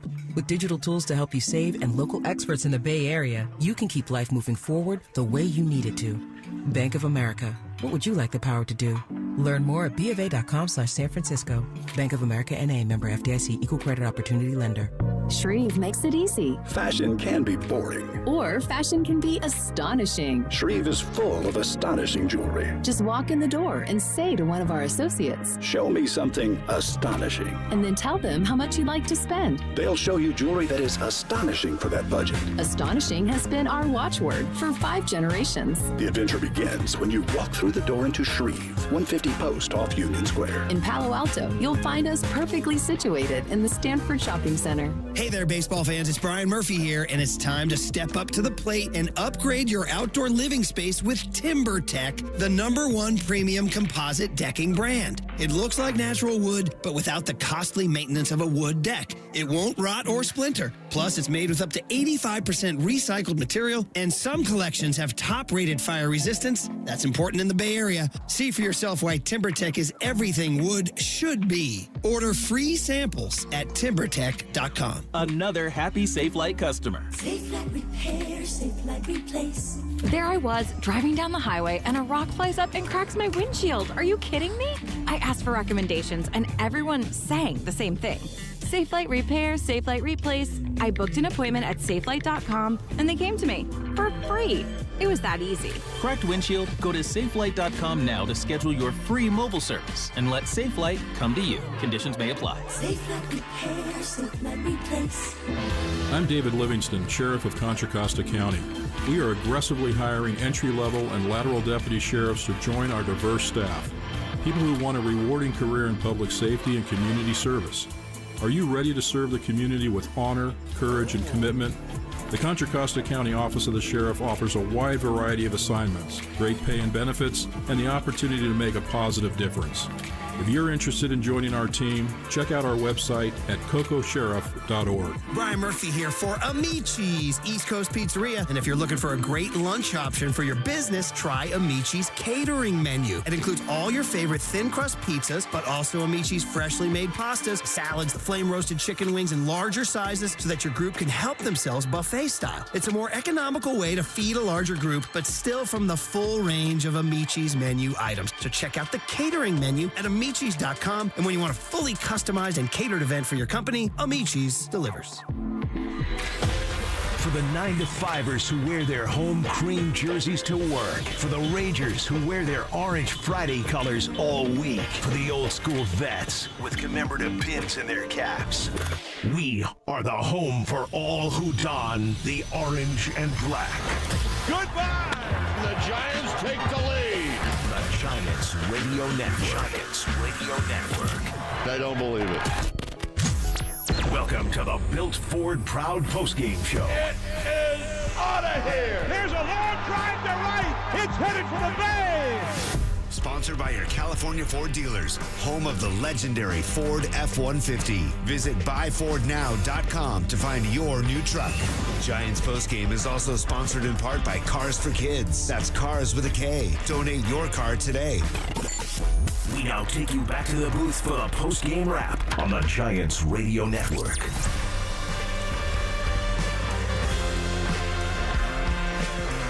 All right, post-game wrap time here at Oracle Park on a Tuesday night, where the Nationals once again do just enough and play just well enough to beat the Giants, who stranded 11 people on base. So, hey, chalk up another disappointing loss, basically. Well, and remember the conversation we had before the game. What's the worst way to leave a ballpark if you're a player? Well, feeling you beat yourself. Giants behind Kyle Harrison. Kyle Harrison was cruising. They got a 1-run lead into the top of the third, and then here comes the number 9 hitter, and boom, base hit. And then he gets picked off. And Lamont Wade Jr. cannot get the ball out of the glove, and he throws high, stolen base. Next guy up, C.J. Abrams, 2-run homer. The Nationals took advantage of an opportunity. Then you go look into the inning in a 3-3 game, and Ryan Walker comes into the inning, and the first guy he faces, Jesse Winker, in a 1-2 count, leading off an inning, he hits him. And then that run would come around to score and give the Nationals a lead that they would never relent. And then the Giants load the bases with nobody out, and they got the big fellas up. Soler, Conforto, and Chapman, and they get 0, and that hurts. They're going to walk out of here thinking we could have and should have won this game, and they didn't. And it's, really, it was more excruciating than it's been because of all the things you just mentioned. But because the Nationals, this is a young team it's rebuilding. But it seems like they do everything right. I mean, they didn't have that many opportunities, and they turned them into gold.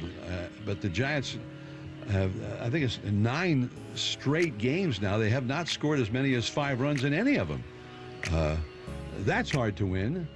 And they've won a few of those games in that stretch. But now they haven't hit a home run in the whole homestand. It's 5 games in a row, no home runs. And I mean, Kyle Harrison looks like he might win the Cy Young Award. He's looking so good. They can't touch him. And then the 9th place hitter, who did not have a good game here last night, hitting leadoff, Young gets the hit, and just because of a stroke of good luck, he's still alive and goes to second base because they don't finish that pickoff. And then Abrams hits a home run, and he hits it out where Barry Bonds used to hit him. In a 2-strike count. So, which was kind of mind-boggling. But that's what they did. That's the only chance they had against Harrison in those early innings, and they turned it into 2 runs. So, anyway, that's just the way I guess it's going for the Giants. But it's really, really frustrating, and you know that frustration is mounting for the Giants, and you wonder if guys are up there trying to I'm gonna get this done this time or whatever. But and this guy, what's his name, Finnegan, man, he's got nasty stuff. But I thought they had some really tenacious at bat. I mean, Soler had 9-10 pitch at bat, and it didn't see a fastball from the 3rd pitch to the 9th pitch, and got a walk finally. So and then you thought, okay, that's a great at bat. They got this one in the bag. So more frustration.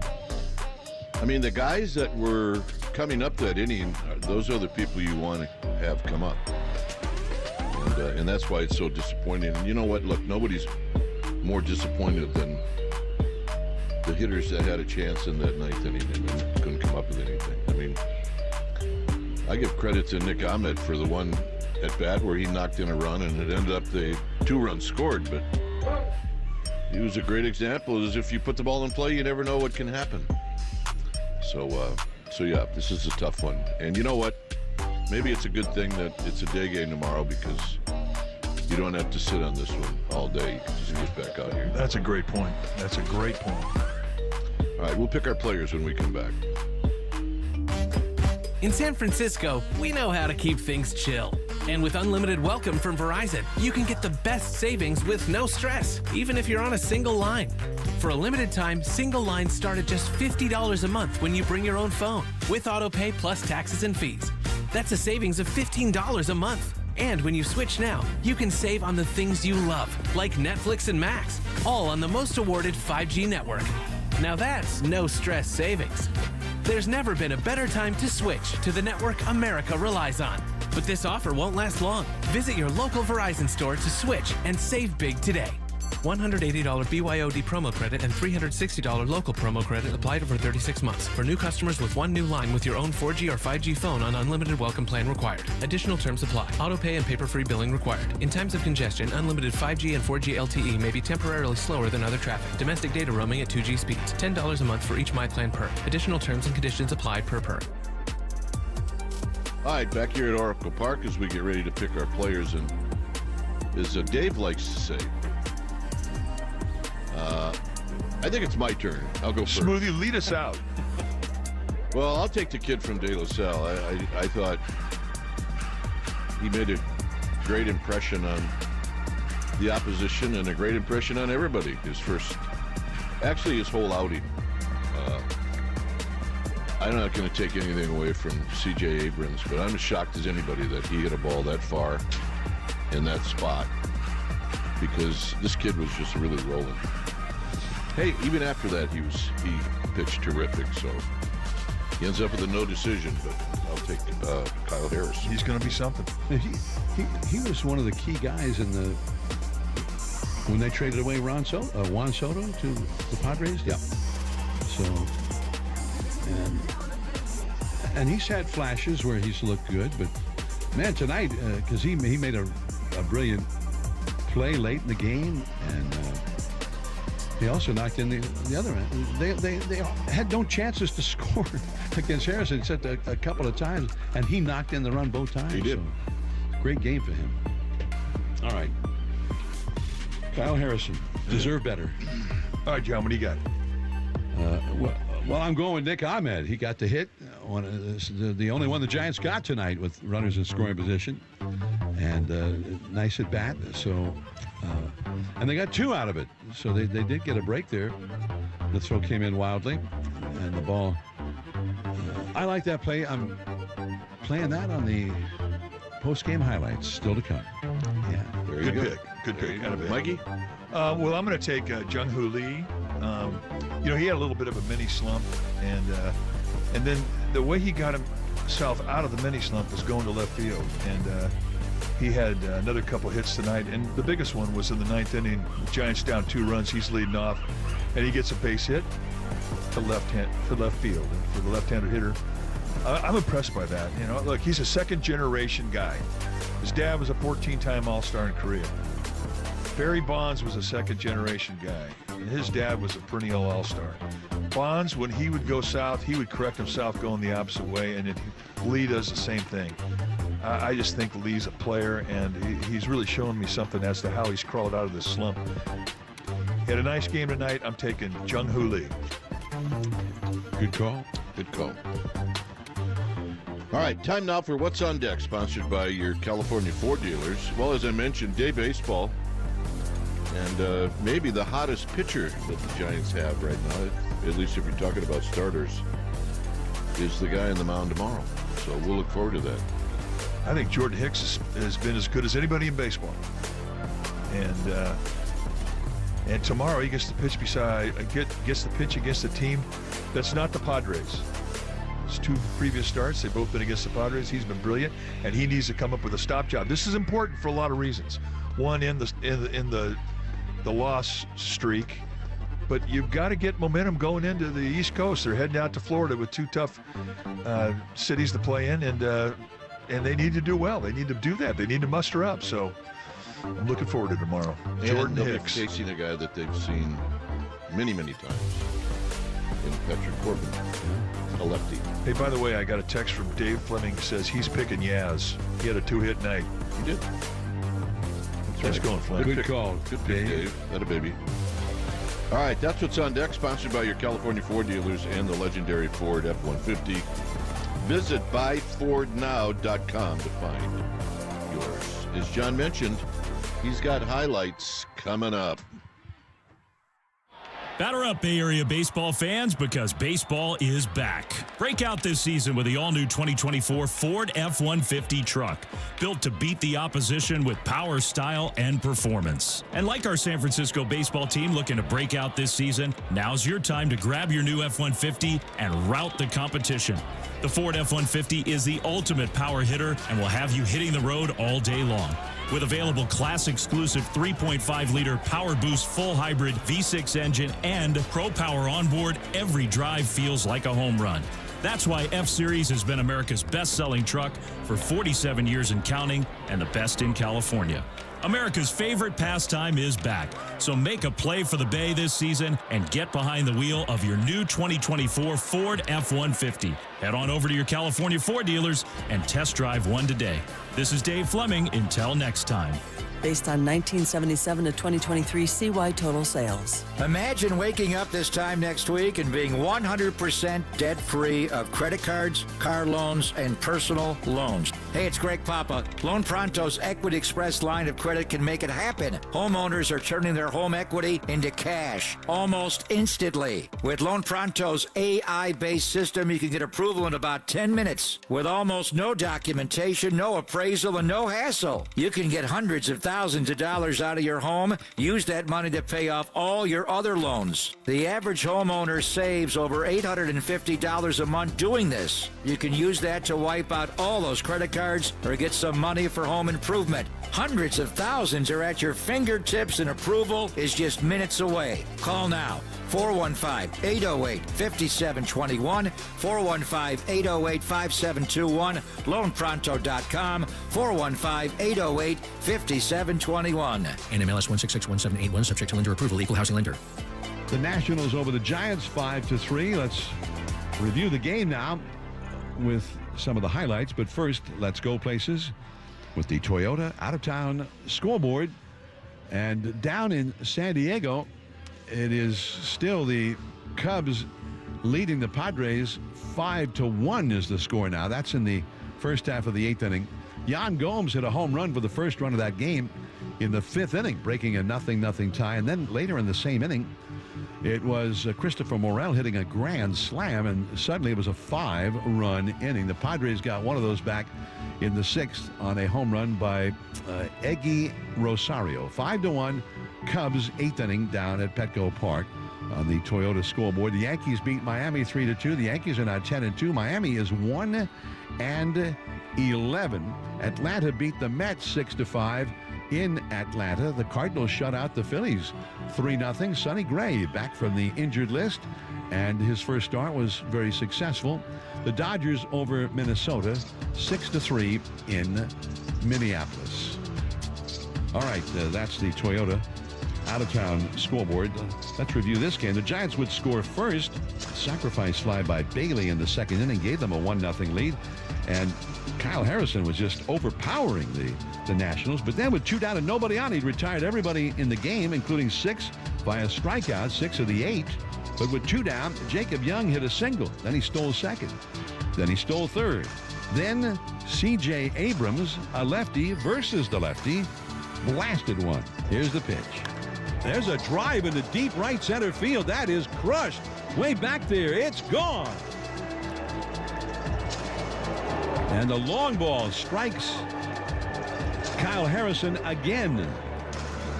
That has been his Achilles heel in the big leagues. This is only his third start of this season, and that's the 4th time he's been tagged for a home run. Yeah, so Abrams, and he was a star tonight. He knocked in another run with a 2-out single, knocking in the same guy, Young, who had another 2-out single and a steal in that inning to make it 3-1, and kind of spoiled the night for Kyle Harrison. Meanwhile, the Giants did not score again until the 6th inning, and in the 6th, they got a single by Chapman, and with 2 down, Yastrzemski was aboard after hitting into a force play. It was Patrick Bailey getting a base hit, putting 2 men on for Nick Ahmed. And the pitch. Swinging a bouncing ball to the right side and a base hit. Here comes Yastrzemski. The throw is wide. It gets away as it rolls into the Giants' dugout. And is Bailey going to be able to score? And he scores. And this game is tied. How about that? Yastrzemski scores. The overthrow into the dugout. And that allows the runners to move up another 90 feet. Unbelievable. Yeah, so a lot of excitement there, but it didn't last long because in the next inning, Ryan Walker came in from the bullpen, and he was not sharp. He got 2 strikes on Jesse Winker and then hit him. That was followed by a base hit by Riley Adams, and eventually Lipscomb hit a sacrifice fly to get Winker home, and the Nats were right back ahead. They added another run in the ninth to make it 5-3. That was the final. Now the K Counter, sponsored by Cars for Kids. That's Cars with a K. Donate your car today. Giants pitchers had a total of 9 strikeouts, 8 of them by Kyle Harrison. Tomorrow, the finale of the homestand, 12:45 on the radio, 11:45 with the pregame. We'll see you then. Thanks to Darren Chan and Kyle Haar. I'm John Miller saying good night from downtown San Francisco. The final again. The Nationals over the Giants, 5-3.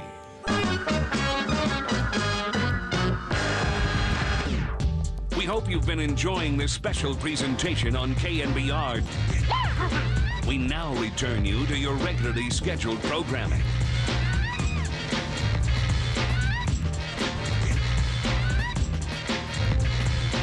It was like the Flint, Michigan of broadcasts. Seaheads, you're listening to CBS Sports Radio on your home for Giants baseball. KNBR 104.5 and 680, the sports leader. Guy who scores 5 points a game who makes $40 million a year. Anyway, regardless, the Warriors, the part that I do think is dangerously close to coming right is the Warriors could make a run because the 10th seed and the 1st seed in the West are basically the same thing. Ignore the seeding. This is a wide open tournament. This is a big win because I think if the Warriors get the home game in the play-in, they're getting out of the play-in because their opponents, the Lakers, I mean, come on, Anthony Davis. I tuned in last night and Rui Hachimura is starting. I'm like, this is not going to work. Wait, you can't say, come on, Anthony Davis. He's got a headache and nausea. LeBron James playing with the flu, as I mentioned. Come headache on. and nausea. Perloff, he couldn't play. Basically 2 games in a row that he's missed because he didn't play much in the loss to Minnesota. Because his eye got all stressed. Of course he's not showing. I mean, that's the thing with Anthony Davis. When you need him, he will not be there at the end of the day. And they don't know if he's going to play in the last 2 games. It is typical. Are you surprised at all when you see the headline, Anthony Davis out in key game? Well, no, but I'm not surprised, but usually it's some kind of like ankle, knee, something like that where he stepped on somebody's foot and rolled an ankle. This time, headache and nausea. I mean, what do you want him to do? I don't know. And then LeBron shows up to the game with a hoodie drinking tea. Oh my God. It's like, what is it? My kid trying to fake out of school here? What is going on? These are professional A rock song athletes, from each year of the 1970s. But their bodies, they're just people. They can get sick. You realize Yeah, you know, Michael Jordan I know. got sick and showed up and dropped 44 on the Jazz. And who's That's all I'm bringing saying. up Jordan now? Okay, because I thought the Lakers you've been all in on the Last Dance Warriors. I've been all in since the All-Star break that the Lakers are the team, and they had been the team. They've been unstoppable, been the best team in the league other than the Celtics since February 1st. And now it's all falling apart just like that. They were shooting up to be the 7, maybe even get out of the play-in altogether. They were the 8 seed. Yep. And now they let it go by dropping 2 games that they probably should have won. Well, okay. I mean, because it was home. Because they were home games, but again, you have your 2 best players who are battling all types of calamities. This is just really bad All luck. types of calamities? What is happening here? They're sick. I don't know what to tell you. So, meanwhile, we're talking about the Golden State Warriors beat the Lakers last night. They're careening towards playing each other in the first round of the play-in because they'd be the 9-10 seed. Yep. However, Golden State, they still could climb. So could Lakers. So Lakers, Yeah. because Sacramento and Phoenix are there as well, and they have tough schedules coming up. So this is going to be really fascinating. I think one of the big things and a question for you guys, who do you trust more, the Lakers or the Warriors?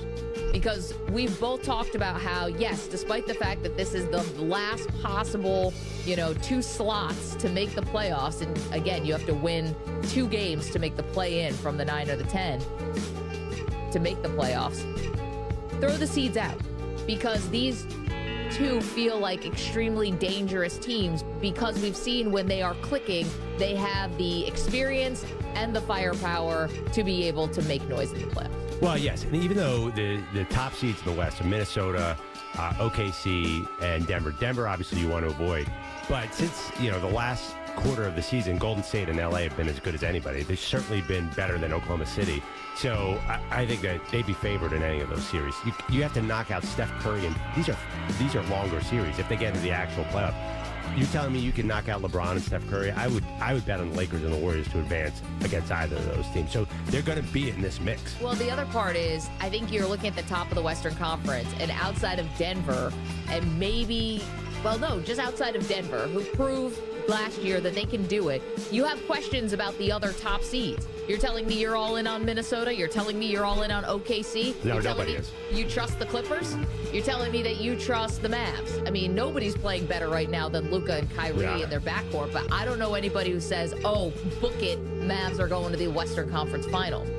So that's the other part of this is, and forget about Phoenix and Sacramento, the trust factor isn't there with a lot of these teams in the West, despite the fact that they've been putting together these great seasons. Well, right. I think if things fall right for the Mavs, they can easily get to the Western Conference Finals and lose to the Nuggets.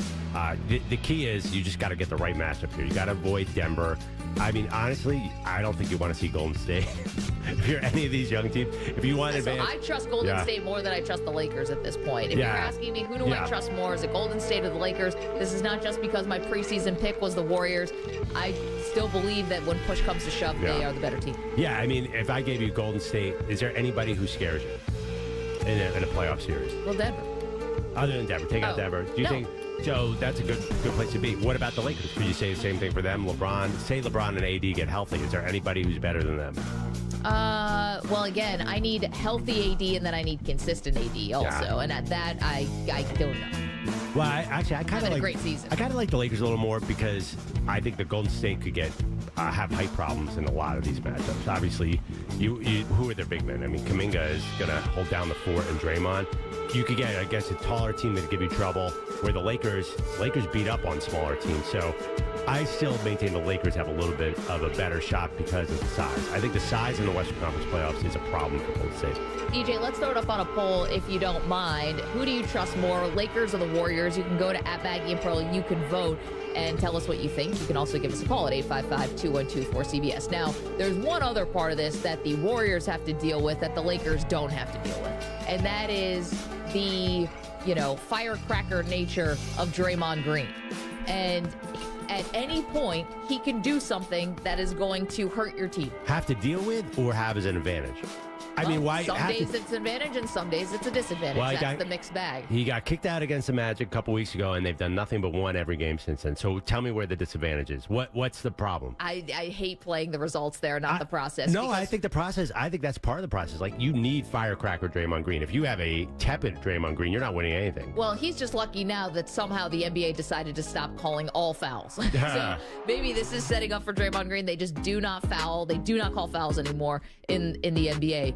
Now, this was interesting because you know what I'm talking about. Draymond, you never know. He could come out, he could get ejected in the first quarter, he could completely leave his team high and dry, or he could play like he did last night, which is awesome, and he could be one of the reasons that they are, alive again in the postseason. So here is Draymond and Klay Thompson having a conversation on Draymond's podcast, where Draymond asked him candidly, what is it like for you when he gets ejected and when Draymond gets suspended? What does that do for Klay and extension Steph Curry? When you're not out there, it's like a piece of us is gone. We could never be ourselves and have the freedom we do on the court without you. So I know the other team is very happy you're not out there. They relax a little bit. They let their hair down because our muscle's gone. Our enforcer, the heartbeat of our team, is not out there. Okay, he continued on saying the Warriors just aren't the same without him. We've been through so many battles, reached the mountaintop, been down the mountain, had to climb back up, and now we have another real shot at this. So at the end of the day, we just need you. And then that like disappointment and that feeling of shaking your head that just comes from like, dang, man, we can't do this without you. And we're not the Warriors without Money Green. That's just a fact. So Draymond responds to that and he goes, wow, I really didn't know that was really hard for me to hear. hard for you to hear. My God, why did they have this conversation 8 years ago? I mean, that's a good conversation. I think Clay laid it out very, succinctly, well communicated there. We need you. You intimidate the other team. And the moment you get kicked out, they let their hair down. Yeah. And it's more of a burden on me and Curry. And why they have not had this conversation every day since he kicked LeBron James in the junk in 2016 in the finals, I don't understand. Clay? You think Clay talks to anybody ever at any point? Clay Thompson's probably the quietest guy in the NBA. That was beautiful what he just said. Yeah, I know. And that's in front of a mic. And also, too, the setup, like Draymond was already kind of led him in that direction. I disagree a little bit. I think this idea that Draymond can be anybody else but Draymond and still be Draymond, if that makes any sense, is ridiculous. He's got to be this player he's got to be on the edge. So, I mean, the reason that he's this tough guy and this muscle is because you never know what Draymond's going to do, and he's all amped up and he gets so fired up during a game. So I think you have the risk of throwing the baby out with the bathwater if you tell Draymond, just go out there and behave. Then he's not Draymond Green. Well, if you could be throwing the titles out with the bathwater, you already have titles out. You don't win a title without one slightly psychotic player. That's the way the NBA works. Okay, but that slightly psychotic player has to understand exactly when to turn on and turn off the psychosis. I don't think it works like that. I don't think you could do that. They could have 5 rings right now. They could have 5 and not 4. Yeah, but if Draymond Green wasn't a bit on edge, if he wasn't on that edge, I don't think they win all those titles. Like, they need him to be the Dennis Rodman type. They need him to be like Vernon Maxwell was with the Rockets. You need a little bit of that edge. Like, you can't have Draymond just be well-behaved Draymond and still be as effective. There's a reason they're scared of him on the court, because you never know what Draymond's going to do. Okay, but how about you get just a slightly dialed back, and not only do you still have that ring that you lost to the Warriors, or the Cavs, that the Warriors lost to the Cavs in 2016, but not just that, you probably still have Kevin Durant for a couple more years. And we can sliding doors this thing if he doesn't tear his Achilles. You might be have leaps and bounds in between you and LeBron James. You could have been so far ahead of this thing. There are so many ways, I think, where Draymond has cost the team. So I don't think it's too much to ask a professional athlete to understand where the line is. Yeah, I mean, I understand what you said. That sounds great in theory, but that's not how this kind of player works. I mean, this kind of guy. He's the pot stirrer. Yep. He's the guy who's going to fight with officials. Like, all that has a positive. Why do you think Steph Curry and Klay Thompson are allowed to be these mild-mannered guys through the years? It's because of Draymond. And to be that tough guy, you have to be a tough guy. You can't rein it back. If Draymond reined it back, what's the point? Like, I don't understand. Like, everyone's to win more. That's why you rein it back, to win more. Yeah, but you can't be Draymond Green and be halfway in. So this is the other part, though, of the Warriors. That's the wild card that the Lakers just don't have to deal with. And we're asking the question, who do you trust more? Would it be the Lakers or the Warriors? And I'm still saying the Warriors, but I will acknowledge that the Lakers don't have this. They don't have one player who may be in danger of flying off the handle and getting ejected. Like, they don't have to worry about any of that stuff. Well, they have a much bigger problem, though, is that you do not know if Anthony Davis and LeBron James are going to be there. You just don't at this point. Well, that's LeBron, Davis is whether or not he shows up day after day. I mean, you're worried about Draymond. No, I think LeBron has been missing a lot of games. Oh, well, that's just because he has the flu. No, he's also got he's got lower body injuries, too. Honestly, I do. Load management. I thought we all acknowledged that was LeBron load managing. Oh, okay. I mean, listen, he has not been consistent in this run. No. I feel way more confident Draymond will be on the court in the playoffs than Anthony Davis and LeBron. And maybe LeBron will show up, but yeah, if you're worried about Draymond, I think you're misplacing your worry there. Well, he'll show up. First of all, they're not going to kick him out of the playoffs again. They do not call fouls in the NBA anymore. That's it. And all those games where James Harden got to go to the line 30 times and all of that, it's over. There was a game last night between the Boston Celtics and the Milwaukee Bucks where the Boston Celtics attempted 0 free throws and the Bucks attempted 2. That's it. The directive has come down from on the mountaintop. Do not call fouls anymore. And this is what we have. Meanwhile, our question for you. Who do you trust more, the Lakers or the Warriors? I say the Warriors. Perloff says the Lakers. It looks like they could play each other in the play-in game next week. Okay, that's on the table for you. Also, Draymond Green's comments and Klay Thompson explaining exactly what they lose when Draymond gets ejected. Like we had to have this conversation. A little late, if you ask me. Coming up, we've got major news for you from the college ranks. We'll get to that in just a moment. It's Maggie and Perloff, CBS Sports Radio.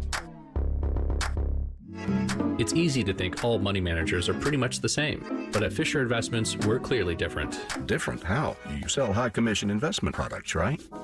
No, Fisher Investments doesn't sell any commission-based investment products. Well, you must earn commissions on trades. Nope, never at Fisher. We're a fiduciary, obligated to act in our client's best interest. It's the highest standard of care for a financial advisor. How do you know what's in their best interest? We get to know our clients and then tailor a portfolio based on their goals and needs. But you probably sneak in some hidden and layered fees. No, we have one transparent management fee, structured so we do better when our clients do better. Wow, you really do look out for your clients. That's because our top priority is helping them achieve a comfortable retirement. It might be why most of our clients come from other money managers. Visit FisherInvestments.com to find out why investors like you switch to us. Fisher Investments. Clearly different money management.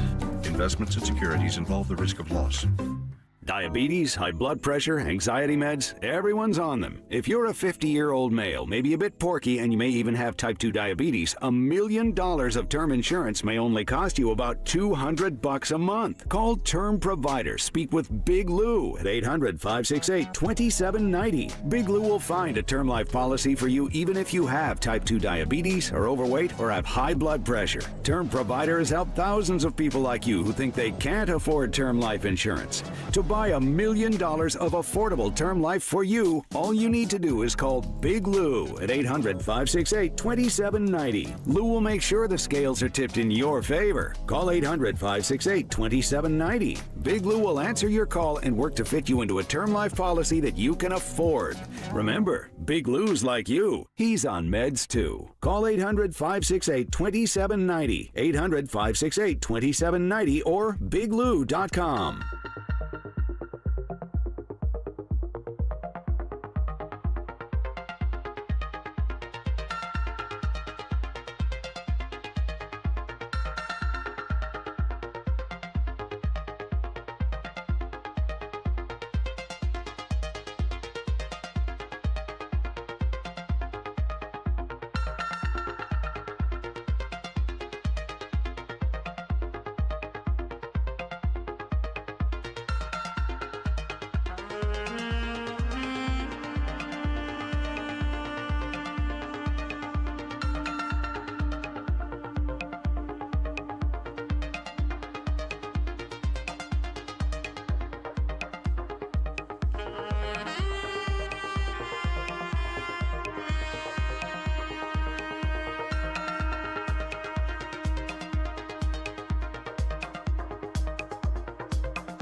KNBR 104.5 and 680, the sports leader. This is CBS Sports Radio.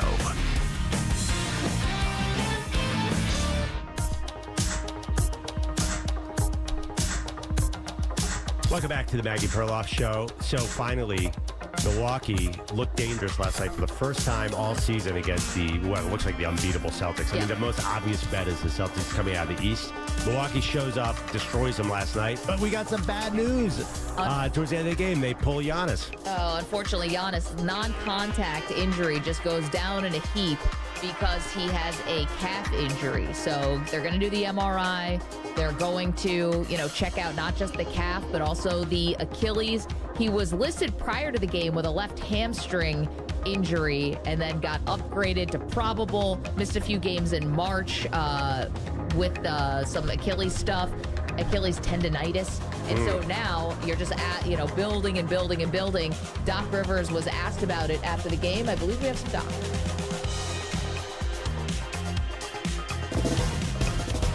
That's a good question. High. I would say that. But, he's honest. I think everyone probably feels the same way as I do right now. So we're just going to hope for the best. That was Doc Rivers asked about his concern level on Giannis's calf. And of course, the spin doctor is in the house. Now, I don't know how bad this Giannis injury is going to be. I'm not trying to make light of it. But is this not setting up as the all-time perfect excuse for Doc Rivers and for the Bucks if they fall short of expectations? Like, well, what were we supposed to do? Well, I mean, you're saying if Giannis isn't there, yeah, of course. But honestly, does he even need an excuse? Does anybody think the Bucks are beating the Celtics in the playoffs? I think they've moved beyond excuse points, right? It has not been the gangbusters season since Doc Rivers took over. I believe after winning last night, they're now at least 500 under Doc Rivers. They're 16-16 after they started the season, 30-13. And then fired their head coach because of the defensive issues.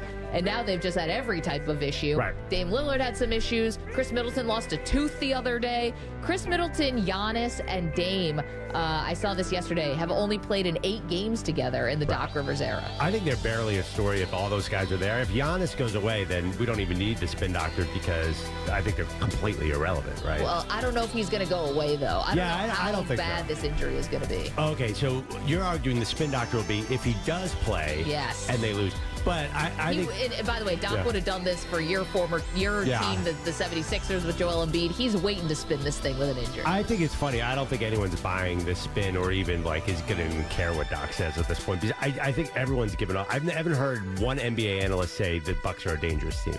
I mean, it's done, right? Or maybe I'm misunderstanding this team. It feels like the East, they might as well just cancel the entire playoffs, put Boston in the finals, and we'll see you in June. Okay, but Boston has proven that in big spots, they can fall short. I mean, they can no-show. They've no-showed Game 7s before in their own building.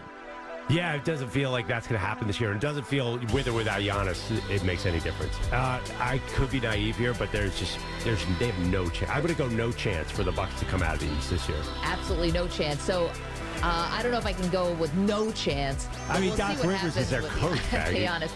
You're talking about Game 7. What if they get to a Game 7 and Doc is on the sideline? That's in the no chance category. No, for Doc, it's really bad if you're up 3-1. Then you're in a really dangerous spot. Oh, yeah. No, that's the last place you want to be. It's not good. But think about I was thinking about this from the Dame Lillard point of view. Right? Dame Lillard, a god in Portland, wanted to finish out his whole career there, but obviously didn't end up working its way out. Then he wants to go to Miami more than anything. He only wants to go to the Miami Heat. Instead gets sent to the Milwaukee Bucks, not exactly Miami. And nothing has really gone right for them. It's been bad vibes. Dame's been, whether it's homesick or something, he's, had some issues adjusting to life in Milwaukee. We know that. And now if Giannis is out, and let's say Giannis misses the rest of the season, now it's just Dame again. This is just like back in Portland. Yeah, I mean, but again, though, I think that story he'd already failed here. It feels to me, look at the teams that they've lost to. They can't beat anybody the second half of the season. So you're right. And the funny thing is, but they beat the Celtics last night. I know. It's just all of a sudden they show up and show some life. But I think the Celtics, they're not playing for anything. Nope. So you can't really take anything away from that game, in my opinion. The funny thing, too, Miami looks worse than ever. So I'm not sure Dame would have found a great spot to get to the finals either way, unless he'd gone to Boston. I mean, to me, it's interesting. Doc can say whatever he wants at this point. You don't need a spin doctor. You're just not as good a team as Boston, even after what we saw last night. So if I'm Giannis, I would be cautious for that reason. Like, if you have, like, who'd you think of when you saw the description of this injury? Durant. Yeah, when you have... They said it's the back of his calf, which back of his calf means right above his Achilles. Like, why risk it this year, right? If there's any doubt about that and he blows out his Achilles, are we all going to say, oh, my God, you got to stop this? But we're not doctors, but that is like, we just saw the Durant thing. Yeah. And they put him back in a month after he injured the same part of his leg. Yeah. If he's lucky, maybe he can get an appointment with your old doctor where you got scabies from the Whirlpool. Yeah, I mean... Maybe we get Giannis a little bit better care. That guy was out of network. The second the word Achilles comes up, and I know Aaron Rodgers has solved the Achilles problem through medical science. He was on a new podcast, by the way. It was a little juicy. We can get some clips from it. I just think the second you hear Achilles, as a fan, I'm like immediate panic. Well, especially when you're 6'10". Yeah. Well, any position. I mean, listen, Kirk Cousins, you go down the list. I know it's much better, but if Giannis has any issues with that part of his body, honestly, like, he better not come back. If he got hurt, the NBA would be so sad. It'd be terrible not to have Giannis. 855-212-4CBS. So we're talking about the Bucks, some injury stuff with Giannis last night. We'll see what the latest is with his calf and Achilles. And then also our poll question today, who do you trust more, the Lakers or the Warriors? Start with a lot of NBA today. Andrew Bogusch is here. Good morning, Bogusch. Guys, good morning. All your headlines are sponsored by Progressive Insurance. Looking for a career path with flexibility and great pay and benefits? Go to progressive.com/careers and apply online today. Now, you guys began the show talking about the Lakers, the Warriors, the depth of the Western Conference playoff bracket, but none of that matters because whoever comes out of the West ain't beating my Sixers. Sixers 67, Detroit 59, but the Sixers got to get going as Embiid with an unbelievable behind-the-back shot. He was falling down. He thought he was fouled. He flipped it up as an afterthought and made it. Tom McGinnis on Sixers radio. Philly's so hot they're scoring without even looking at the rim. The win streak is 6 after this 120-102 decision over Pearl's Pistons. Take that, buddy. The 6, by the way, we're talking Detroit, San Antonio, Memphis, OKC without Shea, and Toronto. They have beaten nobody. Do you like anything? It's a 6-game streak for a team that sucked before it. Oh, Tom McGinnis, the broadcast, felt like he was about to fall asleep in the middle of that clip. You know how you play these hockey clips where everyone's exciting? That was the exact opposite. Like, the Sixers are winning, but this is really this is bad. Joel Embiid, 37 points, 11 rebounds, 8 assists. His team stays 1 game behind the Pacers for 6th in the East. Indy outscored Toronto last night 140-123. The Clippers are your Pacific Division champs after a 105-92 win in Phoenix. LA started that game with a 35-4 run, even though Kawhi Leonard and James Harden were out. The Pelicans won in Portland 110-100, so they are the 6th seed in the West at the moment. The Suns dropping to 7th, and the Mavericks clinching a top 6 spot with their latest W, 130-104 in Charlotte. They've now won 15 of 17. Luka had 39 points, 12 boards, and 10 assists. The man of many talents and many nicknames, Robbie Avila, is in the transfer portal. Kareem Abdul-Jabbar, Larry Nerd, you know him, you love him. He is likely to follow head coach Josh Schertz to St. Louis, which means A-10 basketball, which means you guys can come with me to Fordham in the fall, and you can see Steph Blurry in Rose Hill Gym. Rose Hill Gym. I would love to do that. Yeah. Can you get us some tickets? Because that's going to be a hot item on the secondary market. I'll ask now. If I don't ask soon enough, there is a possibility of getting a no. So I'll ask now, and then we'll wait for the A-10 to smartly schedule St. Louis to come to New York, and then you guys will be there.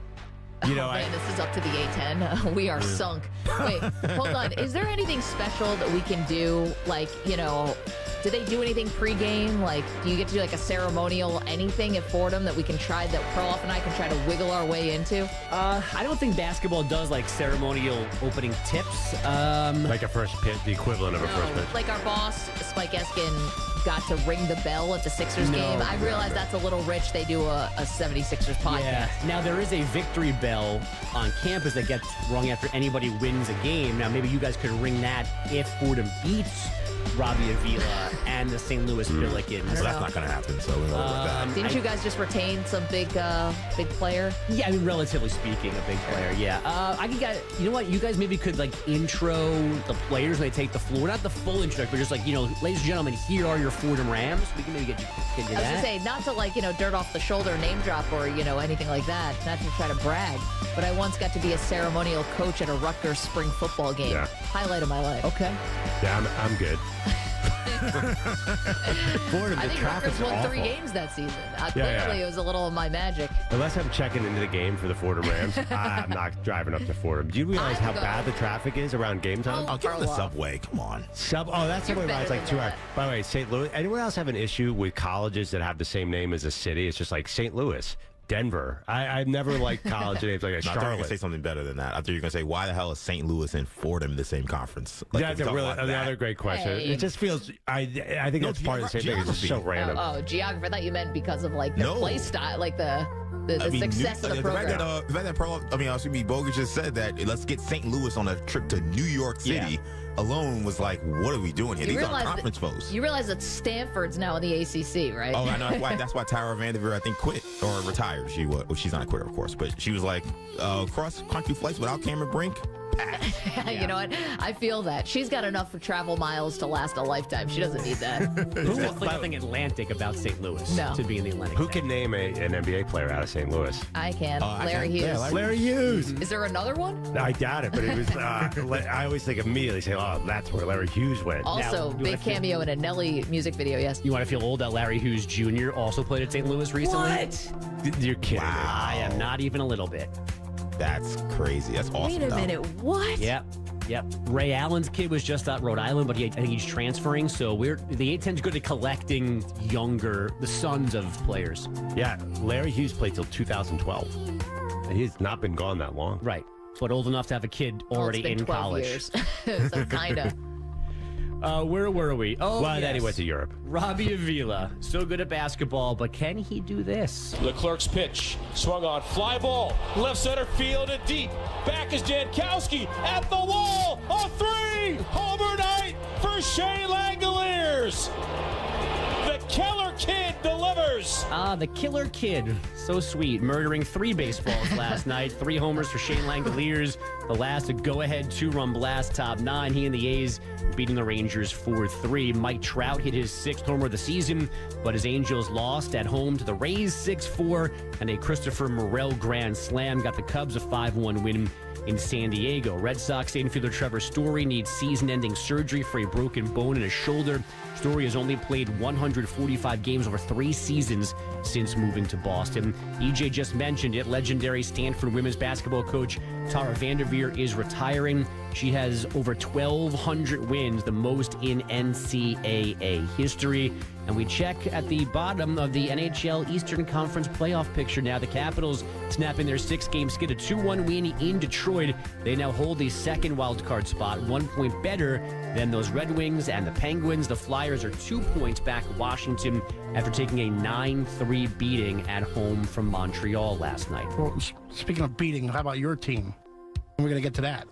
Do you want to discuss the difference in points between your two teams? Because you won last night. The Rangers won on all the other days. I am not talking about that. We're talking about the Islanders and Rangers, folks. I'm not talking about that. I'm talking about last night's game in particular. Yeah, the Islanders won 4-2, and again, that means nothing for the Rangers because they already have 110 points while you're fighting for your playoff lives. Do you want to know what this is the equivalent of? This is the equivalent of like when a hockey game starts and you just drop the gloves immediately and start fighting. It's what happened between the Rangers and Devils a couple of days ago. Exactly. This is what just happened between Bilotti and Bogish. It's like you've been waiting to get this one in. The Rangers are goons. Pete's team was making illegal hit after illegal hit last night, injuring players on their way to missing the playoffs. I will say this. If I was an update anchor, I too, like Bogusch, would not slander my team. You would never hear a Knicks loss. DJ, you're a newsman. How dare you? Loss. I'm sorry. You didn't even come from sports. You're a news guy. You've got to be totally objective. There's no one more manipulative in his update content than Andrew Bogusch. He is picking and choosing things that make him feel good. Not manipulative, strategic. It's curated. Yeah, right. It's curated. Yeah. For the listener. What's the difference between manipulated and curated and strategic? It's all the same. Yeah. Do you guys play Connections on the New York Times? Yes. Yeah. That manipulated, curated, and strategic would all be there along with nefarious. For Bogusch update styles, I'd be honored to be a grouping in that puzzle. I wish I got more of those right. I can admit. I'm usually good for like 2 or 3. Some of them are unfair. Some of them are ridiculous that no regular human would see the connection between those 4 things. Yeah, it's like you have to get into this woman's brain. Do you guys know what we're talking about? Does anyone do this? It's like New Wordle. It's like New Wordle. Yeah. It's a game you can play on the New York Times where they just have a bunch of words and you have to connect them, but you have no idea. It's a grid of a 4x4. And you have no idea what this woman could possibly be thinking, and you only have 3 guesses to get it right. Anyway. Yeah, not for me. I think with Wordle. Bogusch update Connections. That would be quite a... No. There's always something going on. Like that St. Louis Fordham report. He's always getting something in there that's pure bogus. Yeah, I'm trying to be nice to you guys. You love the dude and take you to see him in person. This is good news for you, and you've already poo-pooed it. Well, I'm trying to wiggle our way into it even more. Yeah. Do you realize how bad FDR Drive is going to be at 6 o'clock when we're going up to see Larry Nerd? There's traffic all over this country, all right? Everybody makes it work. And maybe it'll be a Saturday afternoon, less traffic. And if you get there, you could probably coach the team. That's what I'm hoping for. Could we call a play like Phil Knight? By the way, the guy that's driving to San Antonio can't be complaining about 2 hours Great traffic. point. You realize the amount of traffic you're about to hit when you have to drive from New York to San Antonio to apologize to Wemby? Chicago. Well, it depends what time of day. I think, honestly, San Antonio is closer than getting to Fordham at 4 o'clock on a weekday. And you know what I'm talking about, Bogus. You think the Chicago Loop is going to be fun? Who knows when you're going to hit that city? There's nothing like upper New York traffic. Besides, I've already planned this whole thing. I'm going around traffic times. You guys can't ruin my mojo on this trip. There's no avoiding it. Yeah. We should have to give you the route there. You shouldn't have to enjoy this trip. Why does that bother you so much, Bilotti? It's a road trip. It's a punishment. It is a punishment that you are going to see Wemby. I would not have set this bet up if I didn't have a stake that I wanted to lose. Then you have to go through Alaska. I love Alaska. Are you paying for that? It's part of your punishment. Right, because the other part is when you get to San Antonio, you're not actually going to encounter Victor Wembanyama and have any shame or guilt to apologize. So the punishment is the drive, and now you're doing it like it's a vacation. I think let's not rule out a possibility of Wemby. I mean, we are a resourceful show. We've got 5 brains in here. I mean, that'd be amazing if we could actually get me in front of Wemby. This is the point. I mean, this is what we're working tirelessly behind the scenes to try to set up. I mean, listen, Wemby can't really hide in San Antonio. If he's out and about, we'll find him because... Yeah, but you saw what his security did to Britney Spears. You will get manhandled. Good point. I forgot about that. This has to be... Emails have to be sent. I'm just saying he's one athlete I think I would recognize if he's walking along the Riverwalk. I'm like, oh, that 7'5" guy. That's Wemby. I think we'll find Wemby. Wemby's from France. Like, I mean, I think... You don't think he spends the summer in San Antonio? The season's over, right, he will gone. be out of there. I know, but we have the Olympics going on, so obviously he's got a lot to do. No, he's booked. But this is why it's got to be strategic of when Perloff actually goes. This is going to be probably more like a college football type of thing. There we go. Who's with me? Well, not me. Bogusch wanted to be, and you said no. Yeah. Well, here's the other problem. Else is with me? Am I taking my own car and driving to San Antonio, or do I rent a car so I can fly back? What, Bilotti? I want you to rent a car. I care about your safety, so I want you to rent a car. So you're not screwing up your own car. Like, get a new car, drive down there, fly back. The smallest car there is. Perloff in a Mini Cooper? Yes. The car you can make. He's like make 6'4". That would be really hard. You're like Kareem Abdul-Jabbar on a plane. I feel like NBA players always squeeze into sports cars. I could do it. Because they like take out the front seat and they're sitting in the back. Like is that how Chamberlain. Shaq does it? I think Will Chamberlain did that, right? Okay, thank you, Bogusch. 855-212-4CBS. Coming up, did not see this football beef coming at all. The number one overall pick in this year's draft taking aim at somebody we didn't see coming. We'll do that next. Maggie and Perloff, CBS Sports Radio. Clones, listen up. Not all beef jerky is the same. In fact, there are major differences in quality from one brand to the next. Old Trapper is a better way to snack, chock full of good protein to satisfy your manliest hunger cravings. Every bite is better for you and higher in essential protein than chips, sugar-filled energy bars, and candy. Old Trapper in the Clearview bag is the world's finest jerky, made with only the best ingredients. So ask for Old Trapper by name because no other jerky compares. Old Trapper, what's your beef? Is switching your wireless service to Total by Verizon easy? Totalmente. And you get unlimited 5G data, $25 a line for 4 lines on the unlimited plan, at an amazing price, with no contracts. Should you switch to Total by Verizon? Definitely. Find a store or switch suavemente at totalbyverizon.com. Monthly rate when you activate without a pay plus taxes and fees. Discount begins the month after you enroll. Additional terms apply. See website for data management practices. In this market, you'll find Fisher Investments is different than other money managers. Different how? Aren't we all just looking for the hottest stocks? Nope. We use diversified strategies to position our clients' portfolios for their long-term goals. You don't just provide cookie-cutter portfolios? No, we tailor our clients' portfolios to their goals and needs. But you still sell investments that generate high commissions for you, right? No, we don't sell commission-based products. We're a fiduciary, the highest standard of care for a financial advisor. It means we're obligated to act in our client's best interest. So when do you make more money? Only when your clients make more money? Yep, we have one transparent management fee structured so we do better when our clients do better. Sounds like you really look out for your clients. We do, because our priority is helping them achieve a comfortable retirement. That might be why most of our clients come from other money managers. Visit FisherInvestments.com to find out why investors like you switch to us. Fisher Investments. Clearly, different money management. Investments in securities involve the risk of loss.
Z-Neds, you're listening to CBS Sports Radio on your home for Giants baseball. KNBR 104.5 and 680, the sports leader.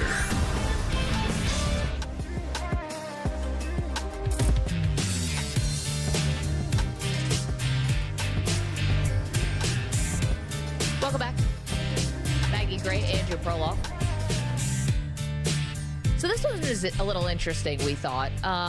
Greg McElroy, former Alabama quarterback working for ESPN, calls games, was on with Kevin Clark, does a podcast on The Ringer, and they were talking about Caleb Williams, the presumptive number one pick for the Bears. And here's what Greg McElroy said is the one, I guess, concern, if you can call it that, he has about Caleb.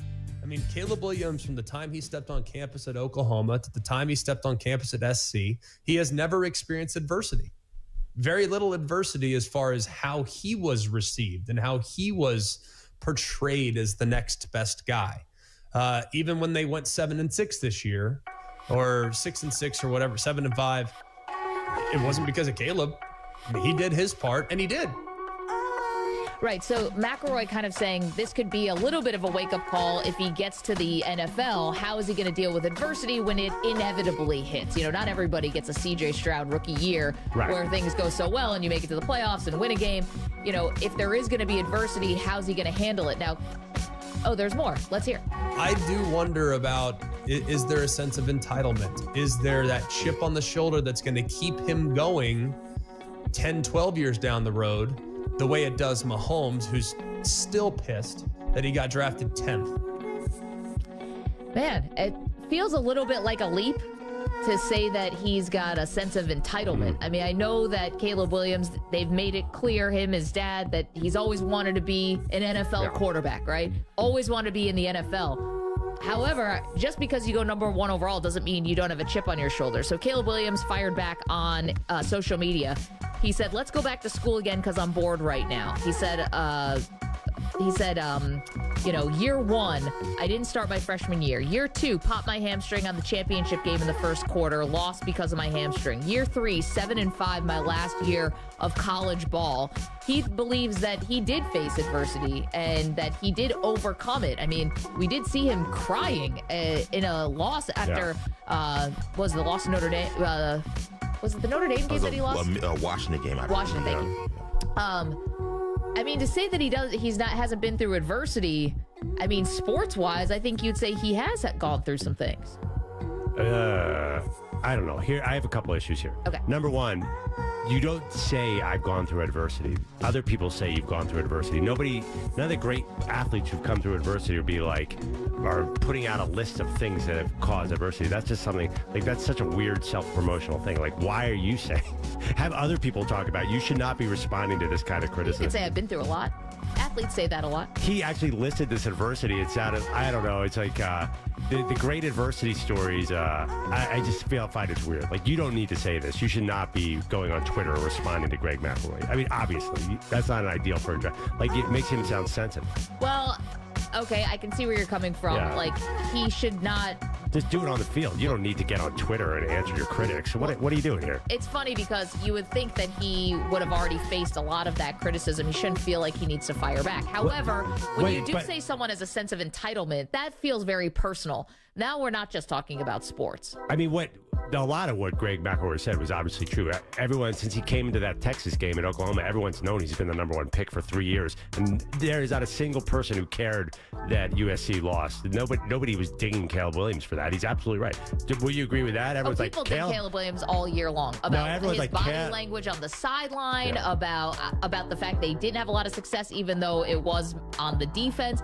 I think Caleb Williams was getting his share of criticism for how bad the season was. I totally disagree with that. I think everyone's like, Caleb is awesome, this team stinks. I think that was the overwhelming narrative because that's the facts. He was awesome and the team stunk. But then people started going to body language and they were asking about character and is he a leader in the locker room? So in the absence of, any on-field stuff, because he still looked great on the field, I think there were people, let's not pretend there weren't, who filled in the blanks there and said, well, he's not a great leader, and he sits away from everybody on the sideline and took shots. I've listened to so much draft content, and everyone says the same thing. The fingernails being painted, the cell phone case being pink. I mean, it's not like people haven't gotten their licks in on Caleb Williams. I totally disagree. I think everyone said Caleb was awesome, and he was always behind because the defense couldn't stop anyone.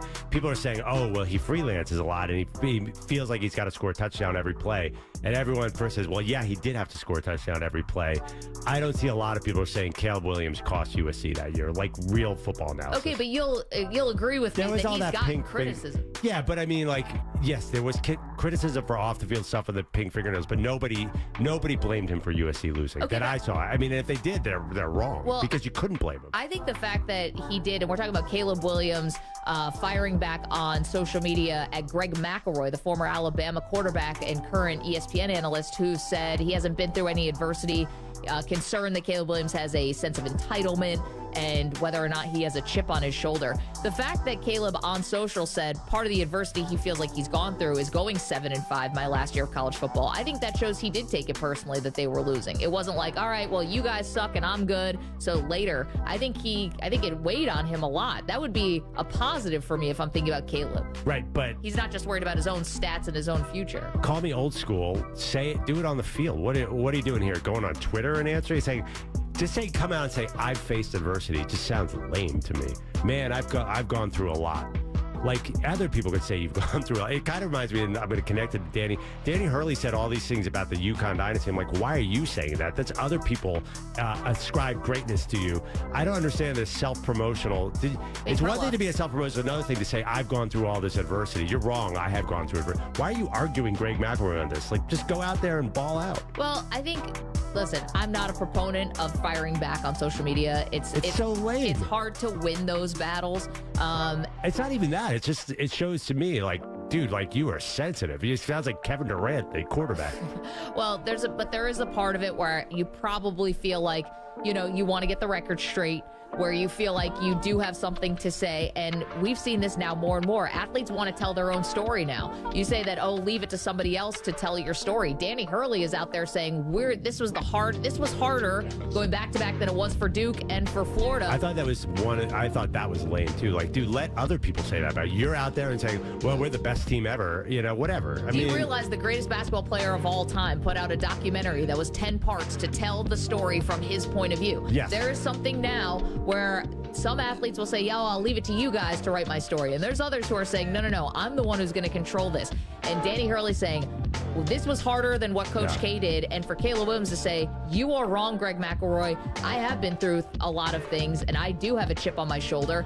I get it. I get it. Why? It sounds like thou doth protest too much. Like, why do you have to come out and say that? And even, like, you kind of said the same things that he's been the number one pick for 3 years, and he's never come off that position. So that's what McElroy is saying. Okay, but here's the thing. And when McElroy said that he's not sure if he has a chip on his shoulder or if he feels a sense of entitlement, whether you have a chip on your shoulder, in my opinion, has absolutely nothing to do with where you're drafted. You either have that you are holding yourself to this super high standard, and you either have that chip or you don't. Again, I'll invoke Michael Jordan.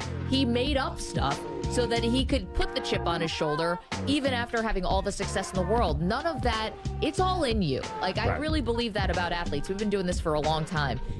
Either the money and the fame only makes you more of what you already are. So you either have that inside of you or you don't. Yeah, you have number one overall is not going to change if you truly are a great talent. Yeah, but look at the way Tom Brady does it. Tom Brady gets up on the podium and says nothing his entire career. And we know that that's the ultimate chip on his shoulder. Like, when you have a chip on your shoulder, you don't come out and say, I have a chip on my shoulder.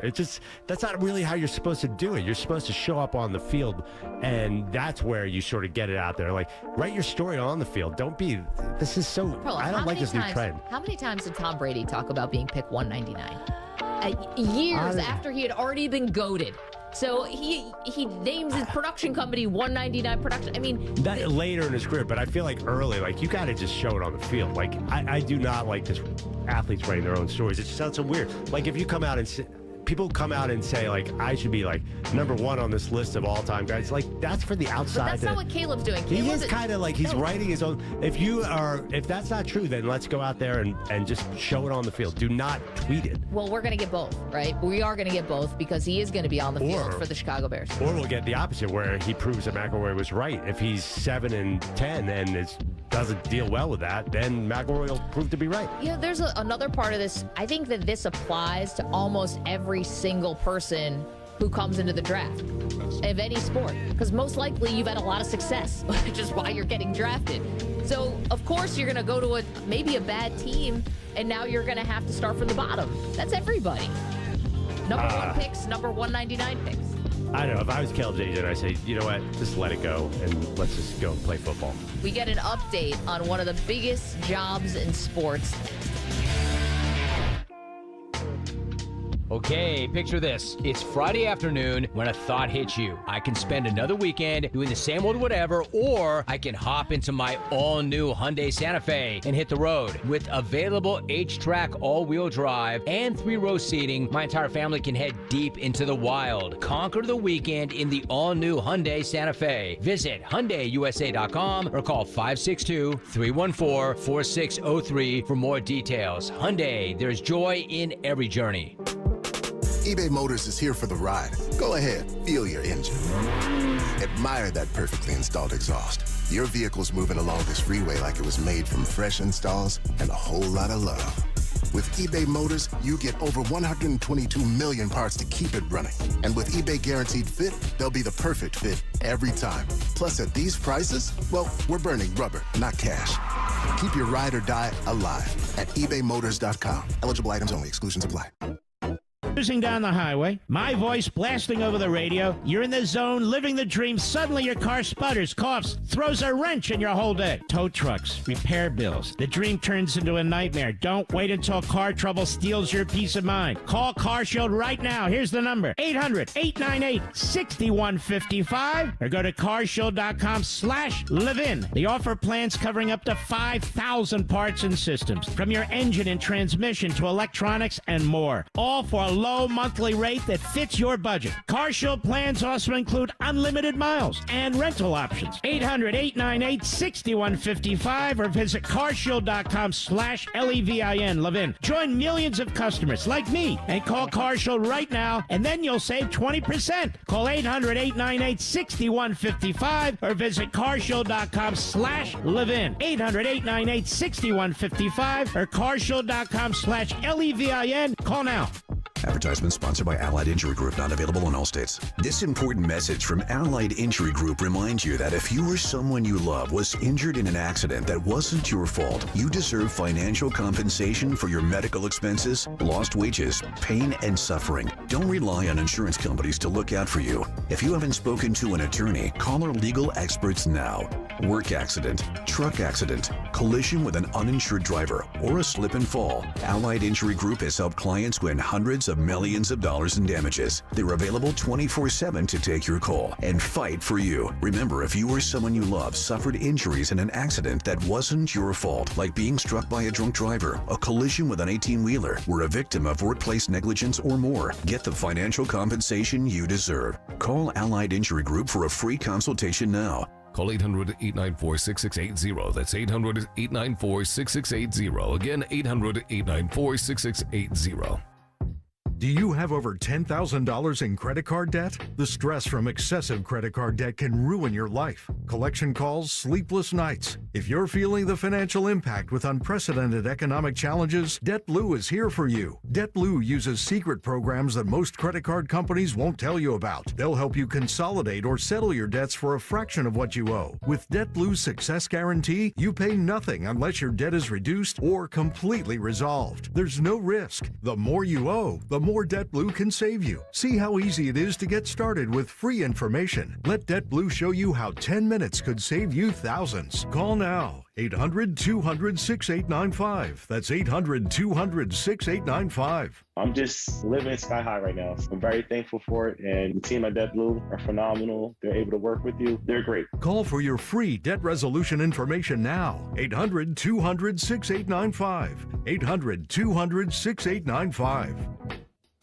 Has someone in your family lost a job recently, and now you can't afford your mortgage payment? Or do you have a rental property and your tenants aren't paying you? We can come to the rescue and pay you cash for your home immediately. Yes, sell your home and get cash all over the phone without dealing with real estate agents or having to waste time showing your home to lukewarm buyers. You don't need to lose your house to foreclosure. If you have equity in your home, we'll buy your home and give you cash within days, all in a simple over-the-phone and virtual process. Call now before your situation gets worse.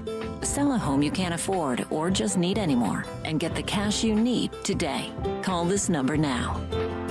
Call 800-527-4903. That's 800-527-4903. 800-527-4903. Again, 800-527-4903. Paid for by Airtime Media. Giants baseball, nothing like it. Here's a long drive to right. It's headed for the bay. On KNBR and KNBR FM, San Francisco.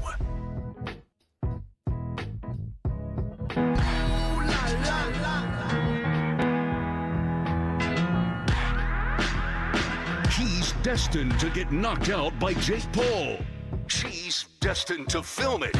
They are Maggie and Perloff on CBS Sports Radio. Well, it's official. John Calipari says goodbye to Kentucky. Perloff. Welcome to the show, Maggie Gray, Andrew Perloff. This was a little bit of a back and forth over the last 24 hours after the news first leaked. But yesterday, Cal from his house, presumably, talking into a camera, said a couple things. Mostly, it's time to move on.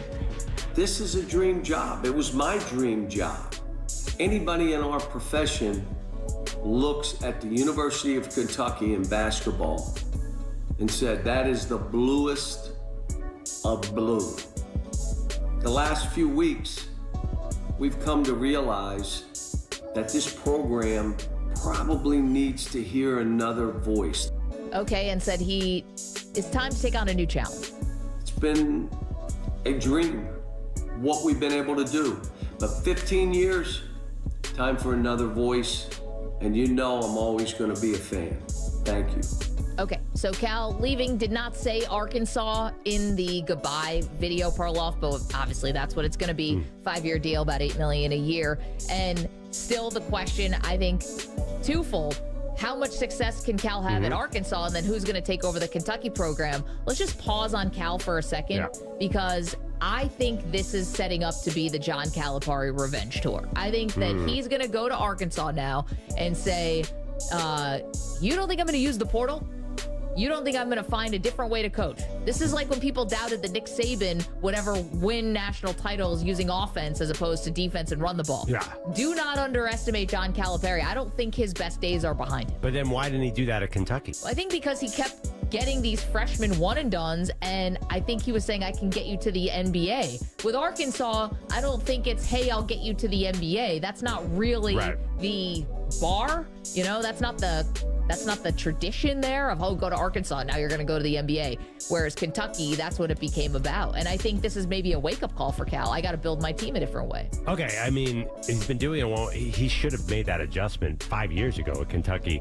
I understand. I think he's going to run into some of the same problems. He's going to have all this talent, and he's not going to be able to keep it. And yeah, I think at a school like Arkansas, you might, one out of every 4 years, you might be a real title contender. At Kentucky, you were a title contender every year. I expect him to be in that sort of realm. Like, he's not going to make Arkansas a top 5 team 6 years in a row. I can't see that happening. Well, I mean, again, a lot of NIL money and building your team a slightly different way. I mean, UConn, could be a top 5 team for the next 6 years, and they might not have a, number 1 overall pick.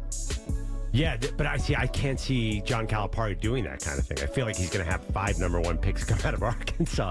Maybe it's what I've seen. You don't think he's going to go out and get these superstars anymore? I think you're always trying to get superstars. Even if you are Danny Hurley, even if you are, Like, did Jay Wright, Danny Hurley kind of having late first-round picks all over your team? I don't know. You're assuming a lot that John Calipari is going to be able to change. And, yeah, maybe you might strike gold where some guys stick around, but age is the most important thing for a team right now. So I think he'll be good. I think they'll be a top 25 team. I wonder if he'll just have more disappointing tournament runs for some of the same reasons.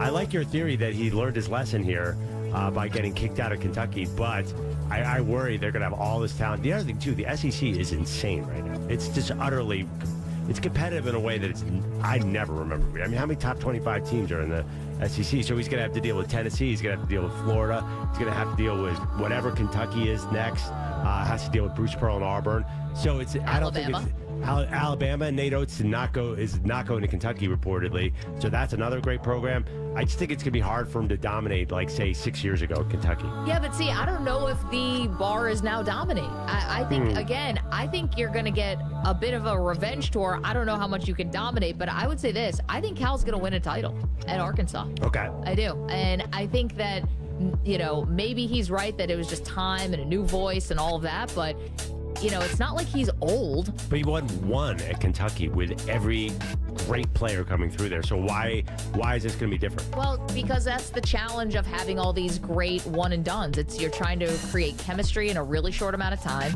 And I'm not saying the guys who went to Kentucky are selfish by any stretch, but you are out there to try to get to the NBA. That was always the first and foremost thing. Not that they weren't trying to win. I remember De'Aaron Fox crying his eyes out after they lost. I mean, these guys are one and done, but they still cared. But they knew they were moving on to these greener pastures right away.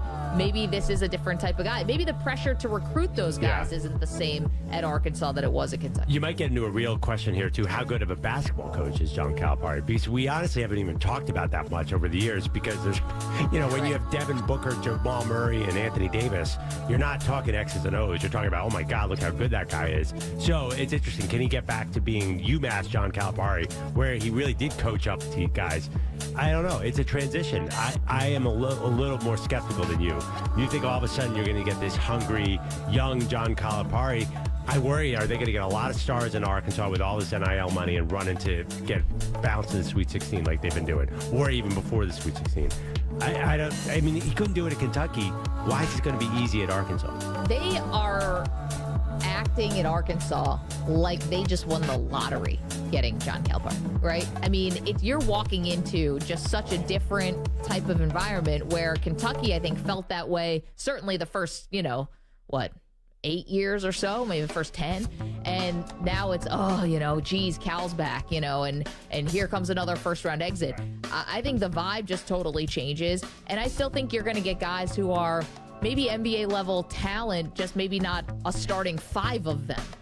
Because Cal still has an ability to get you to the NBA, which is ultimately the goal. Even if you make a lot of NIL money, it's not anything like the pros. Which is definitely a negative. Having NBA guys seems to be a negative in today's college game. I know that sounds antithetical, but obviously, if you have top picks, you have a problem in some weird way. But I don't think so, because it just depends on what type. Paolo Banchero can still get you to the Final Four. Dalton Knecht can still get you to the Elite Eight. I think you can still find a way to have NBA talent and high-level NBA talent and surround them around the right guys. It's just not 5. Your starting 5 flips over every year. Dalton Knecht was a 23-year-old transfer from Northern Colorado. I'm just saying, and Paolo Banchero got to the Final Four where he didn't win a title. I do understand what you're saying. There was a lot of guys. If Cal had gone to a Final Four, he'd still be listen, Kentucky. He might have two top 10 picks on his team last year, and they did nothing. Reed Shepherd and Dillingham. Yeah. So I don't know. He's really got to change his formula. I'm not sure he will. I'll bet you all of a sudden Arkansas is going to have the most expensive players, and they're going to have 5-star freshmen come in. And I probably won't fill them out to go all the way in my bracket for that very reason. So we're talking about John Calipari yesterday, puts out the video officially saying goodbye to Kentucky. We saw a couple days ago he was pushing his dog in a dog stroller. Got people a little upset. There was also, though, somebody left a sign on his front lawn in Lexington. Thank you, Coach Cal. That's nice. And I was wondering, do you think John Calipari actually put that sign out himself? Well, there was a report that he went back to Kentucky after the Arkansas offer and said, hey, why don't you match this? I don't think he necessarily, that video, that sounded nice, that new voice thing, do you really think that was genuine? I'm not sure that this is. I don't think he wrote the script here to leave Kentucky this way. No, probably. I think he knew he was. I think he knew he had one more year to really prove it. And why do that? Why not just leave for greener pastures? Right. And I think he fell into a pretty good spot here. Staying in the SEC. You've got a school with deep pockets. You've got boosters who are committed. Got rich, famous boosters too. Now Jerry Jones is officially on board. But that's something he's had to deal with because the boosters, and we've talked about, the boosters are a big part of what runs Kentucky, the men's basketball program. So, I think he's got a lot of experience too, trying to maybe, make those guys work for you as opposed to them getting too involved in the program. Yeah, I like your optimism for Arkansas. It'd be fun to have a new powerhouse. But I just worry that they're going to have great regular seasons and falter in the tournament because there's a formula now. I mean, Danny Hurley is putting it out there. Have a starting five with maybe a little bit of NBA talent, an old guy, a big guy. You can't do it the way that Calipari did it forever. Why you think he's going to change just because he got essentially fired at Kentucky, I don't know. I mean, you're teaching an old dog new tricks here, Maggie. So the next thing is who is going to take over for Kentucky. And this is obviously one of the premier programs. So right now, the odds-on favorite is Scott Drew from Baylor. He just got a somewhat new contract. Nate Oates is still second, even though he already put out a statement saying he wasn't going to do it, and he's staying at Alabama. Richard Pitino is third, so Rick's son, Richard, who's at New Mexico. Then Billy Donovan. Who's also said multiple times, I'm not going. Yeah, if I were Billy Donovan, I might reconsider that. The Bulls are a mess. Did you see what happened last night? Did you guys see what happened last night? It happened to the Knicks. It was against CJ's Knicks and Pete's Knicks. It was an abomination.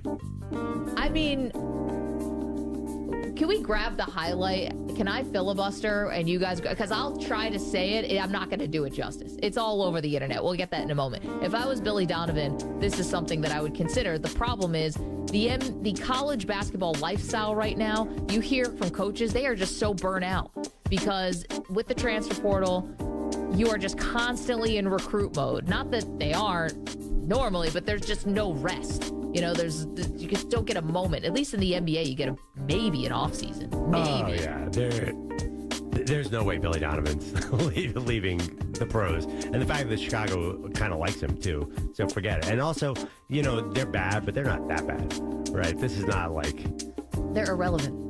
They're kind of in limbo. They're like floating around 500 every year, but I do think that there's at least a chance. It's not the worst spot.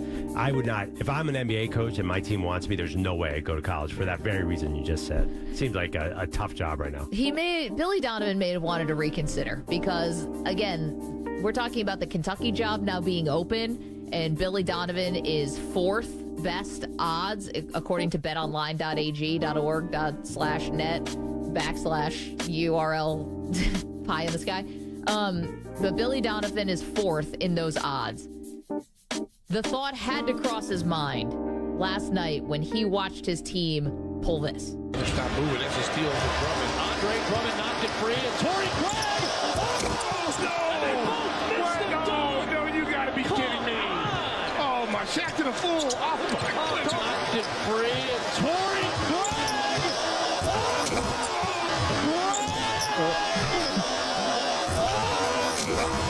All right, that highlight's going off the rails. But it was a breakaway where Torrey Craig throws the ball, presumably to himself off the backboard, going for a highlight reel dunk in the middle of the game, Perloff. Yet he didn't realize that Andre Drummond, his teammate, was right behind him. They both go for the putback slam. They both missed the putback slam, and Drummond got hurt on the play. You're telling me Billy Donovan didn't think about Kentucky at that moment? No. I don't think. I mean, maybe if Memo did wrong. I think Billy Donovan would rather do anything than go coach Kentucky right now. Right? Like that's not. Would you make that move?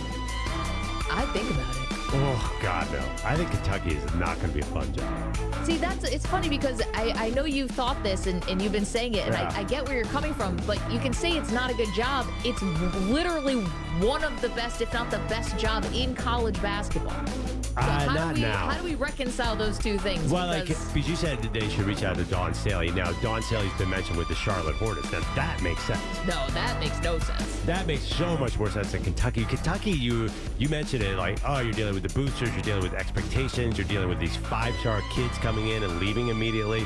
Well, Kentucky, you can change that as the coach. You decide which type of team you want. yeah, but I think it's going to be hard to turn Kentucky into Villanova or UConn. I just think I think it's a tough job. I would not really want that. But people were hoping Calipari would have done that years ago, and he wouldn't. It doesn't mean that somebody can't. Calipari just didn't. I would say for Dawn, I mean... Why not the Hornets? They're kind of bereft of talent, too. Oh, my gosh. You're asking to go to NBA no man's land where you are going to get fired because everybody there gets fired after a couple years. And that is just asking for... That's total irrelevance.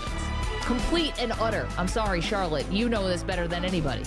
And you're basically being set up to fail in a loser franchise. Well, NBA, though, you can turn things around pretty quick. I mean, Orlando's a wagon right now. I know, but what makes you think anybody is making the right kind of decisions in Charlotte? I mean, that's how it works. You bottom out in the NBA, and then you quickly come back. And do you think that Dawn Staley, as a first-time NBA coach, would have the type of power and cachet to have the say to turn around that program? That franchise, no shot. But honestly, like, okay, even, you're right, it's far from perfect, but would you want to deal with Kentucky boosters if you're Dawn Staley? Sure. I mean, I'd much rather do that. have a blast with that. Well, I mean... Why do you think nobody wants this job? See, that's the weird thing. You're also going to get a major pay raise. Kentucky's paying about $8 million a year. That's way more than most NBA coaches are making, to be honest, except for like Popovich and the Steve Kerr. You're making a lot of money. I'll bet you they get 5 no's on this job. But yet, would you agree with me that it's still the premier job in college basketball? No. Why? Because the boosters? Well, I mean, obviously, that's every high-level program. Well, then why are they getting 5 no's? You think Duke gets 5 no's? Duke had a plan. You think North Carolina would get 5 no's? I think Kentucky seems, it's basically kind of what happened with Calipari.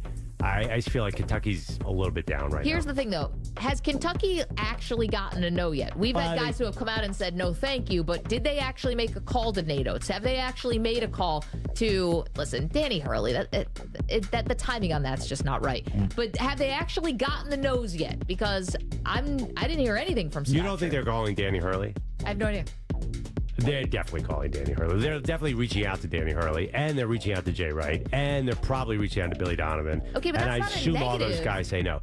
That's not a negative. Well, I'm just saying it's a little bit flawed right now. It's not. You said the best job in college basketball. I don't think so. I'm not exactly sure why, but I bet you a lot of guys are turned off. I mean, honestly, like they're going to hire Scott Drew. It's not exactly He's a championship-winning head coach. I know, but it's not exactly like, He's oh one of the man, big coaches in the we got Scott Drew. Wow. He might You be really the perfect thing for him. Yeah, but it's obviously not the ideal choice. It's not like Kentucky's going from John Calipari to Scott Drew and being like, wow, what a huge upgrade. Well, but here's the thing. I would actually rather be taking this job than what John Shire did, because John Shire, you're taking over for Coach K. You're coming off a Final Four, and he's done a fine job so far, but we'll see.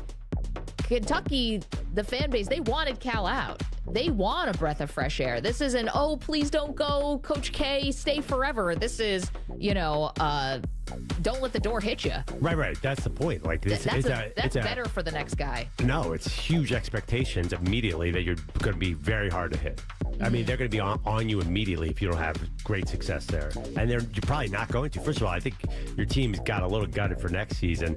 I mean, Scott Drew gets there. He is facing a lot of criticism very quickly. Okay, but again, we're talking about who should take over the Kentucky men's basketball program now that John Calipari made it official last night that he is indeed leaving.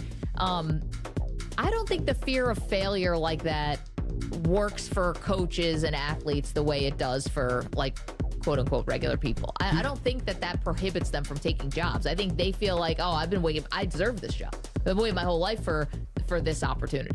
Well, then, okay, then why do you think Danny Hurley would have no interest in Kentucky. Just won 2 titles with UConn. I mean, what are you going to do? Like, you're going to leave after 2. Literally, you won a title on Monday. Nate Oates. Nate Oates, I'm not exactly sure. I think in today's game you can build a powerhouse in a lot of different ways, and guys who want to win. I think Nate Oates thinks he probably has a better chance in Alabama for some reason. 855-212-4CBS, 855-212-4227. We move from Kentucky to the Dallas Cowboys next. The latest with CeeDee Lamb, Micah Parsons, the stars of the Cowboys. We get to that in just moments. Don't move. It's Maggie Perlow.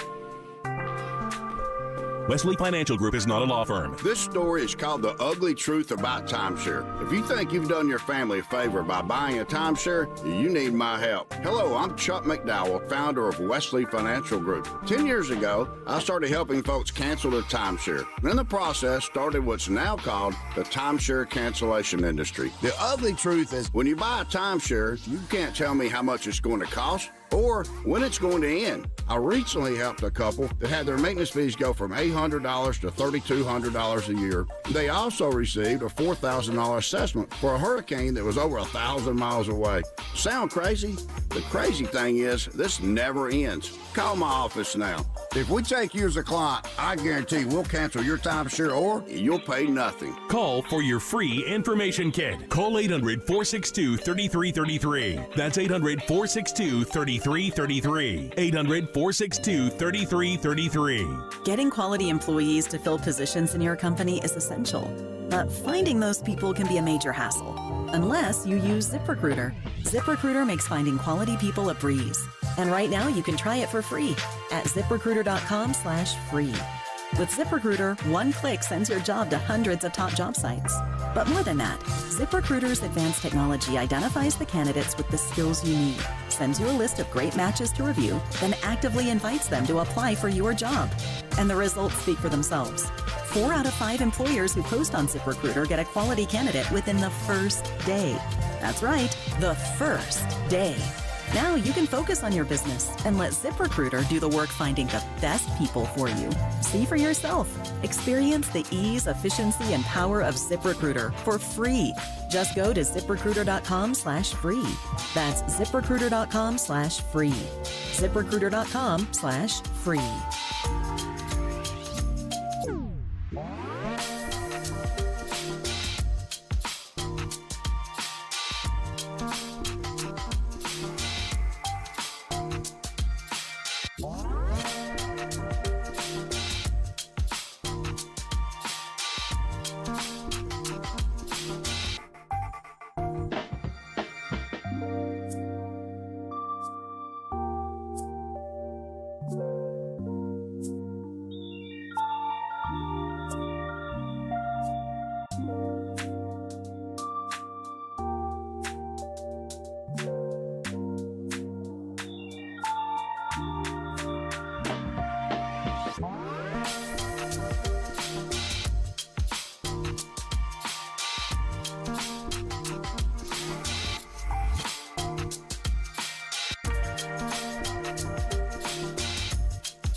KNBR 104.5 and 680, the sports leader. This is CBS Sports Radio.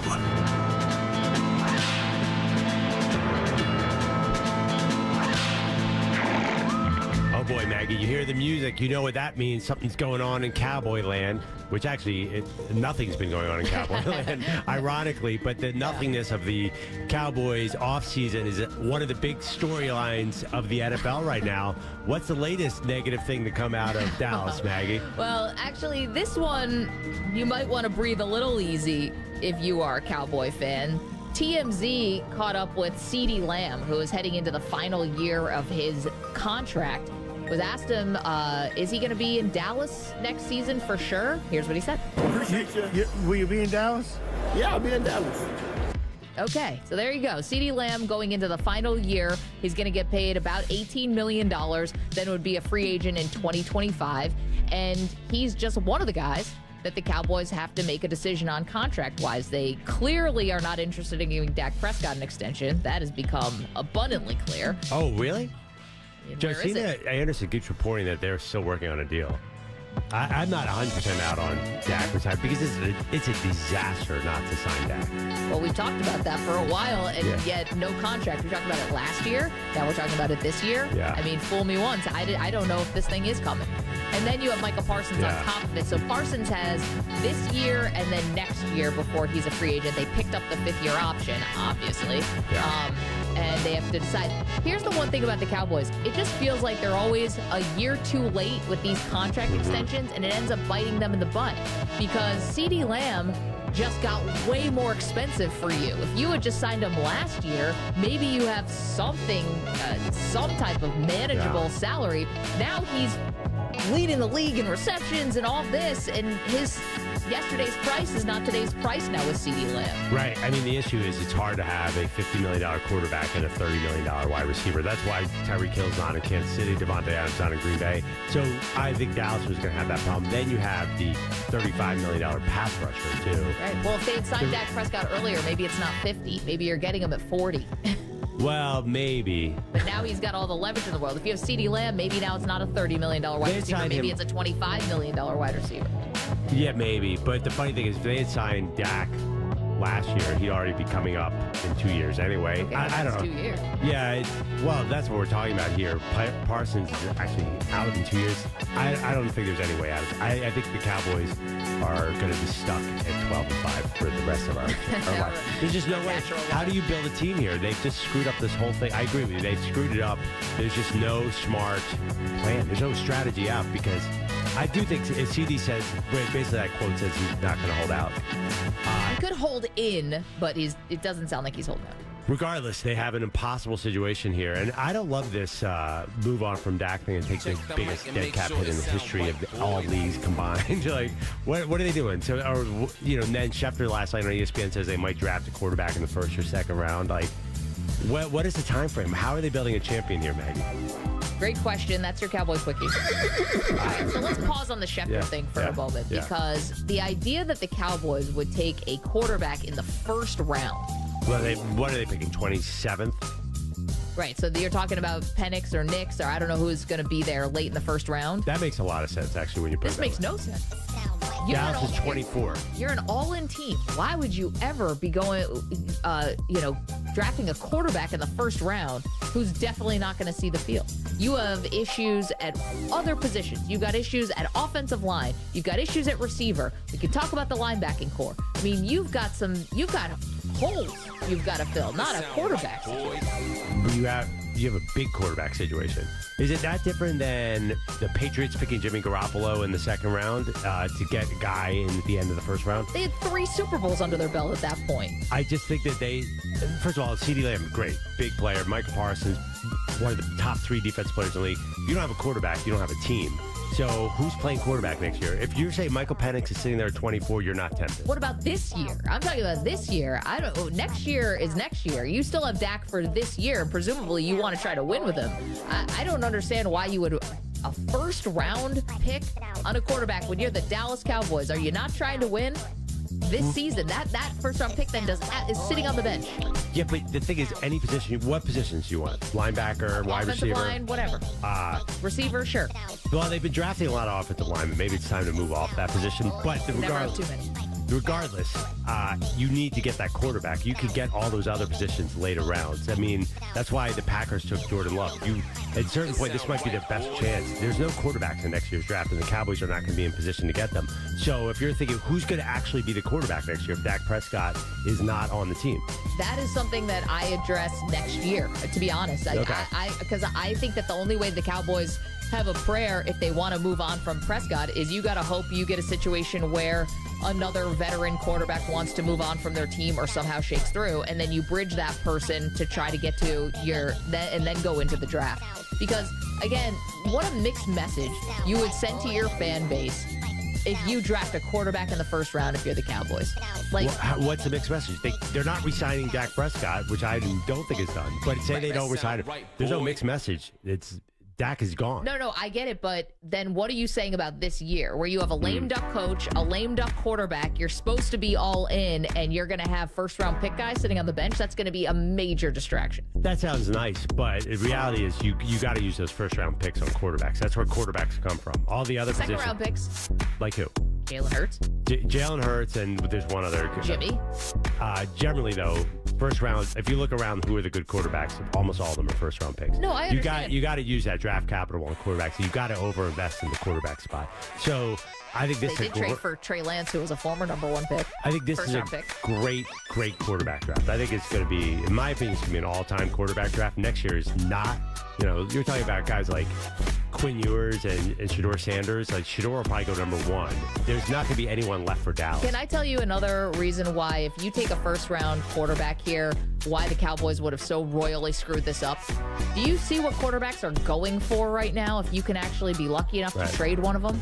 You realize how much draft capital you would be able to get back if you had just thought this thing through a little bit more. And if you actually did draft Michael Penix, who's going to be, 24? He's going to be starting age. Then you get 5 years of a reasonably priced quarterback. Great. That's awesome. You could have traded Dak Prescott for 2 first-round picks. Yeah, and you foobarred that. If this is indeed how it goes and the Cowboys do actually take a quarterback in the first round, you could have had Dak on the open market. You think and selling Dak coming off of an MVP caliber season, and you could have gotten some major draft capital. 2 first-round picks for Dak Prescott. Maybe. You think if the NFL views it, nobody likes Dak Prescott. He's the most criticized quarterback in the league. He just came in second in MVP voting. I'm well aware of that, and I've always defended him, but the guy gets a lot of criticism. You don't think Deshaun Watson got 3, Russell Wilson got 3? You don't think that a first and a first this year and maybe a late first next year or second next year? No. I don't think so. And he's not like you're taking on a huge contract. He's coming up on a huge contract. There's,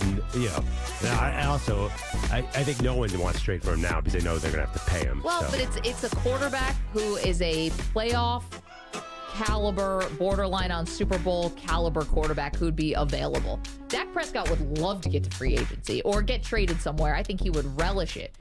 Maybe not traded, but that would have been the smart thing for the Cowboys to get something back in return. You take Michael Penix at, what is it, 28? You're talking about trading him last year or right now? I would have traded him this offseason if I knew I was getting a quarterback, if I was all zeroed in on getting a QB. Because next year you can't trade him. He's off your books. Yeah, I still think having a cost-reasonable quarterback solution here, because otherwise you're really in trouble next year. Because if Dak is a free agent, which... Again, I'm not giving up on the fact, like, the Cowboys are not that dumb. Are they really going to have that much dead cap and no quarterback next year? They don't draft a guy next year, and they're coming into the 2025 season with Cooper Rush. Well, it wouldn't be that. Well, I mean, who is this free agent that you're getting? Well, I don't know. I don't know the next person who's going to shake loose. I don't know the next Kirk Cousins. You might end up like Indianapolis, where you cycle through 38-year-old Phillip Rivers and Matt Ryan. I'm not saying it's ideal. I just think that's what they would do.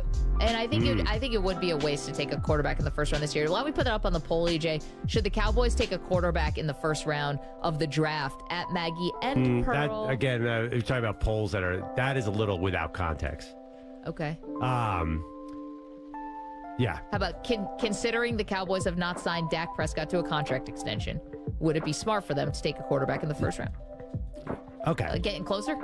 Okay, again, I feel like that We poll need CNN alone, to come and do our polls. I feel like that poll, I think it's a little bit of a cheat code. I think should it be? Would you draft a quarterback in the first round if you were the Dallas Cowboys? What was put out? Would you take a quarterback in the first 2 rounds? No, we said first round. Well, Schefter said in the first 2 rounds, but that was the report that started this. Like, would you invest pretty highly in a quarterback? You're talking about way different expectations immediately when it's a first round pick. So you're fine with a second round quarterback? A second round quarterback, I'm okay. Late second round quarterback, Spencer Rattler, fine. But your first round picks, it's different with the first What if they round. trade up to 33 to get Penix or Nix? 33, so that's the second round? Yeah, like where Will Levis went. Now you catch me out of technicality. We'll iron that out. As Bogusch is here with headlines. Schefter's point was like they might really invest in quarterback. Like they might trade up in the second round. And I think, or they might use that 24 pick. You might not need that 24 pick. That's what I'm saying. Like they might try and get up and get Nix if he falls out, or they might try and get Penix. And I think it's smart. Why not get this guy with some cost certainty? Maybe at 31. Bogusch has headlines. Hello again. So even when the Bucks win, they lose these days. So I mentioned it. Boston, not a team to trifle with by any stretch. Giannis is on the deck now behind the play, and I'm not sure what this is all about. An 8-2 run. He's not getting up. Dave Kane on Bucks radio, not in-game load management. Giannis was heading down the floor after a made basket when he just sat down, started reaching for his left calf. The Bucks are calling it a strain for now, an MRI coming. I bet that TV gig sounds pretty good right now to Doc Rivers. Giannis, I think everyone probably feels the same way as I do right now. So we're just going to hope for the best. The Bucks did beat the playing for nothing Celtics 104-91, snapping their 4-game skid. They maintain a 1-game lead on the Knicks for the 2 seed in the East. New York winning in Chicago 128-117. Jalen Brunson at 45 in his second straight 40-point game. The Magic, meanwhile, dropped to 4th in the East with a 118-106 loss in Houston. The Warriors rode 26 threes to a 134-120 win at the Lakers. They're now a half game behind LA for 9th in the West. The Clippers wrapped up the Pacific Division with a 105-92 win in Phoenix. The Mavs smoked the Hornets 130-104 to guarantee they can't end up in the play-in. And Anthony Edwards, a career-high 51 in Minnesota's 130-121 home win over Washington. The T-Wolves stay tied with Denver atop the conference. Nobody wants to see Tar Heels fighting, but all's not well in North Carolina men's basketball country right now. Raymond Felton was on Theo Pinson's podcast, angrily responding to Rashad McCants. This is like Mad Libs. This is Tar Heel Mad Libs. Dissing Roy Williams and their 2005 title team. It just kills me. Then for him to hear him say we hated on him. I had 15 points at half, and then my coach decided that it wasn't going to be my show because it was Big Man's birthday. Okay, cool. So I was already decreasing my scoring and passing more because the on my team was haters. I actually picked the roster. I actually helped recruit all of these that was on the team. When you say let the team, what? Like, hate it. How many times I done fed you the ball, you know what I'm saying, made sure you got it because I know you was our best scorer. Yeah. You know, at the end of the day, man, I wish him all the best. Just leave us out of your mouth. Here's a question. Is Rashad McCants still walking around with the crown on his head? Was he wearing a crown or a mask? He's wearing, the crown was not on anymore. He in this clip, he was wearing a hat. Took it out. Yeah, he's wearing a hat in this one. Okay. Was he wearing a mask at one point, too? Probably. He's had a couple different... He should call our friends over at WWE. See if he can get... Call us. Well, I mean, we had some pretty nice That's true. costumes at WrestleMania. I was wearing a luchador mask. Maybe that should be his next mask. I'm surprised he hasn't gone down that road yet because his guy's like, it's Halloween every night. That's my one thing about McCants. And the other is, why? Because it was Theo Pinson's birthday? Is that what he said? No, I think he's 2005. I think he's talking about Sean May. Yeah. Oh, Sean May's birthday. That championship game, May had a huge game. But I guess he's saying, hey, I was playing great. But Roy Williams started spamming Sean May because it was his birthday to get him most outstanding player. Wait a minute.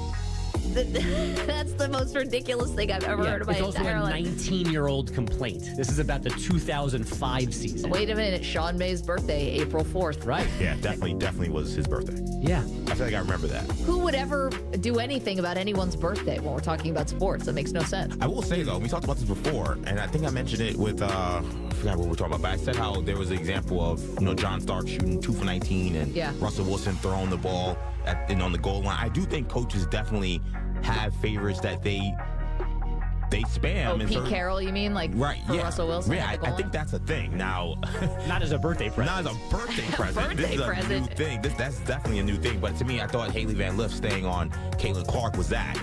So I feel like maybe that's where Rashad McCants was going, and it went well for Carolina, but he's still bitter about it. I can't believe he's bitter and they won. It's one thing if you are like Richard Sherman and you're talking about games you lost and, you know, that cost the game. Haley Van Lith staying on Caitlin Clark could have cost LSU the game.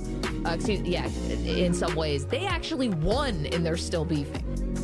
That's a bad sign. It's terrible. But, I mean, Rashad McCants was the whistleblower that kind of led to all those recruiting violations for Carolina. So there's bad blood that's been spilling for a decade over this. It was whistleblower. I think he was more like, loose lips sink ships, like that kind of thing. I don't think it was strategic to tank the program. I thought they were trying to pin it on him, and he's like, everyone was doing it. I thought it was a cover your own behind, not I'm doing it because I think this is a real outrage. Like whistleblower implies he was definitely a moral conundrum. Yeah. It wasn't moral, but he definitely was like, you guys are gonna, yeah, you're right. But still, like, he wanted to get the program in trouble. Yeah. And he's still, now we know why, because he didn't get more touches in the national championship game. It's more rat than whistleblower, I would say. This is a deep dive into North Carolina basketball. We love beefs. How do you find this beef? Like, what website's running this story? I saw this on Instagram, and I was like, wow. He called him a D. Yeah. I was like, Raymond Felton feels this way about Rashad McCants from 20 years ago. And Felton sitting back in a chair, and Ray's gotten a little puffy. I was waiting for someone to bring up that angle of the story. I was like, you guys are looking at McCants? That's not what my social media timeline was talking about. Felton was like that when he was playing. Right. Also, Theo Pinson has a podcast. We're jumping the shark here. He does. I mean, he's get off our block, Theo Pinson. Barely in the NBA, so I mean, he's got time. Media, yeah, exactly. And it's only, basketball podcasts lead the world in beef. That's why I think they exist. Every single one is you suck, he sucks, I suck. This is why you suck. It's also Pete's 16th book. You suck, I suck, we suck. This is why everyone sucks. It's also a ton of lying. Children's book. In the same podcast, he also said that Rashad McCants is among the greatest scorers he's ever played with, including Carmelo Anthony and Dirk Nowitzki. Yet they're about to throw down over the 2005 title that they won. He could be a distant third on that list. I mean, he also mentioned Russell Westbrook should be fourth in that list. On a more serious note, the winningest coach in NCAA basketball history retiring. Tara Vanderveer stepping down at Stanford last night. 38 seasons with the Cardinal. She won 1,216 games total over 45 seasons at Ohio State and Idaho as well. Ronald Acuna Jr. stole 3 bases, scored 3 times in the Braves' 6-5 win over the Mets last night. The Dodgers won in Minnesota 6-3. Tyler Glasnow tying his career high with 14 Ks over 7. And the Royal win streak is 5 as they're down in the Astros 4-3-10. Salvador Perez, the game-ending RBI single. The Nashville Predators clinching a playoff spot with the 1 point they earned in a 4-3 OT loss to the Jets. The Kings failed to clinch their spot, losing in Anaheim 3-1. And the Wild eliminated from contention with a 5-2 loss to Colorado. Again.